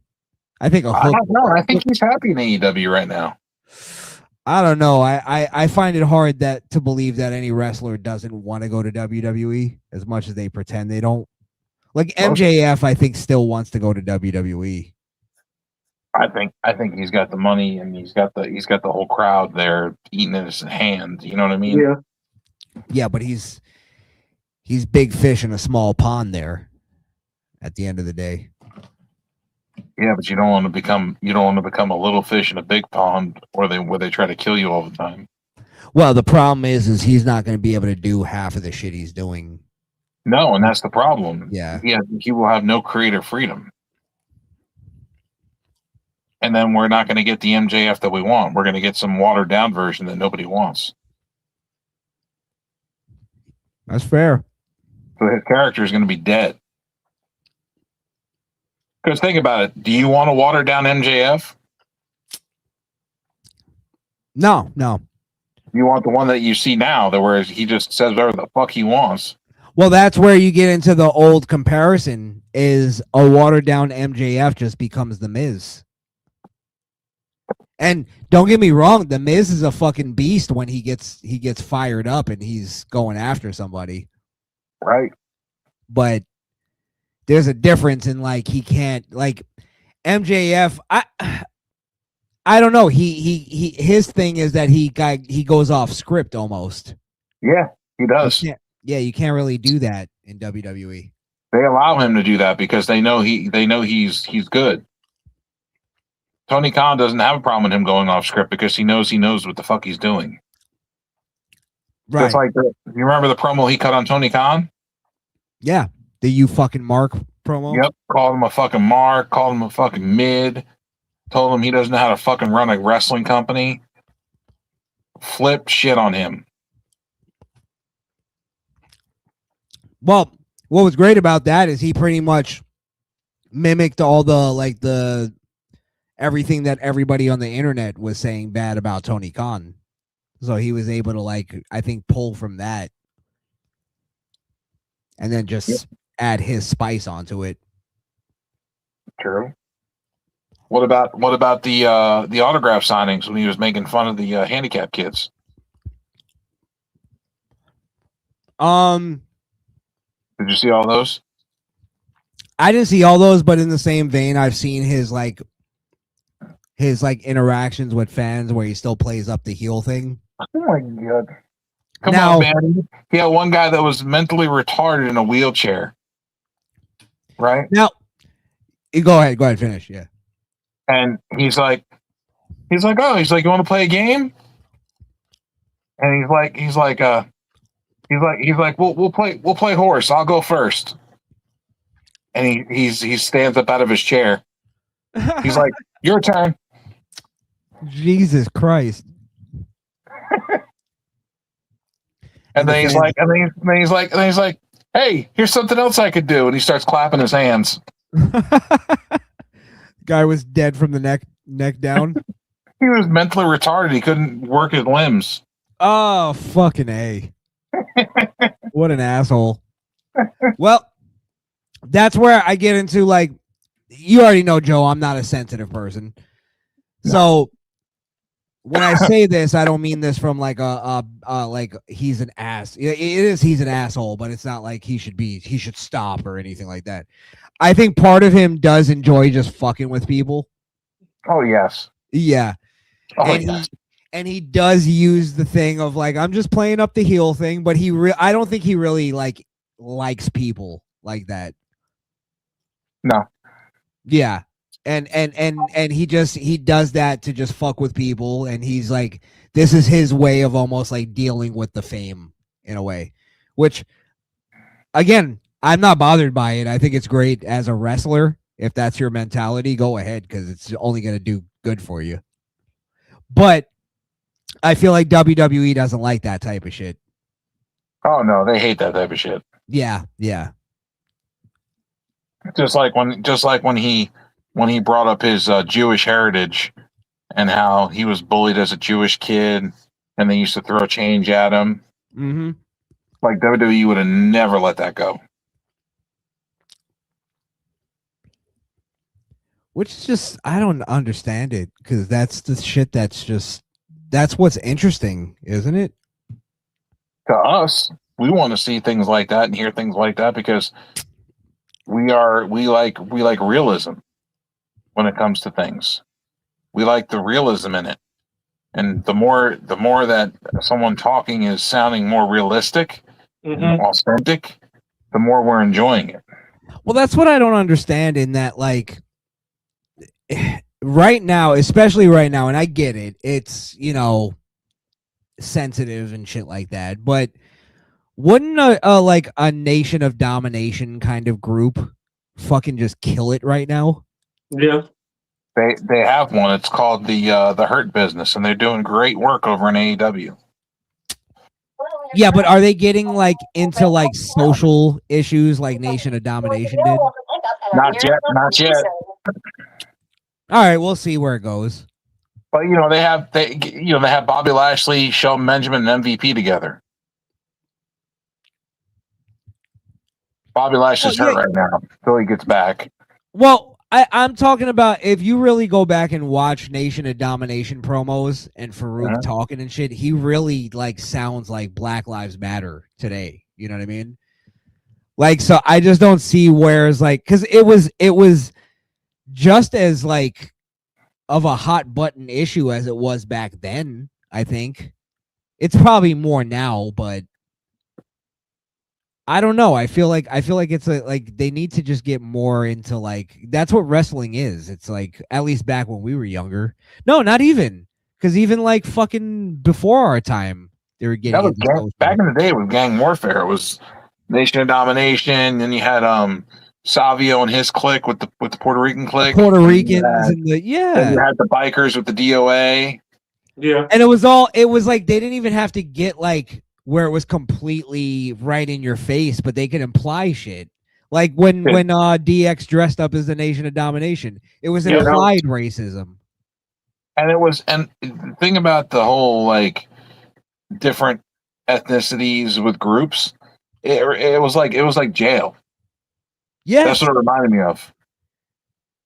But then I was even thinking even further back of like Sergeant Slaughter, fucking turning heel and joining becoming an Iranian sympathizer during the fucking war and shit. Yep. And we had conflict with it. Like, I feel like wrestling was supposed to reflect all that, and they just that was his idea, by the way. Yeah, I know. And he threw away his G.I. Joe deal with that. Yep. But when he came back to the USA, he got it back. Oh, he did. Nice. Yeah, when he became USA again, like with the full American flag and stuff, and then he got it back. Yeah, because they told us a story, so then it was like, oh, he's back. Let's. It was the 90s. It was Desert Storm. You want to have a bad guy and a good guy. Yeah, it's like what's with everything going on right now, why don't they have like, and they're trying to push us all these like Hispanic wrestlers, attach it to the fucking what's going on right now. Yeah, they'll probably end up being heels, but gives a shit. They'll end up becoming baby faces eventually. It's wrestling. Make a group of fucking ICE agents. Yeah, or bring back We the People or something. And then you have them go against the fucking luchadors. Don't show who they are. Have them come back, have them in masks, and don't show who they are. And yes, and you imply the comparison of ICE agents. They have the fucking tactical gear on. Yep. And then it ends up being We the People. Yep. It's just I don't know. Maybe I'm beating a dead horse here, but I really don't get why they can't just go that way and still keep it. Because everybody's sissified nowadays, Krishan. Yeah. Nobody's got balls no more. Everybody's afraid to push the envelope. I say this to a lot of people, and they get mad, but they can't argue with me. I always say that as much as they give shit to the PG era, it was way more controversial than anything we have right now. Parts of it, at least. There's nothing now that's controversial. There's nothing. Well, look at what's going on right now with the woman that fucking got shot. I'm sure you've seen it. Yeah, of course. Oh my God. Dude, there are so many fucking people out there that believe that she shouldn't have gotten shot. Bro, I'm like, are you fucking dumb? And then you hear these people like fucking armchair quarterbacking police fucking business. And it's like, just shut the fuck up, you nerds. Yeah, because the first things first, as a police officer or a law enforcement agent of any kind, the first thing that you are taught when you are detaining a subject, especially if you're opening fire on a subject, is you don't stop shooting until you have assessed that the threat is neutralized. Mm-hmm. How are you going to tell if the threat's neutralized when they're in a vehicle? Yeah. Well, they are a threat until the vehicle itself is neutralized, because they're the weapon now. Yeah, they've made themselves a weapon. And then secondly, so you're not going to stop shooting until that's done. So you might shoot your whole clip. Might have to put another clip into them. Listen, Joe. Go ahead, finish, please. And then the second thing I was going to say was, the threat may be neutralized, but that doesn't mean that you can let people in there to like medical personnel and stuff in there. You have to make sure that the threat is neutralized. You have to make sure that there is no weapons anywhere near there, and you have to secure the crime scene. Yep. And another thing, and this is what played into the George Floyd incident, which is like, it's like a striking comparison, is that they also have to make sure, and I think you were saying this along with like securing the crime scene, is that anybody that's like around the area, like just citizens that are just witnessing it, they have to make sure none of them are like fucking aggressive, because they can't let EMTs come into any kind of aggressive situation whatsoever. So like there's just people that just can't, they let their emotions get involved too much, and they can't really assess the situation and look at it like, you know, this woman put herself in this situation. She put herself in danger. She was trying to have her little political moment, and she committed also as well 2 fucking felonies. She was in the commission of 2 felonies. One of the felonies being obstruction, the other one being attempted murder on a fucking police officer, on a law enforcement officer. And that's what happens. Just like out here by me. People are mad and angry because ICE agents went to where they were building a gas station and to the Mexican restaurant that was across the street and are checking people's green cards, and fucking Mexicans are running away. You're only running because you're guilty. Let me tell you something. If you're here legally, you have no reason to run. Joe, for the past like all year pretty much on our show, we've been covering all these women, and it's been specifically women because I've been saying it. It's usually white women. White women. Yep, and a lot of them are Hispanic as well, because they'll go into the whole "you're taking my people." Liberal white women usually is what it is, though. But it's mostly liberal white women, and we've been covering this all year on my show, that they've been going after ICE agents. They've been interfering into their stops, and they're going after people, and they don't understand. They live in such a bubble. They don't understand how fucking dangerous that is. Like, I work in security, and we get people arrested all the time, and I have to like literally follow people and point them out to the cops, and I'm right next to them. I had a cop come up behind me with his gun drawn. He thought for a second that I was the thief because he didn't know who I was.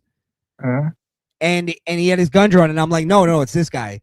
And he puts the gun on that guy, and I'm like, I could have got shot there. Yeah. You get what I'm saying? And it's like, bro, this shit is dangerous, and you're putting yourself in the middle of that shit. Yeah. Like, and the fact is I called it out a few months ago. I said, God forbid, but one of these women are going to get hurt. One of them are going to get a shot or hurt or killed or whatever. And look what the fuck happened. It's common sense, bro. It used to be common sense. Yeah, don't fuck around with the goddamn police and the military. What are you, dumb? Like, you know they're there for a reason. They're trained to kill people. You really want to mess with that? Especially while they're in the middle of a fucking operation. I tell people all the time, play stupid games, win stupid prizes. Stay the fuck out of their way. That used to be common sense, Joe. It used to be, but nowadays it's like people are just dumb as fuck and they don't listen. They don't think about what they're doing. It's like you're upset because they're deporting illegal Mexicans. Okay, I get it. Duly noted. But they're doing their job. If the illegal person would have just went and fucking got goddamn did their paperwork or whatever they had to do, this wouldn't be a fucking issue right now. Go get your fucking green card or whatever it is you need to be here as a citizen and fucking let it go. Yeah. Yeah. Ain't like they don't get work and they don't have money. And citizens just stay the fuck out of it. You can record it. You can stand there from a distance and yell at them if you want, but don't involve yourself in a fucking police operation. That's what this dumb lady was doing around me. She's videotaping it. And she's like, look at them. Look at them. Look. There's ICE again. Look, chasing off them hardworking people building that gas station. She's like, all they're trying to do is earn a living and go to work. And I'm just sitting here like, okay, but are they here legally? It's not the point. If you're not here legally, then it doesn't matter what the fuck you're doing. But again, Joe, that's where you get into it's completely emotional. One side is emotional, and one side is practical and rational. I kind of feel like it's a bunch of liberal white women that want some Mexican dick, personally. No, I think it's a little deeper than that. It's not. Some of them may be sexual, but I think it's more of like they want to be the martyr, because then you see now what's going on is a lot of like white women are going around doing they're trying to say the thing that black people say, where they're killing us. They're just killing us for no reason. They're just killing white women now for no reason. And it's like, that's not what the fuck is going on. You got yourself involved. And then it's like the same thing with like George Floyd. They killed him for no reason. No. He fucking took a whole bunch of drugs and then tried to pass off a tried to pass off a counterfeit, got stopped by the cops, took a whole bunch of drugs because he wanted to hide it, and then he fucking OD'd. Like, the context matters. It does. You there, D-Walk? Yeah, I'm here. Okay. Making sure you're still there with us. Do you agree with what we're talking about? Yeah. Yeah. Well, what's your take on the woman getting shot? Crazy. That's crazy work when a woman could claim rape and all that. Rape? No, I'm saying how crazy it is. Like a woman, how it worked both sides. It worked both sides. We're talking about the woman that was shot and killed by ICE agents. Oh, that's fucked up. That's real fucked up. And she ain't had no weapon. She ain't had nothing on her, bro. That's fucked up. Well, yeah, she did have a weapon. She was in a vehicle. That Was vehicle she was a trying to run weapon. him over? Yes. Yeah. Oh, damn. Yeah. And they're getting shit because they shot and kept shooting until the threat was neutralized. They could have shot out the tires or something. What are you gonna shoot at the tire? What? That still makes the vehicle mobile. You gotta take the driver out. Well, even from like a physical standpoint, you can't shoot out the tires when you're standing directly in front of the car. You would have to like jump to the side and then shoot out the tires. Yeah. I got. I was just talking shit. No, she fucked around and found out. Yeah. Bottom line, she said, you know what? Adam Calhoun has been saying it constantly. He said, all y'all fucking people out there, y'all keep fucking around. It's about to be that find out phase. And then when after this happened, he's like, he played the video and he's like, she fucked around. And then he showed her getting killed. And he's like, she found out. He's like, you can't be playing with these police officers and military. He's like, let them do their fucking job. Stay the fuck out of their way. And this whole thing too of like where all these political leaders and all these people, like these thought leaders on the left, were encouraging these people to go out and interfere with ICE. Yeah. And it's like, look what happened. It's not ICE's fault. It's your fucking fault for telling people to go out there and do this. All these activists and shit. It's like you have no even like logic to the way you're doing it. You're just blocking them. Like you're fucking obviously. It's so obvious that you're just impeding their investigation. You're impeding law enforcement. It's obstruction. No, you're right. Well, then, Joe, this is where I was like saying to BX earlier. It's like now when you have like a country that's this divided ideologically, like there's people that have common sense and there's people that don't have common sense. How the fuck do you write anything a movie, a TV show, a song, a wrestling show for the country and be able to keep it neutral. You don't. When ideologically we're so divided. Yeah, you don't. You don't write one like that. You have to keep it. You're either going to go one way or another. Yeah. I don't know which way you're going to. How do you write a good and evil storyline when half the country believes this woman was a fucking saint and a martyr, and the other half believes she's a criminal? It's hard. You can't. You really can't do anything about none of it. The world is so fucked up and divided right now, it's not even funny. And no matter how much good the president does, they still see him as a bad guy. Yeah. And they always will. Yeah. It's like no matter how much good the man does, it's like, oh, he's horrible. He went into Venezuela and kidnapped that man out of his bed. Right. Try to make it like that guy's a good guy. The fuck? The guy's a goddamn war criminal and a fucking a drug cartel kingpin. Right. And he murdered his own fucking citizens, not to mention he's murdering our citizens indirectly.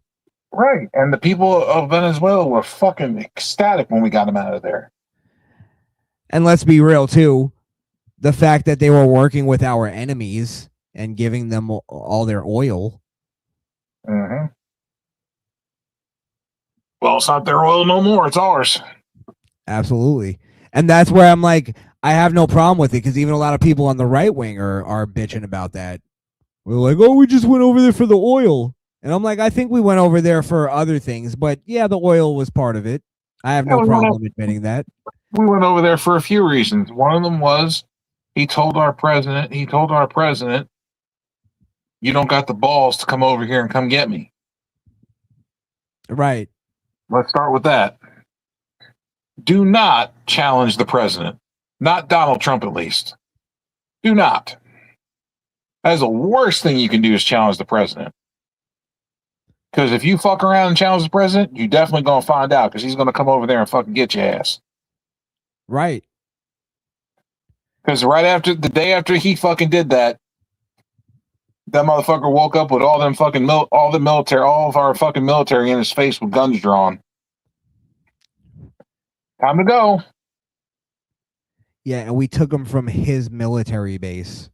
Yeah. How embarrassing is that? Out of bed. Out of bed. He was in bed. He was in bed when we came in. Motherfucker was still in his pajamas. I think they fucking marched him through. When he got to America, he was still wearing his pajamas. He was. Yeah. Well, he didn't even have shoes on. Hey, listen, I'm all in favor of Donald Trump, just for the collective, for all of us, laying the dick on the table for America. I'm just saying, man, when you got balls that big to where you're like, oh, really?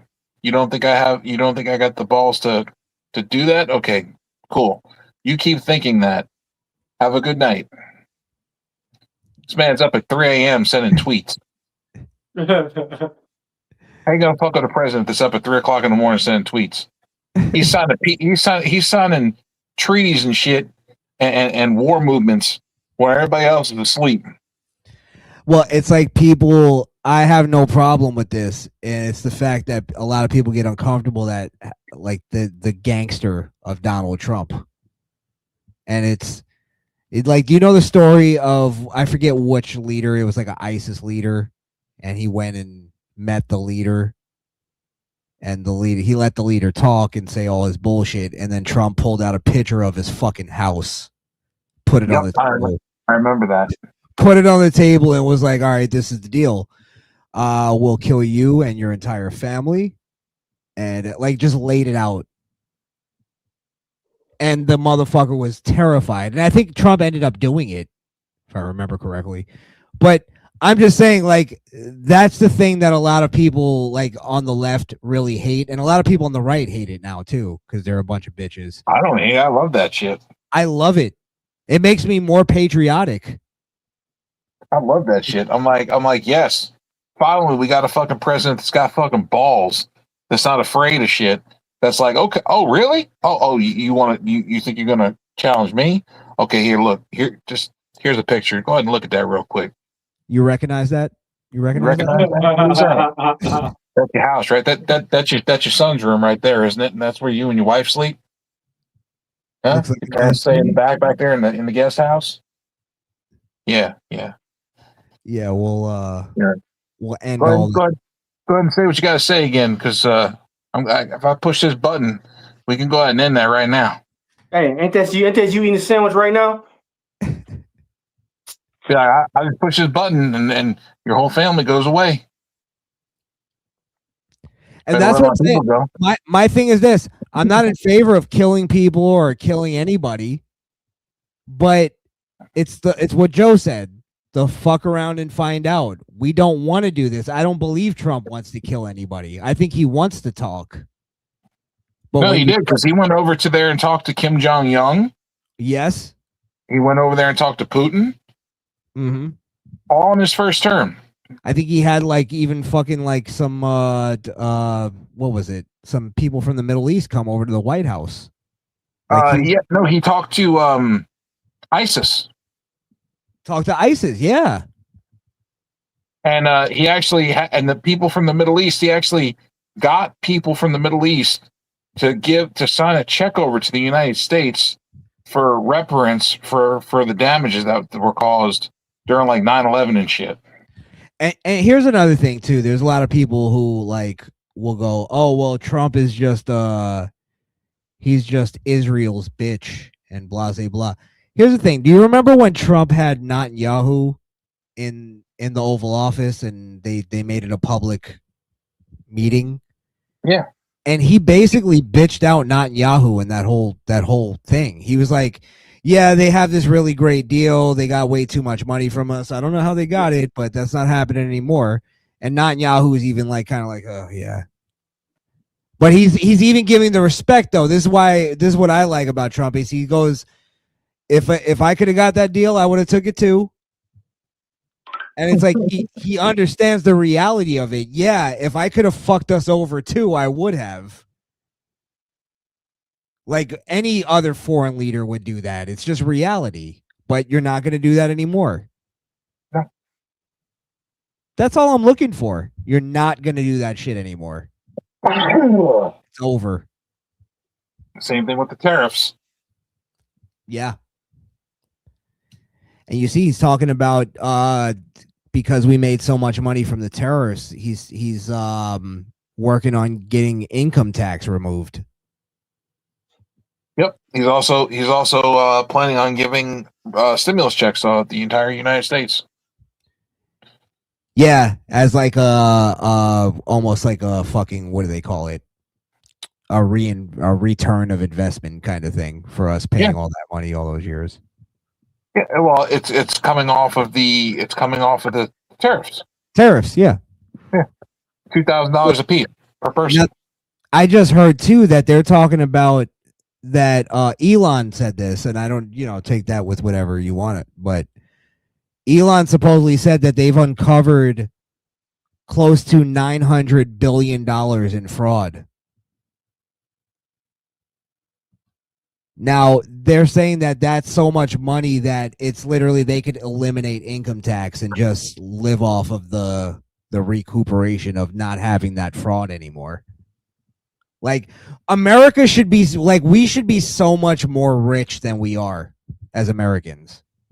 Yeah, but we have people like the liberals and the Democrats that fuck us over and that have been robbing us for years. Yeah. We should all we should all live in houses, nice houses. We should all own our own property. Like, they really fucked us.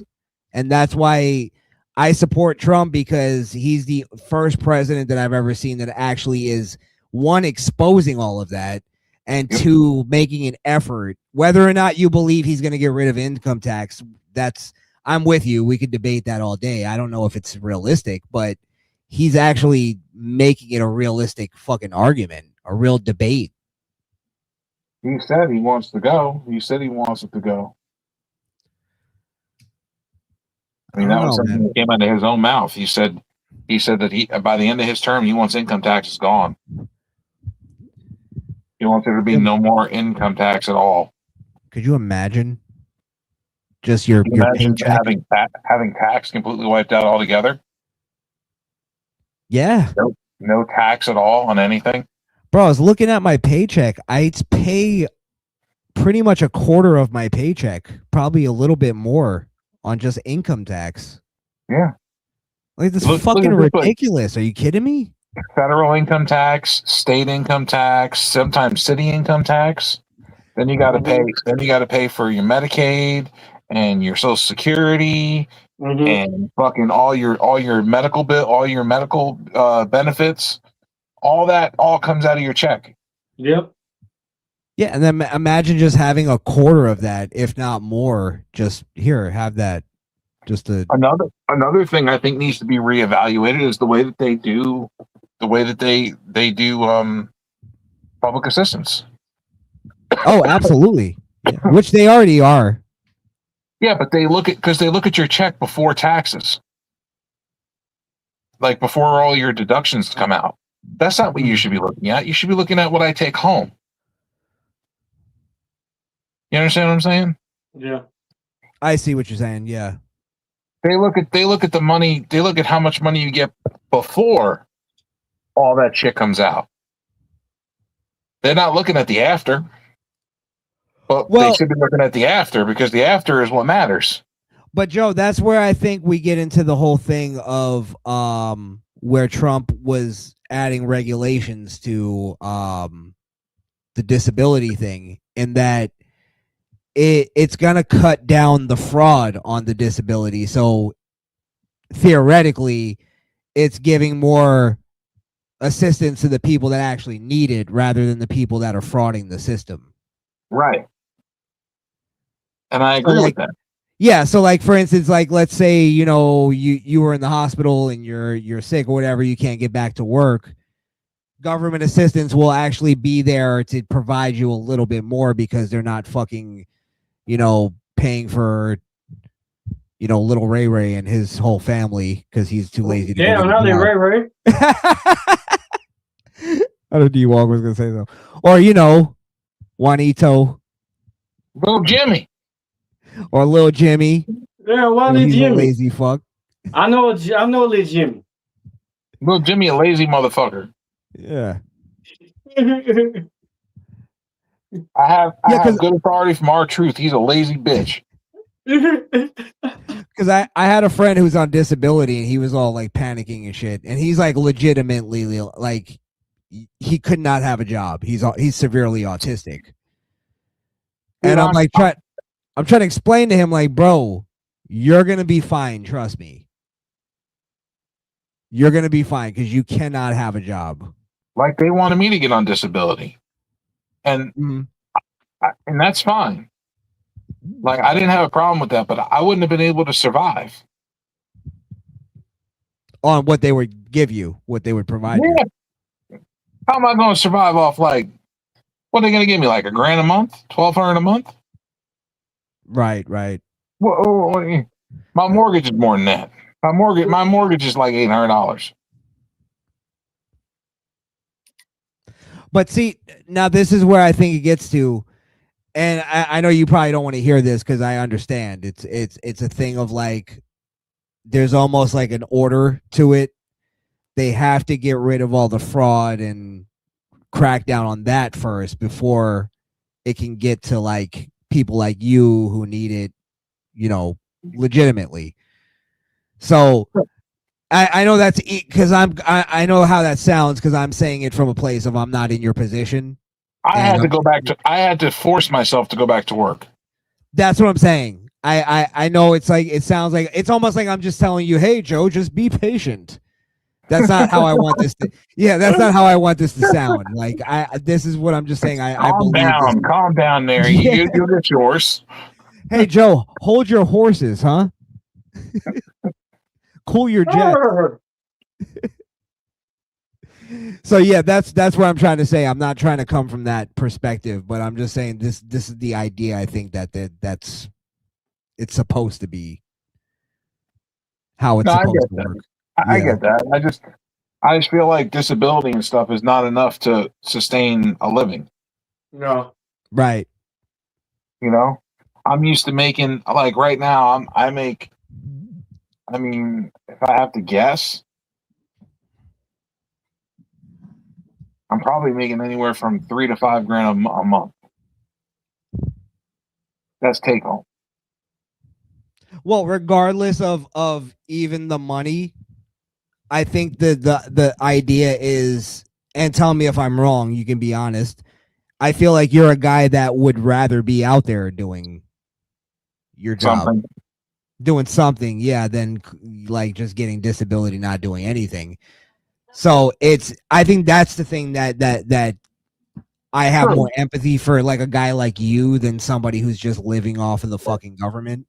True, but I would have rather have stayed off a little longer to heal better, to give That's myself more time. You know. Yeah, that's what I mean though. In that, like, you need more assistance than somebody who's just like being a lazy piece of shit. Like you have the mentality of I'd rather be out there, but I just can't. Exactly. Like I I mean, appreciate I'm that. out there. I'm Yeah. out there now. I'm working 45 to 60 hours a week, but am I in pain every day? Yes. You Is it shouldn't hard be. to bend? Is it hard to bend and get up and down? Yes. Is it hard to walk? Yes. Do I still do it? Yes. Right, I right. walk anywhere from 10 to 20,000 steps a day. And then let me ask you a question. How does that make you feel that there's people that are completely capable and are just, Sickening. yeah. Sickening. Makes me sick to my fucking stomach. Yeah.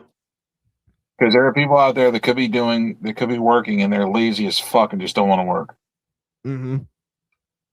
And then there are people like me who hurt every single day, but I still get up and I still do it. Right. And I'm walking 10 to 20,000 steps a day, which equals out, I think every 10,000 steps is like 5 miles or 10 miles or something like that.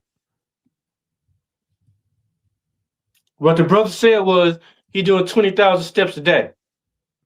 Yeah, I'm walking anywhere from 10 to 20 miles a day. What the brother said, he walking 10, 20 miles a day. You know what that's about, Christian. If you're doing security, you definitely walking. Oh, hell yeah. I'm walking all day. Yeah. And that's, bro, I feel you. I feel you. Cause even just like, cause I'm capable, but I've been working since I was 14. So my fucking body is just wear and tear. Like my back is fucked up. Oh, yeah. I'm not complaining cause I'm not Joe. Trust me. You're in a way worse place than me. I've been there. I've been working since I was about your age, about 14 myself. So yeah, but you understand too, though, like of just even the little like pains that you go through just because you're just working, wear and tear. And it's like I think about that, and that's such a little scale compared to where you're at. But I think about that, and I'm like, just like my little back pain pisses me off that there's some piece of shit just like living off of my tax dollars that I'm working for. Think about doing 10 years at a factory, walking on those hard floors, getting in and out of trucks, all for 10 fucking years. Ugh. Yeah. Yeah. My body hurts. That 10 years at working for FedEx was a bad time. Yeah, bro. I did 15 years unloading trucks. I'm right there with you. That's why I like my job now. Like, I fucking love it because I'm like, I'm not in the labor force anymore, and I'm great. I'm grateful, bro. I like load and unload. We did. Plus, we had to build pallets. Oh, I did that for. Oh my god, I used to actually enjoy building pallets though. Pallets aren't bad, but we have to wrap them ourselves by hand. Yeah, me too. You wrap my That hand, was you use the machine. yeah, that was the part that was a bitch, but because I used to get dizzy.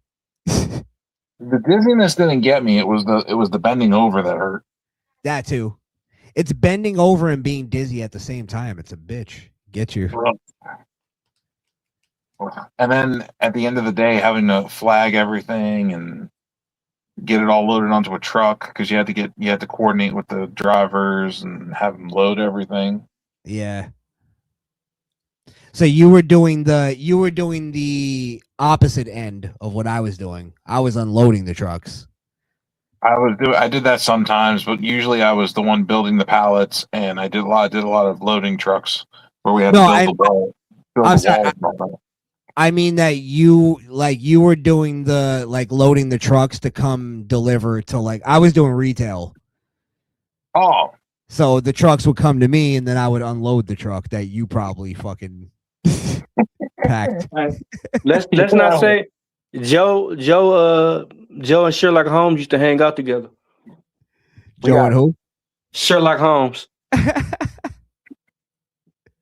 Why? Joe, oh man, Joe like 1,008. Oh yeah. Uh, He was loading.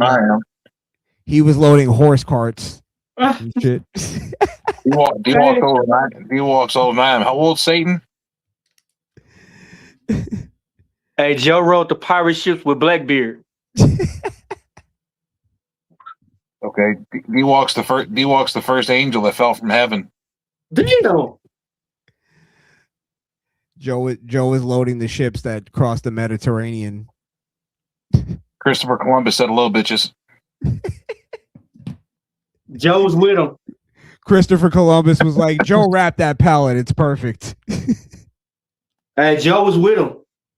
I complain in my job all the time because the pallets we have to cut into to put the product away. They come and the way that they stack the pallets are shit. They'll have like crackers on the bottom of a pallet, and I'm like, why the fuck are there crackers on the bottom of a pallet, and especially on a corner? No. Oh yeah, it would destroy the whole structure of the pallet. Correct. And then they also use a machine to wrap the pallets. So they wrap those pallets get wrapped like stupid fucking hard. Yeah. So when you're putting crackers on a corner, they get crunched. And I remember it used to be wrapped so tight that you would have box cutters, but you'd have to like slice it fucking 3 or 4 times. Yep. Before you even get through it. I have to grab it really tight, and I just start swiping with my box cutter straight down as hard as I can. Yeah, same. I used to fucking dig into that shit like Mike Myers. Damn, Mike Myers. Yeah, we used to fuck up some of them trucks. Some of them trucks we used to load. I think one of the biggest ones we loaded had over 20,000 pieces on it. It was a pub truck, so it was just a little shorter truck, and it had like a belly. Oh, so you had to pack that bitch. Yeah, I think we packed like 20-something thousand pieces onto that truck. How the fuck? I remember we used to get the big trailers, and those would be like 20,000 pieces. We did it into a small pub truck.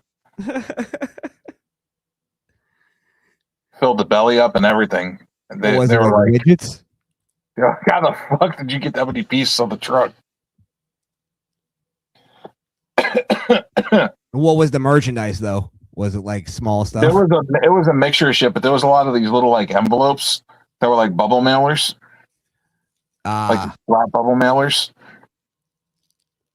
We got a shit ton of them on that truck, so we were able to pack a shit ton of them into the belly. So what we did was, instead of bagging them up like we should have done, we just had the belly open and we just started chucking them in the belly. So we were just throwing all these empty loose bags into the belly of the truck. Jesus. I just remember that, like, that's something that never leaves you, is that muggy fucking like still feeling of a trailer. Oh man, no ventilation. Middle of summer, Yes. having an empty trailer pulled from the lot and put onto the door, and then you open the door up and it's been sitting on the lot baking in the 110 degrees all day. Yes. As soon as you open that fucking door, the fucking heat hits you so hard it almost knocks you down. You can't even breathe. No. It's like and they want you to hurry, and they want you to hurry up and get the fucking flap open and get the damn thing in there so you can get it started. Yeah, I remember the place that I worked at, because we used to just like, it was so hot, bro. We would just like, we would wear like, tank tops under our shirt. So just take the fucking shirt off. And then they start bitching at us like, you have to wear the proper shirts. And I'm like, motherfucker, you get in here. Damn. That's what we used to tell them all the time. Like, fuck you, bitch. You come in here and work this shit. You come in. Let me see you come work this in your proper shirt. Right. I just remember that, like, fucking, you feel like you're like caked in like something. Yes. I just remember, it's the grittiness of when you get sweaty and then it dries. Yes. And you could like literally feel the salt grinding. Or if you like rub where there was sweat and then it's dry and you rub your hand across, you could just feel the salt just gritting across your skin. Yeah, I guess that's what it is. Yeah. And then it's the grittiness of just like, because those trailers are dirty as fuck. Mm-hmm. And then it's just like, yeah. Shit. They used to make us sweep ours all the time.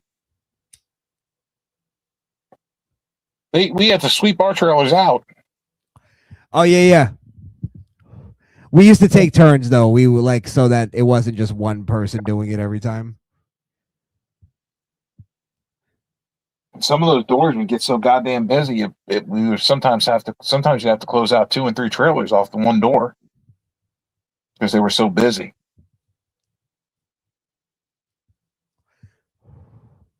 My friend Zach, he had probably one of the fastest load scan rates for loading a truck, and I think he was at like 600 or 700 packages an hour. Damn. Yeah, he's a loading motherfucker. He can load like a motherfucker. What I used to love is the the frozen trailers. Oh yeah. Yeah, because you could just literally like slide down them like it's like an ice rink. Anytime I'd have one of those, I would want to go take a nap. Oh yeah. I remember I used to work. This was like the worst, not the worst job I ever had, but just the worst like conditions. I had to go in every day at 4 a.m. and go straight into a freezer. And literally I was stocking freezers all day. And it was the worst because 4 a.m. you're fucking exhausted. It's an ungodly hour. And then Sounds you're in. What's up? Sounds like when I worked at TGI Fridays, because I had to do their trucks twice a week. And I would have to be there at like 3, 4 in the morning to do the trucks. Bro, what was worse with mine is that I was in a freezer, but no one saw me. So it was like there was always the temptation of like I could just go to sleep. I'm like all bundled up and shit. I'm like I could just go to sleep. Nobody would. I wouldn't even get in trouble. Dude, that would be my fucking thing. I'd be like, man, I really want to just take a nap in this freezer. Yeah, that was the one job that I didn't quit. But I went to my boss and I was like, I can't do this 4 a.m. thing anymore. I'll come in and do the freezers, but I just can't. 4 a.m. I can't do it. Like I went crazy, bro. It's too early. Yeah, and then it was basically like I would literally come home and go straight to sleep because I was just exhausted. And then it was like I didn't want to do anything. I was just sleeping and working. That's what I'm doing. Yeah, that shit overrated, man. I did this in my early 20s, so that's why it was like now I could probably do it and not bother me as much, but I'm doing it and I'm 44. Oof. Joe, I pray for you, brother. I get up at 4 o'clock in the morning and then I fucking start getting ready for work, take my medicine and whatnot, my vitamins, and I'm usually out the door by between 6 and 7 o'clock and on the road. And then I'm usually driving an hour and change to my first destination. Oh fuck! You gotta commute too. I do too, bro. And then I gotta, depending on where they send me. You know, the last place they sent me a couple days ago was 2 hours from my house. So wait, let me get this straight. You're getting up at like 2 a.m. Like 4 in the morning. Oh, you're getting at 4. Okay, to go to. Okay, sorry. Yeah, but you know what time I got home? You know what time I got home Thursday night? What time? 1 in the morning. Oh, and you had to go back? Yeah. Get the fuck out of here. Yeah. What are you doing? 2 hours driving one way, 2 hours driving back, plus 10 hours in the stores. Yeah, that's crazy. Oh yeah, I remember you telling me that, like, because I have this mentality now that anytime I have a day to work, it's 8-hour shifts. Sometimes I stay later or whatever, but I automatically think 8-hour shift is 10 hours. Automatically, whatever my shift is, I have to include drive time. You have to add. So you probably have to add what, like 3 hours? Anywhere from 3 to 4 hours. Fuck me. Yeah, that's crazy. Off top, and then some days I got 3 stores, 4 stores. Is the, I don't know if you want to answer this, but is it worth it at all? Okay, I mean the money is good, the bonuses are good, the perks are good. I don't pay for my car; it's a company car. I don't have to pay for anything on it. I don't have to pay for gas. That's actually a good expense to get off the table. Yeah, I mean I don't pay nothing on that car. Everything's paid for by the company. Oil changes, gas, repairs, tires, registration, inspection, all paid for by the company. Oh, that's nice. Mm-hmm. And I can use it for personal use. Oh, cool. Is it like so I could take the car cross country if I wanted to. Are you serious? And you don't have to pay? No. Gas or anything? Fuck, that's nice. And Not that you're probably gonna do that, but that's a cool like. Who the fuck's got time for that shit? I'm tired as fuck. Yeah. My days off. All I do is fucking sleep. It's like something you look forward to now, right? Just sleep. That's all I look forward to now in life is sleep. Yeah, bro. I think I'm working like 8 days straight. My next day I have Wednesday, I have a schedule. I work Monday through Friday. I have weekends off. Okay, that's nice. Yeah. And what's messed up is Joe's so selfish. He don't own the car. Why don't you let me steal it or set it on fire? I need that car. Because you can't even collect insurance on it. No. It'd be pointless. The job would collect it. You can get a new car though. I'm already getting a new car. They're building one now. Oh. D-Walk wants to be like remember the parking attendants on Ferris Bueller's Day Off? Yeah, no, my job, they're building me a new car right now. Oh, so you get like new cars every so often? Every couple of years, yeah. Or depending on how many miles are on it. What kind of car they give you? I got a 22 Chevy Malibu right now, and I'm going to have a 2026 Camry. Oh, nice. That's the one's being built. Yeah, I just bought a new car. Well, last year, but it's what kind of car? Just a Accord, Honda Accord 2025.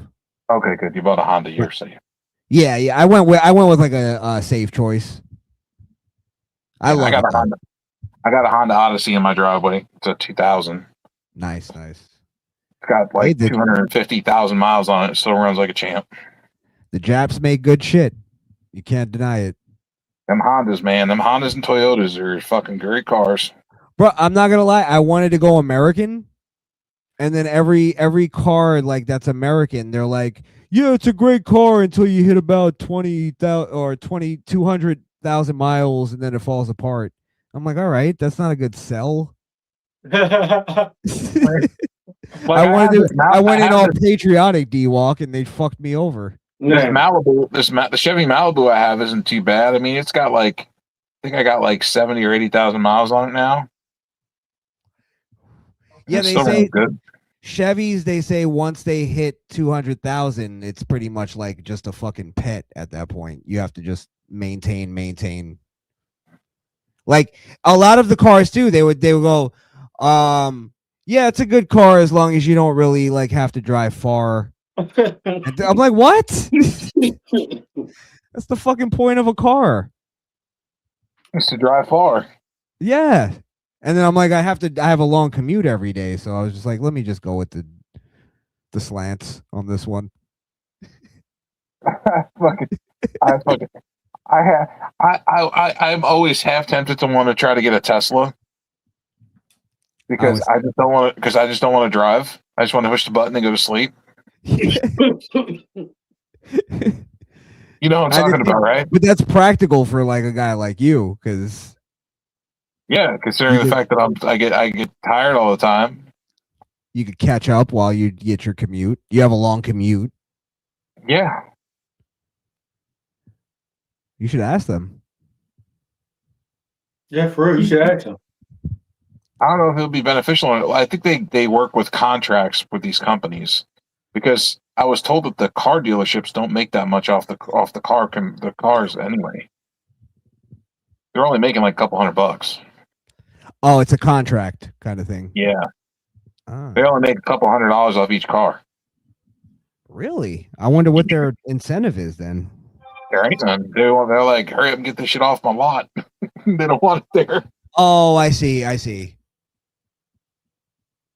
They're just like, they're willing to break even if it's a couple hundred over. That's all they're getting is a few $100. It's all they're making on that car.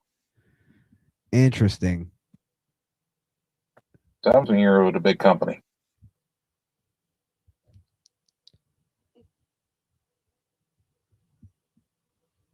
Wow. Yeah, that's crazy, ain't it? Well, it looks like we're about to hit the 5-hour mark. I probably got to get out of here. Oh, no, shit. Man, we got another 5 more hours, man. Oh yeah, we're going marathon. Yeah. All right, let me call out of work real quick. All right, Ben. Tell him I said you can have off work. Right, man. My D-Walk said I ain't got to come into work. Call Skrill and Wonder. We're gonna have a full-on debate now. Let's go blood sport debate. Yep. Everybody dip their knuckles and their toes in glass. Is God real, D-Walk? Yeah. We are taking this to the biblical plane, sir. Monotheism. Hey, no, for real. Call your job and say D-Walk said I ain't got to come in today. All right, I'll see how that works. Well, you know what? Tell D-Walk to pay you because you ain't got to show up to work today, tomorrow, next week, next month, next year. They're gonna go, you could D-Walk your ass on out of here then. Hey, you'll look on Indeed to see position open like, that's my job. That's my position. You work tomorrow? Me? Yeah, what time are you gonna be there? Yeah, 12. Oh, 12, okay. Yeah, not too early or anything. Okay. Yeah. Oh, trust me, I would have jumped out. Ain't like my job where it's like they're like, okay, we need you there earlier. Right. Earlier. Now you're not working tomorrow, are you, Joe? No, tomorrow's Sunday. Oh, that's right. I'm off the weekend. Oh, surprisingly. This week you are. Yeah. Must did some extracurricular favors for your boss to get the weekend off. Damn. You cold-blooded, man. You cold-blooded. Not as cold-blooded as that rag. Wow. Wow. I'm at the license. That's why you take them extra towels from work. I'm at the light some sage around you. Don't breathe that sage in, you might kill yourself. Demons can't breathe in sage. Joe funny, bro. He just called me a demon. I can't believe You're a that. demon. That's Yeah, fighting words. he's the original demon, Satan, Wow. Jesus. the OG. Hey, guess what? I'll see you in hell, buddy. You gonna be working for me. See you in hell. And at least you know your place. Wow. Yeah, you most definitely gonna be cleaning everybody's toilets when you get down He, there. he knows he's going there. He knows that the throne's waiting for him with his name tag on it. Joe's gonna walk in. It's gonna play fucking Gangrel's theme song and shit. Yeah. I'm gonna be holding the fucking goddamn the goblet with the fucking thing, just laughing. Hey, Joe said Satan waiting on me so he could retire. Yeah, I did tell him that. Satan's got his bags packed already. He's just waiting on D-Walk to kick the bucket so he can go down there quicker so he can go on vacation. It's like the opposite of Bruce Almighty. You walk. D-Walk's gonna get down there and Satan's gonna be like, "Peace out, y'all. I'm going to Cancun."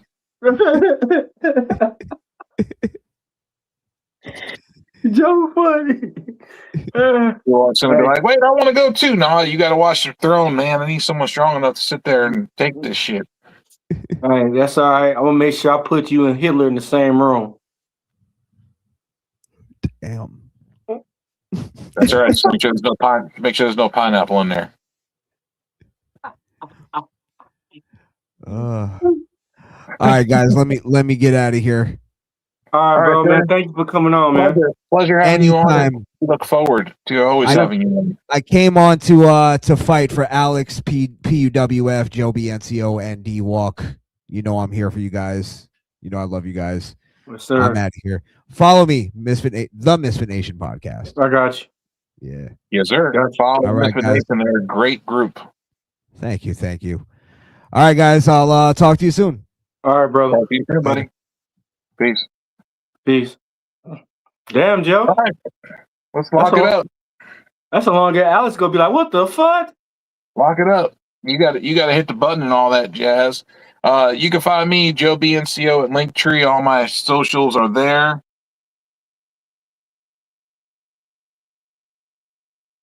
Hey, you know where you can find me at. If you don't know, go on the last episode and you can get it from there. Oh, but we man. out.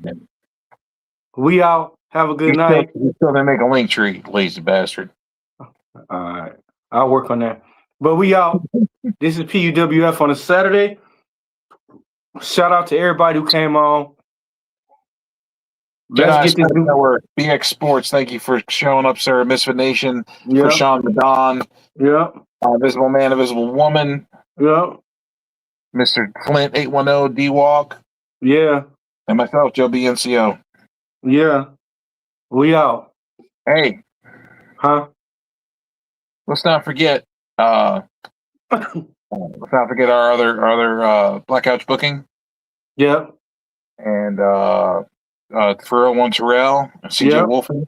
Yeah. Real Love. Yep. Cannon Destroyer. Cannon Destroyer.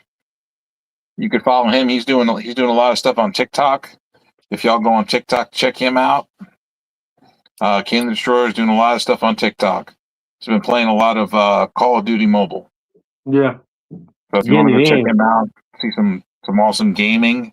Yeah. And he's been doing a lot of cool stuff on the Call of Duty Mobile. Yeah. And for real one, Terrell and CJ Wolfie have been doing a lot of wrestling content, a lot of coverage of that. Mm-hmm. And they're doing a lot of clips and a lot of Instagram, and I don't know if they're doing TikTok or not. Oh, shout out to EOD. They should. EOD as well. We got so many. We can't keep up with everybody. And shout out to the chat. Yes, sir. Let's get to 1,000 likes. Let's get to 1,000 shares. Subscribers. Like, share, subscribe.